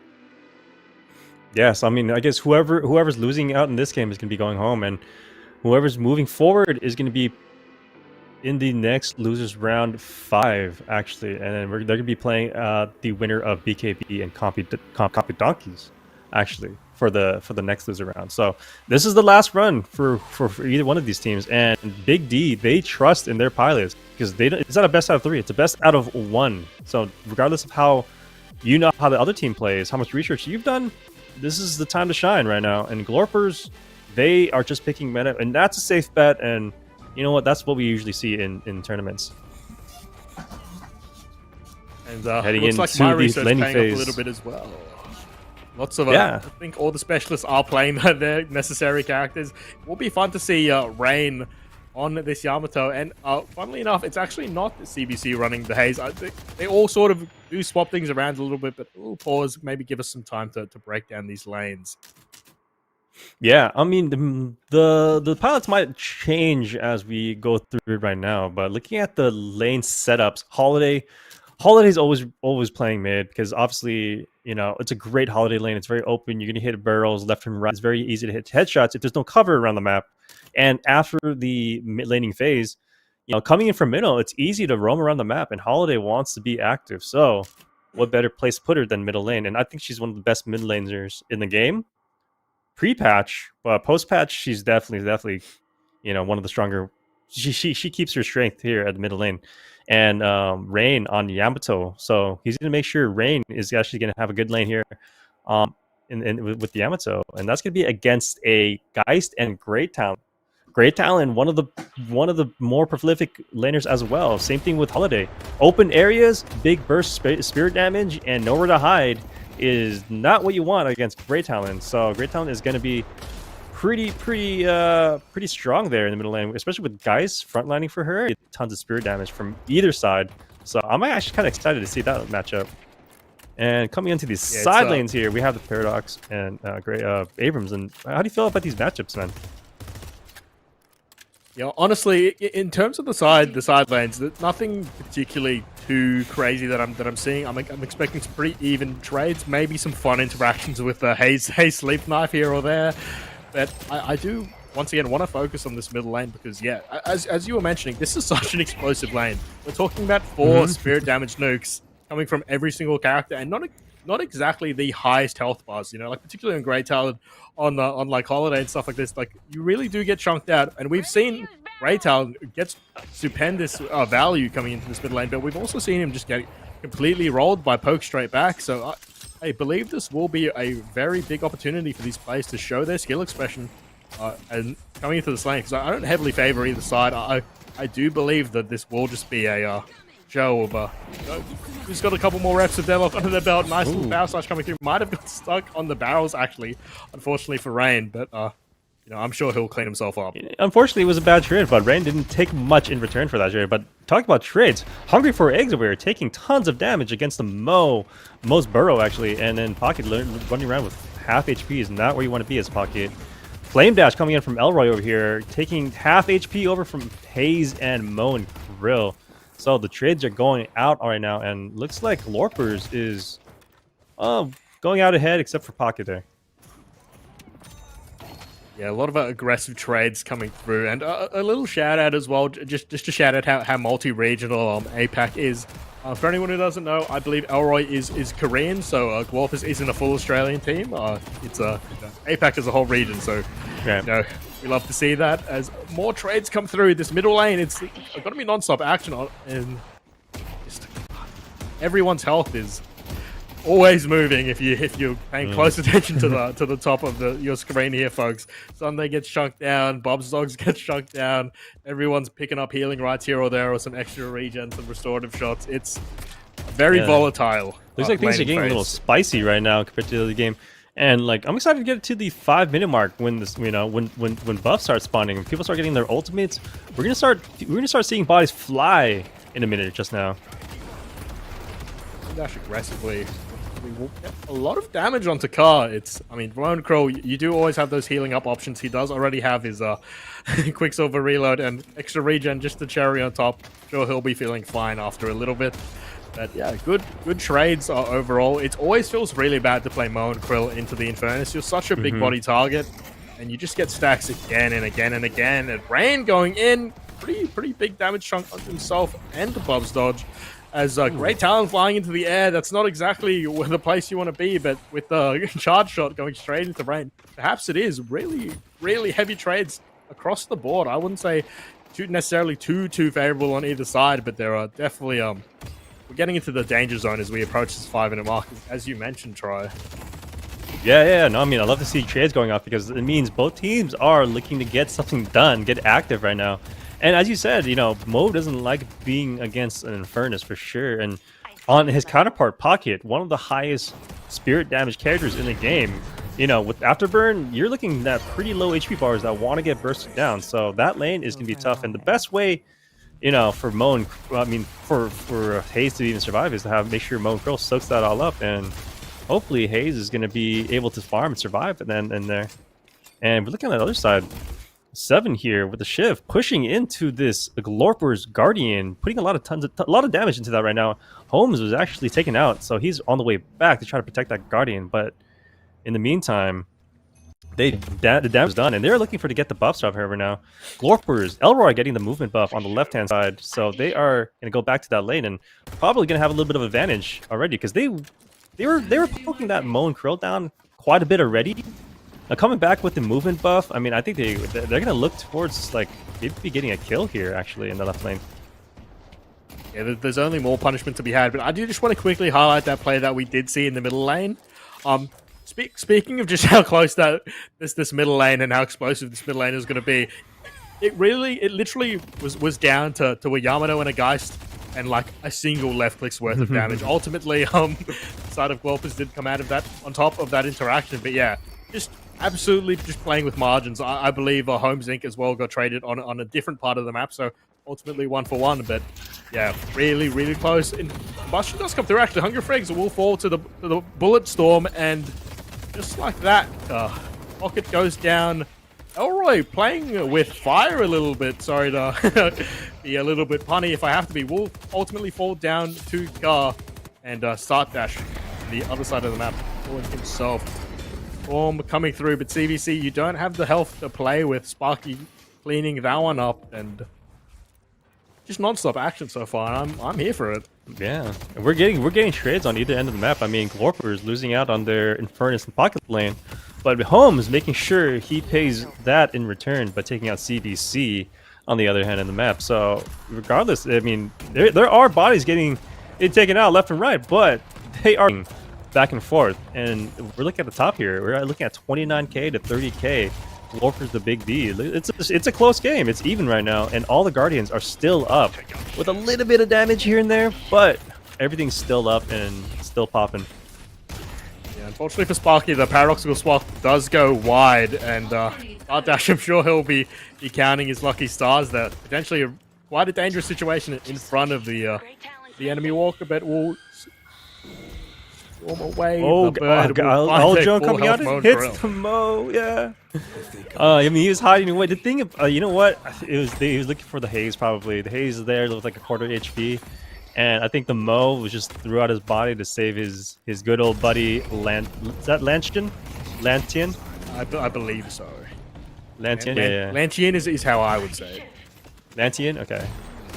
Sorry, I'm a little bit new to this region, so it's quite hard for me. Even though I am Asian, hard for me to pronounce some of these names.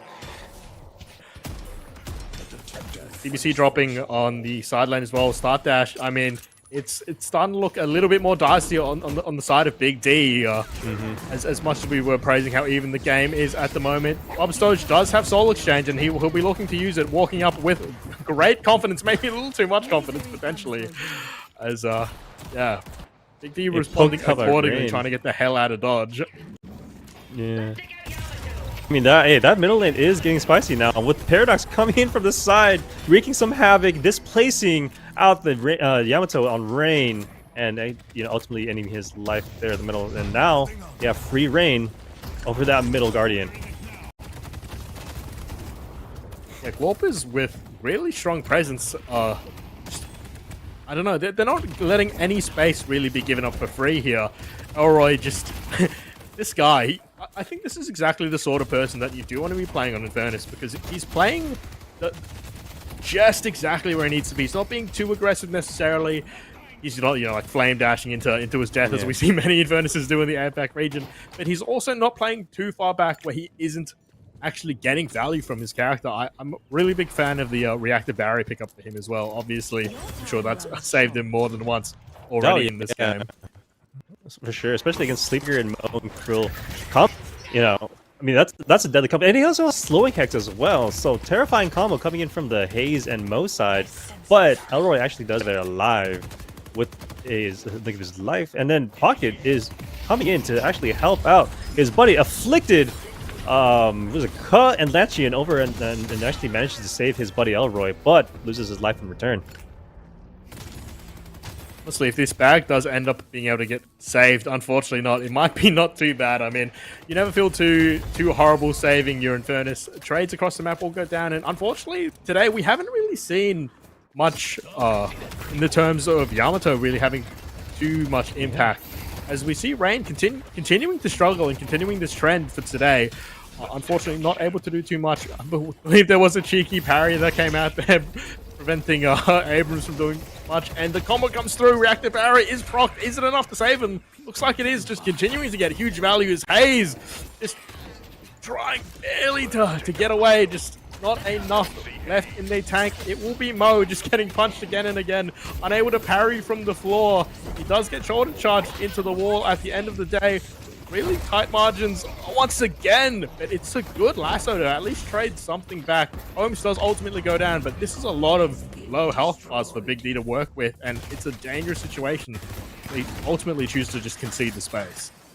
Yeah, I mean, 4 members of the Glorpers there on the left-hand side of the map, and Sunday did get a great lasso off, bringing Holmes down into the Guardian, taking him out, but they have so many resources there on the left-hand side. I mean, I think at that point you need to look at somewhere else on the map and take some value, because right now you had no pressure on the middle lane or the right lane to take back in return on the Big D side, and right now you're looking at a -3 Guardian deficit, and there actually is action going on in the middle lane here with Glorpers. The Owl Drone almost takes out Lancian on Haze, but they do actually manage to take out the Guardian.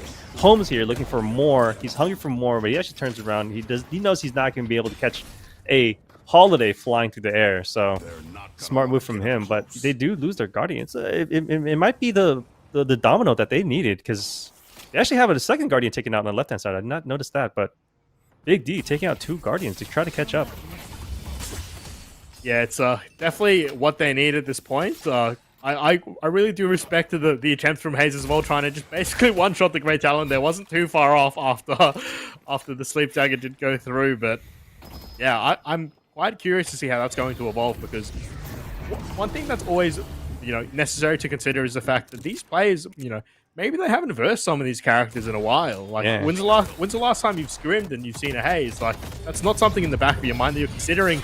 That the only thing in Holmes Inc.'s mind is trying to get the hell out of Dodge, getting lashed up and stolen by Mo and Krill. Carl will be happily take that plus HP on his ultimate stacks. As speaking of the Invis Haze, just showing her presence, you can never be too safe unless you see her on the map for yourself. Not that she's exactly doing a hyper carry build, I believe, playing more of a pick style. Sunday does get swapped down near towards the pit, and ultimately just any space that Big D is finding is getting kind of snuffed out by Glorpers here. I mean, taking out Holmes, is a great number for some pressure on the map, but at the end of the day, Sunday gets taken out himself, and we have an engagement going on over here, and Sleep Dagger on the Pocket, stun as well, can't move. In Pocket can't move, he can't kill, and he can't get away, but it doesn't really matter because Bub's dodge is pushing away the opposition.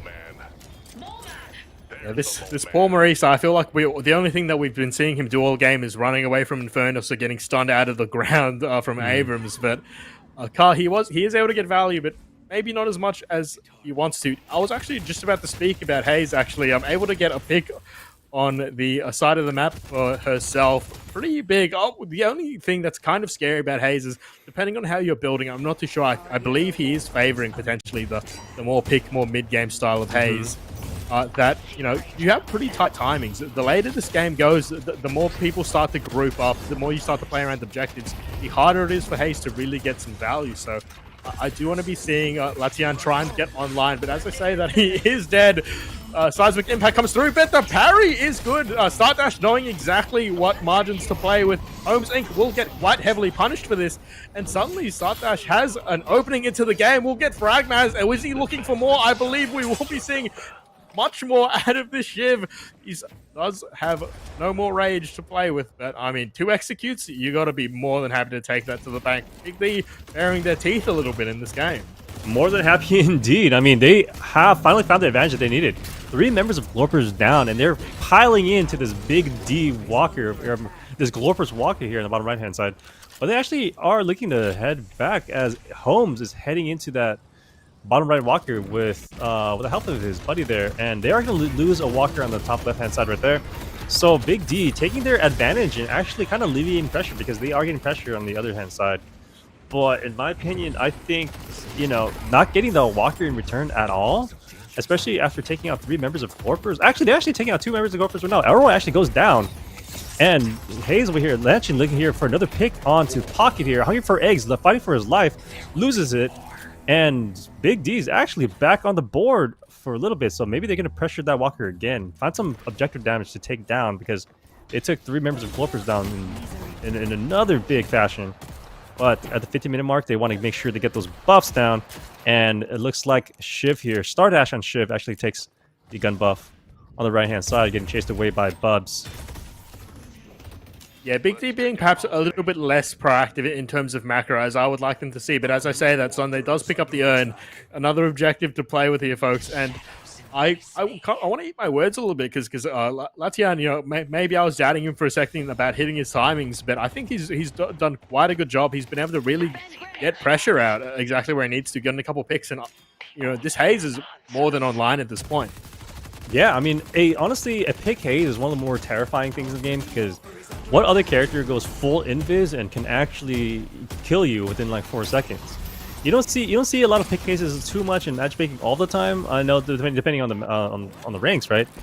Because Hayes like to play as carries, but a pick Hayes is one of the more terrifying things in the game. Like an invisible death threat lurking around the map is not where you want to find yourself to be when you're alone on the side lanes. And talking about alone in the side lanes, Elroy looking alone by himself on this side lane with Big D pushing with big numbers over on the left-hand side Walker, and Elroy actually ultimately had to push back and give up that Walker actually, and that's gonna be the first walk for Big D and the second slot for Big D as well. So far the game is actually looking more even than it was starting earlier. 96k or 97,000 souls apiece, and same amount of flex slots.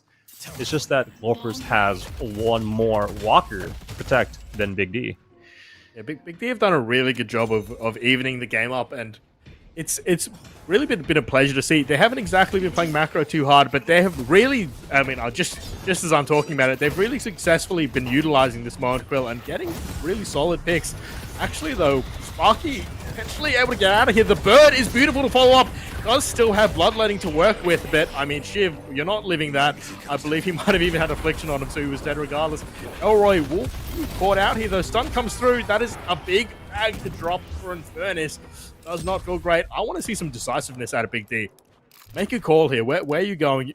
You've got the earnest. You're in the command center. Is it a mid boss angle? Are we grouping for this Walker? Are we taking? And it looks like it's potentially going to be a mid boss angle, given where Sunday's going and given where the boys are.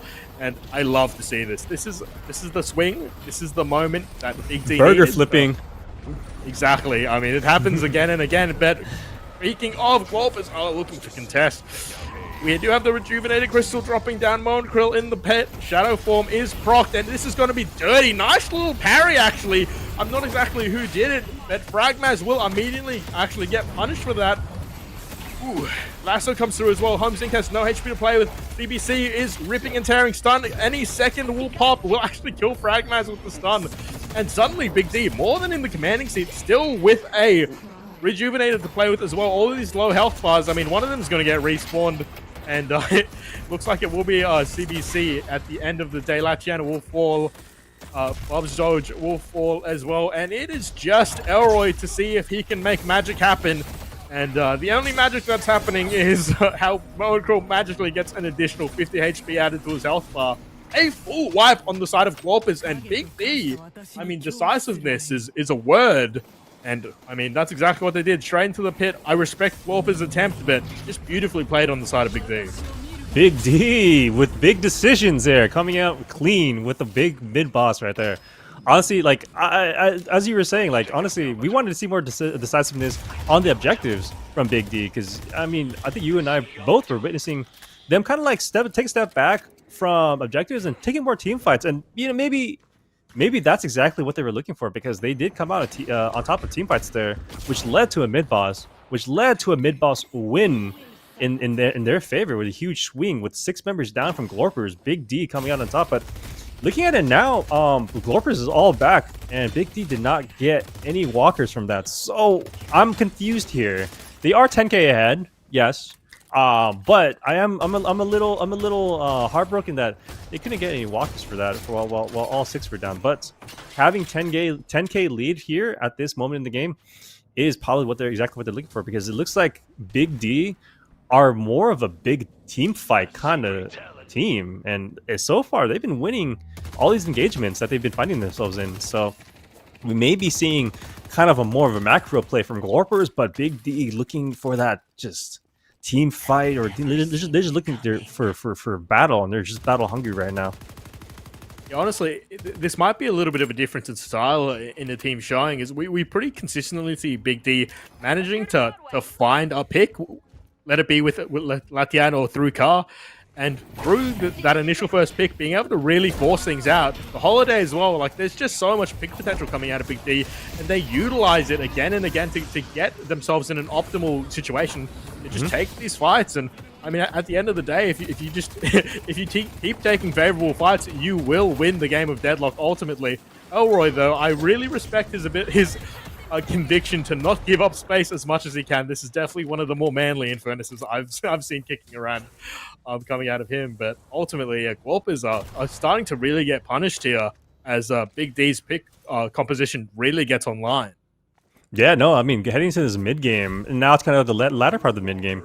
Big D, Holiday, Moan Krill, and a pick Haze. It looks like they are just trying to dominate the middle game with as many picks as they can. And you're right. Getting a pick out, fighting 6v5 at the end of the day is going to win you more fights than none. So I mean, and obviously they don't want to take fights under walkers. So I'm starting to understand what they're kind of coming from here. With their characters, they're not trying to fight under walkers right now, because at the end of the day, a 6v6 even fight is not in Big D's favor. What they want is those small picks on the side. If if Elroy is farming on the side lane, you have Holiday, you have Moan Krill, and you have Haze to pick him out, from the lineup and making sure they can't farm. And if they can't farm, they can't get strong. If they can't get strong, at the end of the day, the further the game goes on, Big D is going to have an advantage. CBC is looking really big at 28k right now, and in a way, almost unstoppable at the point. While his team just runs around and kind of eliminating Glorpers all across the map.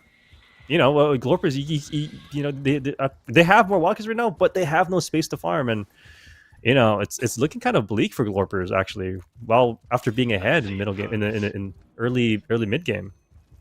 Yeah, Big D. I almost wonder if their thought process is, it's a best of one, play safe. Like their team is not mad at all about this going as late as possible. They've got a bunch of like initiators, frontline troublemakers, and a bunch of carries. So the later this game goes, they're not exactly super angry about it. I mean, Seven, Haze, Yamato, all powerhouses in these fights, as just continuing to bear fruit is this pick comp. Ohms Inc. going down first. Yet again, Elroy will do what he can. It is a relatively big combustion, and yeah, that Static Storm will get traded down to the floor, actually getting stomped out by the walker itself to get stunned. To stop that channel is kind of funny, but yeah, once again, Big D come out ahead. I want Glorpers to chase here, honestly. They need to get more, and it looks like that's exactly what they're doing. But Bub's Dog actually being the one to fall, and Moan Krill walking away with absolutely no HP to his name. You hate to see that if you're a fan of the Glorp. Yeah, no, honestly, Big D coming out with just slivers of HP after his engagement. I think Glorpers wanted to make sure they take those down and get those trades off. Paying them back for trying to take their walker. I mean, their walkers are still alive, but they do lose 3-for-1 in that trade. And Big D barely coming out of the way. So a lot of ults going out, a lot of deaths going out from Glorpers. So at the end of the day, they're losing a lot, but they are protecting what they need to protect. So, but Big D pushing that lead further. It's 128 to 152 now. Big D can just move across the map and take more objectives, get stronger, and eventually they're going to be strong enough to take fights under Glorpers Walkers anyway. Yeah, as this fight starts to break down, hopefully it's actually Glorpers potentially starting a fight here for once, trying to get ahead of it before Big D can get that pick composition absolutely rolling. It will be Sunday. Just yeah, I mean, there's not much you can do in that situation. Notably, Urns are about to spawn soon as well. That 25-minute mark hitting, they will posture around all of the up and coming spawning objectives buffs as well. I mean, it's really good to see that out of Glorpers, though. They've kind of been failing to have the initiative, to have the onus on them in these fights, just having to be reactive to what Big D is doing. And yeah, really glad to see them actually be able to take some command back over the map, as you can see just looking at these lanes here. And potentially we're going to see some shenanigans any second now, as we do see lots of things on the map. Start dash up, you know, just happy to move around on the roofs, not too scared. No paradoxical swap to be played with just yet, but we're seeing a lot of posturing on this left side of the map and on the right side of the map towards this urn. I think both teams sort of can see the next 5 minutes in their own heads, and they're seeing themselves favoring it. I would hope so. And picked up the home zinc. I mean, comeback urn is huge here, because right here, Glorper is going to probably look for that urn, and then Big D should take advantage of this to either stop that or take a walker from either the middle lane or the right lane here from Glorpers. So either way, we're going to see some action here coming into the 25-minute mark. Urn here. Pocket actually dodging a... gets an affliction off on Mo and Krill, and called it here, and they're actually going to be running away. And not much of a fight is going to break out. This is going to stop them from pushing any walkers at the moment. Sunday and Ka just kind of like looking back, but actually making space for Big D to take out the Glorpers objective here on the bottom right. And Hungry for Egg is actually trying to go in here, but gets taken out himself. And they're trying to get anything back here for that walker. And Hungry Eggs, Bubs dodge, gets taken out from Glorpers. Yeah, really beautiful spacing coming out of the side of Big D here, I think, to almost lure the side of the Glorpers in, almost bait them in, like, come on guys, you can get us, we're right here, and just playing the health bars exactly to the degree that they need. You know, Brain just still the shadow form to play with as well. I honestly do believe that was a bit of a greed on the side of Glorpers. And I've said this before, I'll say it again, folks. Greed makes feed. And it's been a bit of a feed on the side of Glorpers. They did get that urn for free. Unfortunately, weren't able to defend their walker. But that was a trade they should have been willing to take still. You know, they were a walker up. And now, I mean, they can do whatever they want. A nice little pickup, potentially, from Home Zinc. Just absolutely not respecting the fact that there could have been a parry there. Just going straight for it. Unfortunately for him, Rain does survive. And yeah. Hey, sometimes you just gotta send it when you're playing from behind, man. Especially they're going for the mid boss right now. I sending it. Rain is actually like 1 HP away from, or 1 punch from dying. Lantian 2 punches away from dying. So I think sending it there. I mean, he's going for he stopped them from taking the middle boss right there from big Glorpers there. So. You know, good for him. You're definitely not wrong. It's sometimes you got to play for the win and not for the loss, and that's exactly what the side of Glorpers are doing. As we see them redisperse throughout the map, Ragmaz has been getting some pretty decent hours as well. Unfortunately, hasn't really been able to get as many stacks as I'm sure he wish he could have. But we see Ka absolutely lurking. Will this be yet again a pick for Big D, as they do normally get? Unfortunately for Ka, he got a little bit of a flashbang coming out of his. Blink Dagger, Warpstone, you know, whatever you want to call it. He was unable to actually find Home Zinc swinging his camera around. I mean, it happens to the best of us, and quite literally the best of us, if you look at the plays in this lobby. Yeah, no, definitely. And Fragmat sending out an Alva drone just to make sure that wave over there next to Yamato that does not push out. So a little bit of pressure, even though he couldn't find anything with the kill. He just uses it for map pressure instead. And looks like things are kind of settling down just a little bit, if any. Both teams just kind of looking to make sure they scoop up all the farm on the map. We have a little bit of farm on the top right and top left, and they're actually getting closer here in the middle lane, and we might see a little bit of an engagement. Sunday actually gets taken. They have to get it out. We get counterspell to dodge the knockdown, and gets swapped out actually, and managed to find his way out with a warp stone. Bounces out and gets out alive after a huge engagement like that. Holmes blinks out as well with his warp stone. So 2 warp stones saving the lives over Glorpers, but it's Sparky gets taken out regardless of any situation that he's created for himself. Rain diving in onto the Geist, going into the Shadow Form, making sure he is doing as much damage and making as much space as possible. Great Talon running away with a small HP bar right under him too. Manages to get out just in nick of time, and Rain didn't see him. But either way, both sides coming out with 2 deaths each, and they're actually kind of poking at each other just a little bit more in this middle lane. But Big D is kind of moving back after expending most of their resources, trying to find anything. Notably, a nice little interaction on the side of Glorpers at least is Rain was forced to pop his refresher, so he won't have that one for a little bit at the very least. Doing absolutely everything he could have done to try and find Fragvaz, but the little Great Talon will escape this time around. Both teams choosing the posture, slow things down for a bit, but Start Dash, every time we look at this man, he's always on a roof. Bit of a movement play. We've seen nice rotations out of him so far. Pause. Seems like we've had a crash. Luckily for us, it wasn't during a team fight or anything too important. A little bit of a break for either team. Yeah, perfect. Might be a good time to take some spot. Copy a little Donkeys. bit of insight. Copy Donkeys has beaten BKB, so it looks like Copy Donkeys is going to move along the lower bracket, and they're going to be looking to play the winner of this matchup right here. So, our favorite team name to say, we're going to be able to say it again. Yeah, it's really interesting as well, because the fact that BKB were the team to actually knock down Big D, and now we're seeing such a performance out of Big D. That just goes to show how close all of these teams are, especially when you get to the upper echelon of APAC. It's anyone's game, it's anyone's draft. There are small factors that can influence the win, and this just goes to prove it. Sometimes it is just the better team who shows up on the day. Yeah. Right now, and we had some doubts out of Big D's draft because it's not meta per se, but it looks like you put the right characters in the right hands, and anything can happen. Yeah, at the end of the day, Deadlock is just it's almost like a painter's canvas, and the players are the artists. There's the correct way to do things, but there's always different styles, and who's to say exactly what's the best? Right now, Big D trying to prove to us that their style is sort of the premium at the moment. This pick style into scaling into big team fights. I mean, it's not exactly something easy to pilot, but they've been piloting it quite well.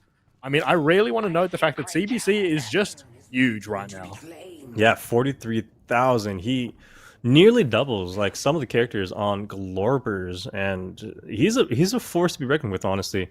In every fight, he's been coming out on top, and all it takes is one press of his 4 to just create tremendous space and pressure in every team fight, in every situation right now. And this is why 7, honestly, is, may not be prioritized, so much in the tournaments that we saw today, but he is the highest win rate overall in all of Deadlock right now.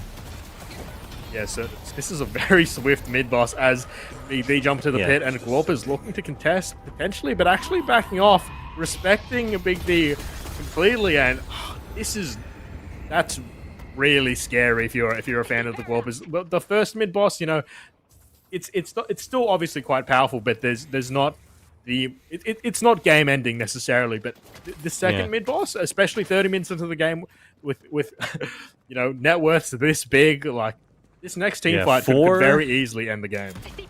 No, for sure. I mean, Glorpers, they are only about 10k behind, but 4 rejuves on a with a 7 that's 45k running into your base, that is a terrifying sight to see if you are Big D. I mean, if you're Glorpers, sorry. Yeah, and CBC as well. Forgive me if I'm wrong, and maybe I just didn't see it, but he's like barely picked up like any really defensive tool. I don't think he has Unstoppable or anything along those lines. He's definitely itemized somewhat aggressively, and I mean, fair enough. He knows he's got plenty of space. He's got plenty of front line to to make his life easier, and he's trusting his team. And in all fairness, they've been doing a great job. I mean, how do you feel when there's a holiday coming through, Yamato swinging past your Shiv, stashing through you? You're not having a great time, and sometimes the 7 is the last thing on your mind. Yeah, especially a 7, just like in the air, spinning around in circles with a storm cloud going on. Like, how do you stop that if you don't have the tools for it? If you don't have knockdowns, and Paradox is gonna be looking for a swap onto it, which we saw during the last engagement. But by the time that happens, the damage may already be done. Yeah, definitely. Warpers do have plenty of tools to deal with it, but I mean, sometimes it's a minute short, a day late, something along those lines. Because I mean, CBC is just continuing to get even bigger and bigger. He's about to hit 50k net worth, and I mean, we've all seen what 7 can do when you just let him farm. This map is absolutely dry. Yeah, I've never seen a map cleaner than a map like this. It kind of looks like my buffalo wings on a Tuesday afternoon. Yeah, especially, shout out to all of us Asians who bite the cartilage off the bone, your real ones. Hey, wait, the Asians in America do that too, just FYI. Oh, yeah. Represent. Anyway, Big D looking to posture, all lanes pushed, and, I mean, we're looking for a big siege here, folks. Picks do become a little bit harder when the enemy team is turtling, but plenty of options remain. Of course, Moan, Krill, maybe a little bit less viable, but Holiday can definitely get some lassos coming through. Sleep can enable lots of things as these base guardians ultimately fall. There will be a defensive affliction. Not sure how many Hungry was able to connect with, but I think it's going to have to be pretty decently big affliction to stop this push coming through, or at least give them some good options. Nice, Obstog doing absolutely what he can, but at this point, Big D is sort of just...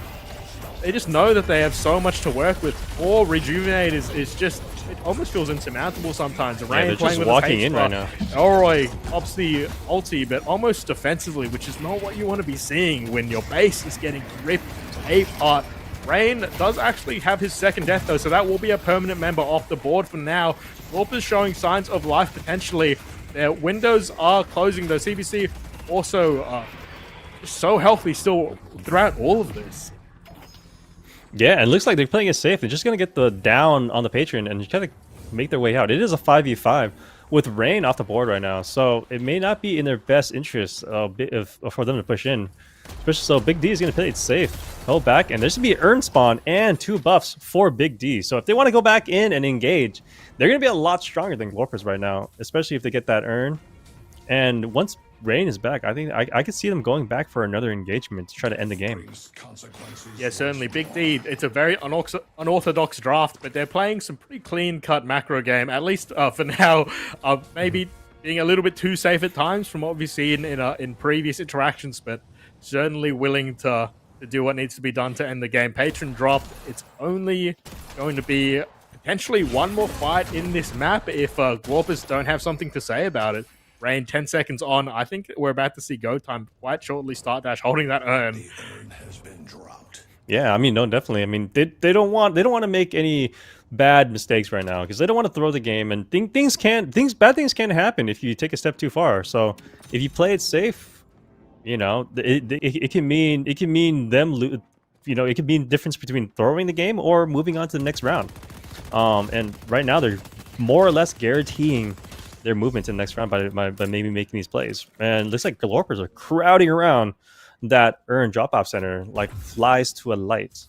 But Big D just kind of holding on to it, making sure Glorpers doesn't get their greedy little hands on that instead. Maybe just timing it out or maybe making push forward into the base. We're actually going to see them engage right now. They're pushing it in, with the Urn, pushing it into the drop-off center. And Big D is actually setting up for a big fight on top of the roof, actually. Lasso coming out from Sunday, missing everybody. And someone's actually getting knocked down in the corner. Combustion going out, stunning everybody from Big D. And we actually see the Shiv execute Elroy off on the side on the roof. Paradox actually coming out with a swap, but gets taken out himself. CBC walking it down on every single person on the Glorpers and damaging them, making sure they don't live to see the light of day. Star Dash finishing it off with the execution.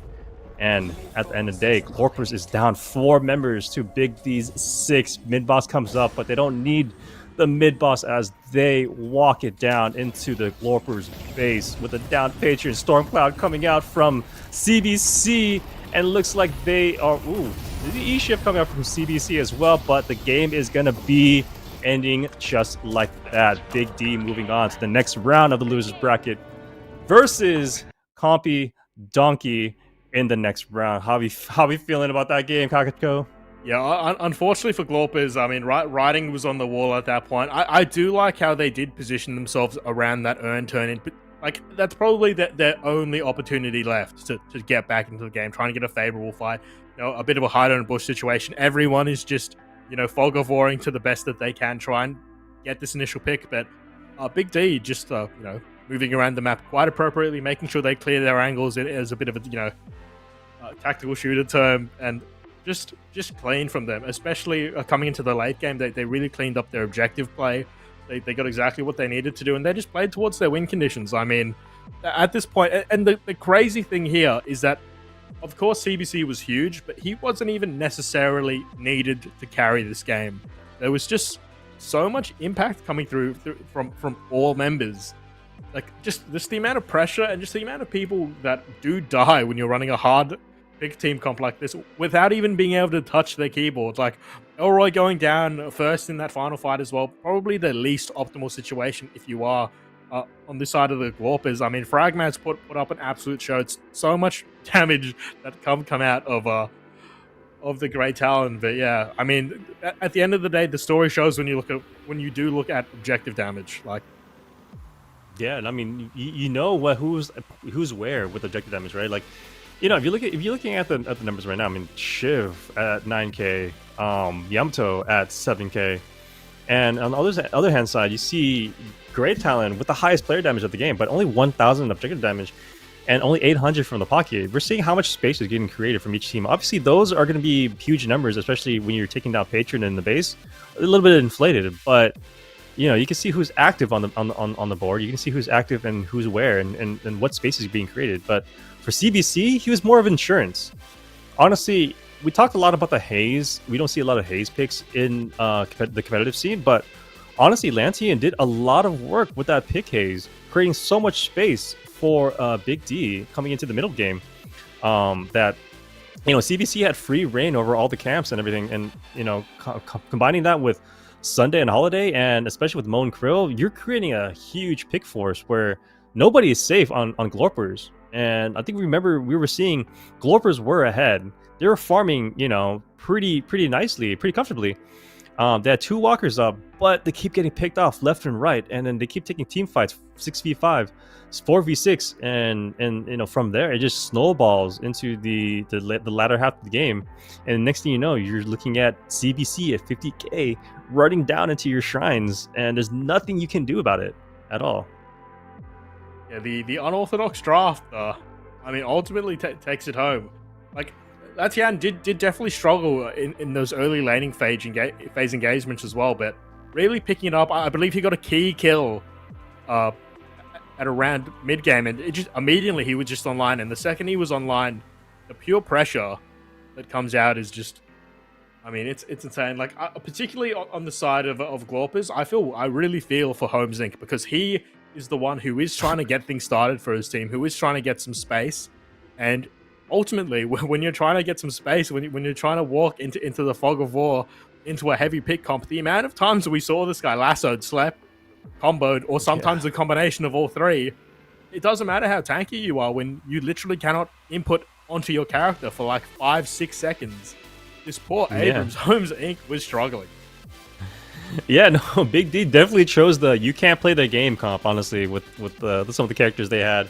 And I think we saw Holmes, you know, as good of a character it is, like Abrams is like we see it already, like Paradox and Abrams, first pick, first ban everywhere. And we saw the effort it was they were taking to actually make use of it. We saw a lot of good Paradox swaps. We saw a lot of Abrams charging in. I mean, at the beginning, we saw a lot of good shoulder charges.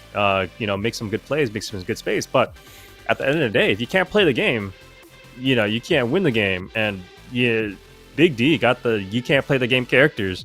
And as much as what we said earlier about it, I think they definitely proved us wrong and showed us maybe it's the pilot and not the character. Maybe it's the player and not the heroes that win you the game.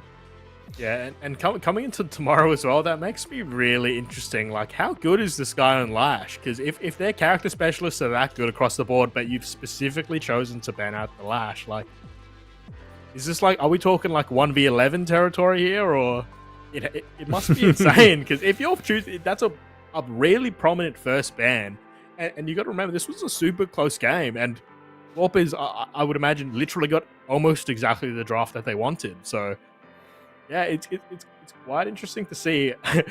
Literally, like, CBC was almost like a stock that pays dividends, but you just keep reinvesting it because you don't need the money. Yeah, he didn't even have to play the game. That was really well played from Big D, and showing why they do consider themselves to be the likely third place team in coming into day 2. Potentially, I mean, they've had such a good performance today. I know they did get knocked down to lowers through BKB, who actually, funnily enough, has been eliminated from the tournament. So maybe a bit of banter for the boys, I'm sure. But yeah, ultimately they will move on to day 2, and we do have our final top 4 teams. For anybody who doesn't know, this will be the end for today. At least no more matches will be played for today. And OT, Pulsar, Compy, Donkeys, and Big D will be your 4 finalists making it on to day 2, making it on to playoffs. So, I mean, we've seen really good things out of all 4 of these teams today. So I'm so excited for tomorrow. Try. Yeah, no, I'm super excited for tomorrow too. I mean, I saw, my first game was OT, and this is my first experience with the APAC region, by the way. And seeing OT dominating what they had, and you told me there are going to be some close games coming up, and there were close games indeed, close, exciting games. So I saw a lot of things I really wanted to see, a lot of exciting things I wanted to see. Big D coming in with the great pilots, Compy Donkey coming in with a great name, and Pulsar coming in with some fan favorites for me at home that I saw. I'm really excited for this next day, and honestly, for my first experience with the APAC region, I think I'm really happy for the future of Asia Pacific right now, and I'm so excited to see what's going on tomorrow. Yeah, for anyone who doesn't know as well, we'll actually be able to get some best of 3s in it for tomorrow. So we're done with the best of 1s. No more best of 1s that we'll be having to deal with. So the teams will be able to have some adjustment in between these maps, which will be very exciting to see strategy-wise coming into tomorrow. But yeah, I don't know. Today has been good, and it only gets better from here, folks. We're only going up from here. The quality of games will only increase, hopefully. Fingers crossed. No, definitely. And if you guys want the quality to increase, make sure you guys !donate in chat, because your donations directly affect the prize pool.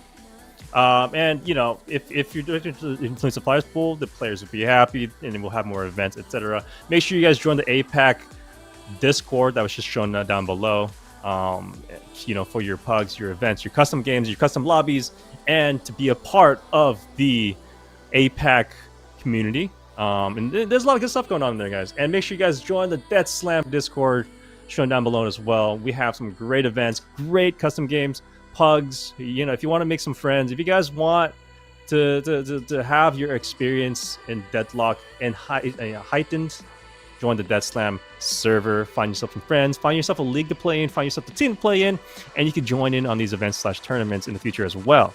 So be sure to make there. And also, !merch.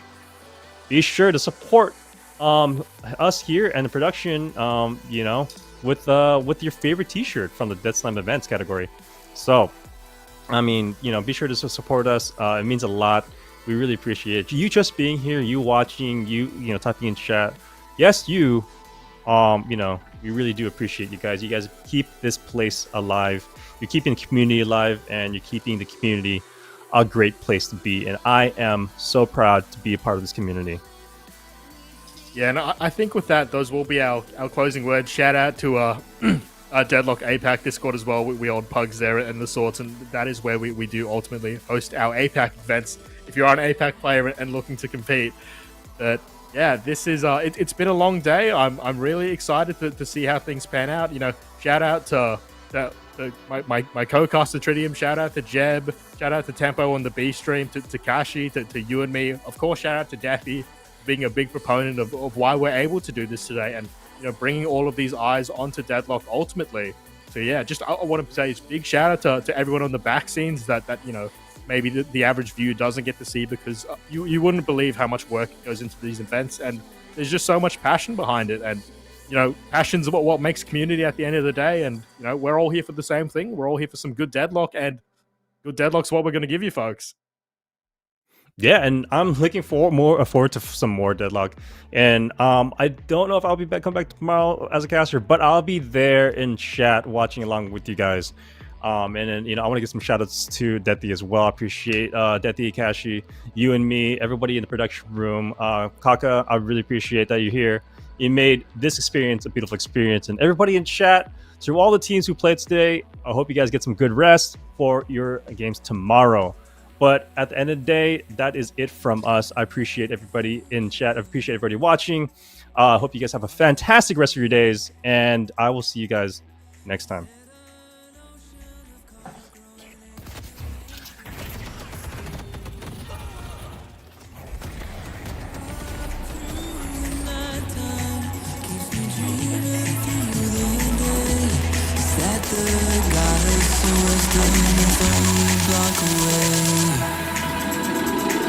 Wanna fly with the Jetsons, wanna shoot past the stars, wanna take you to a place you've never been before, where nothing rhymes like purple and orange, where you can count the corners off. I wanna fly with the Jetsons, I wanna shoot past the stars.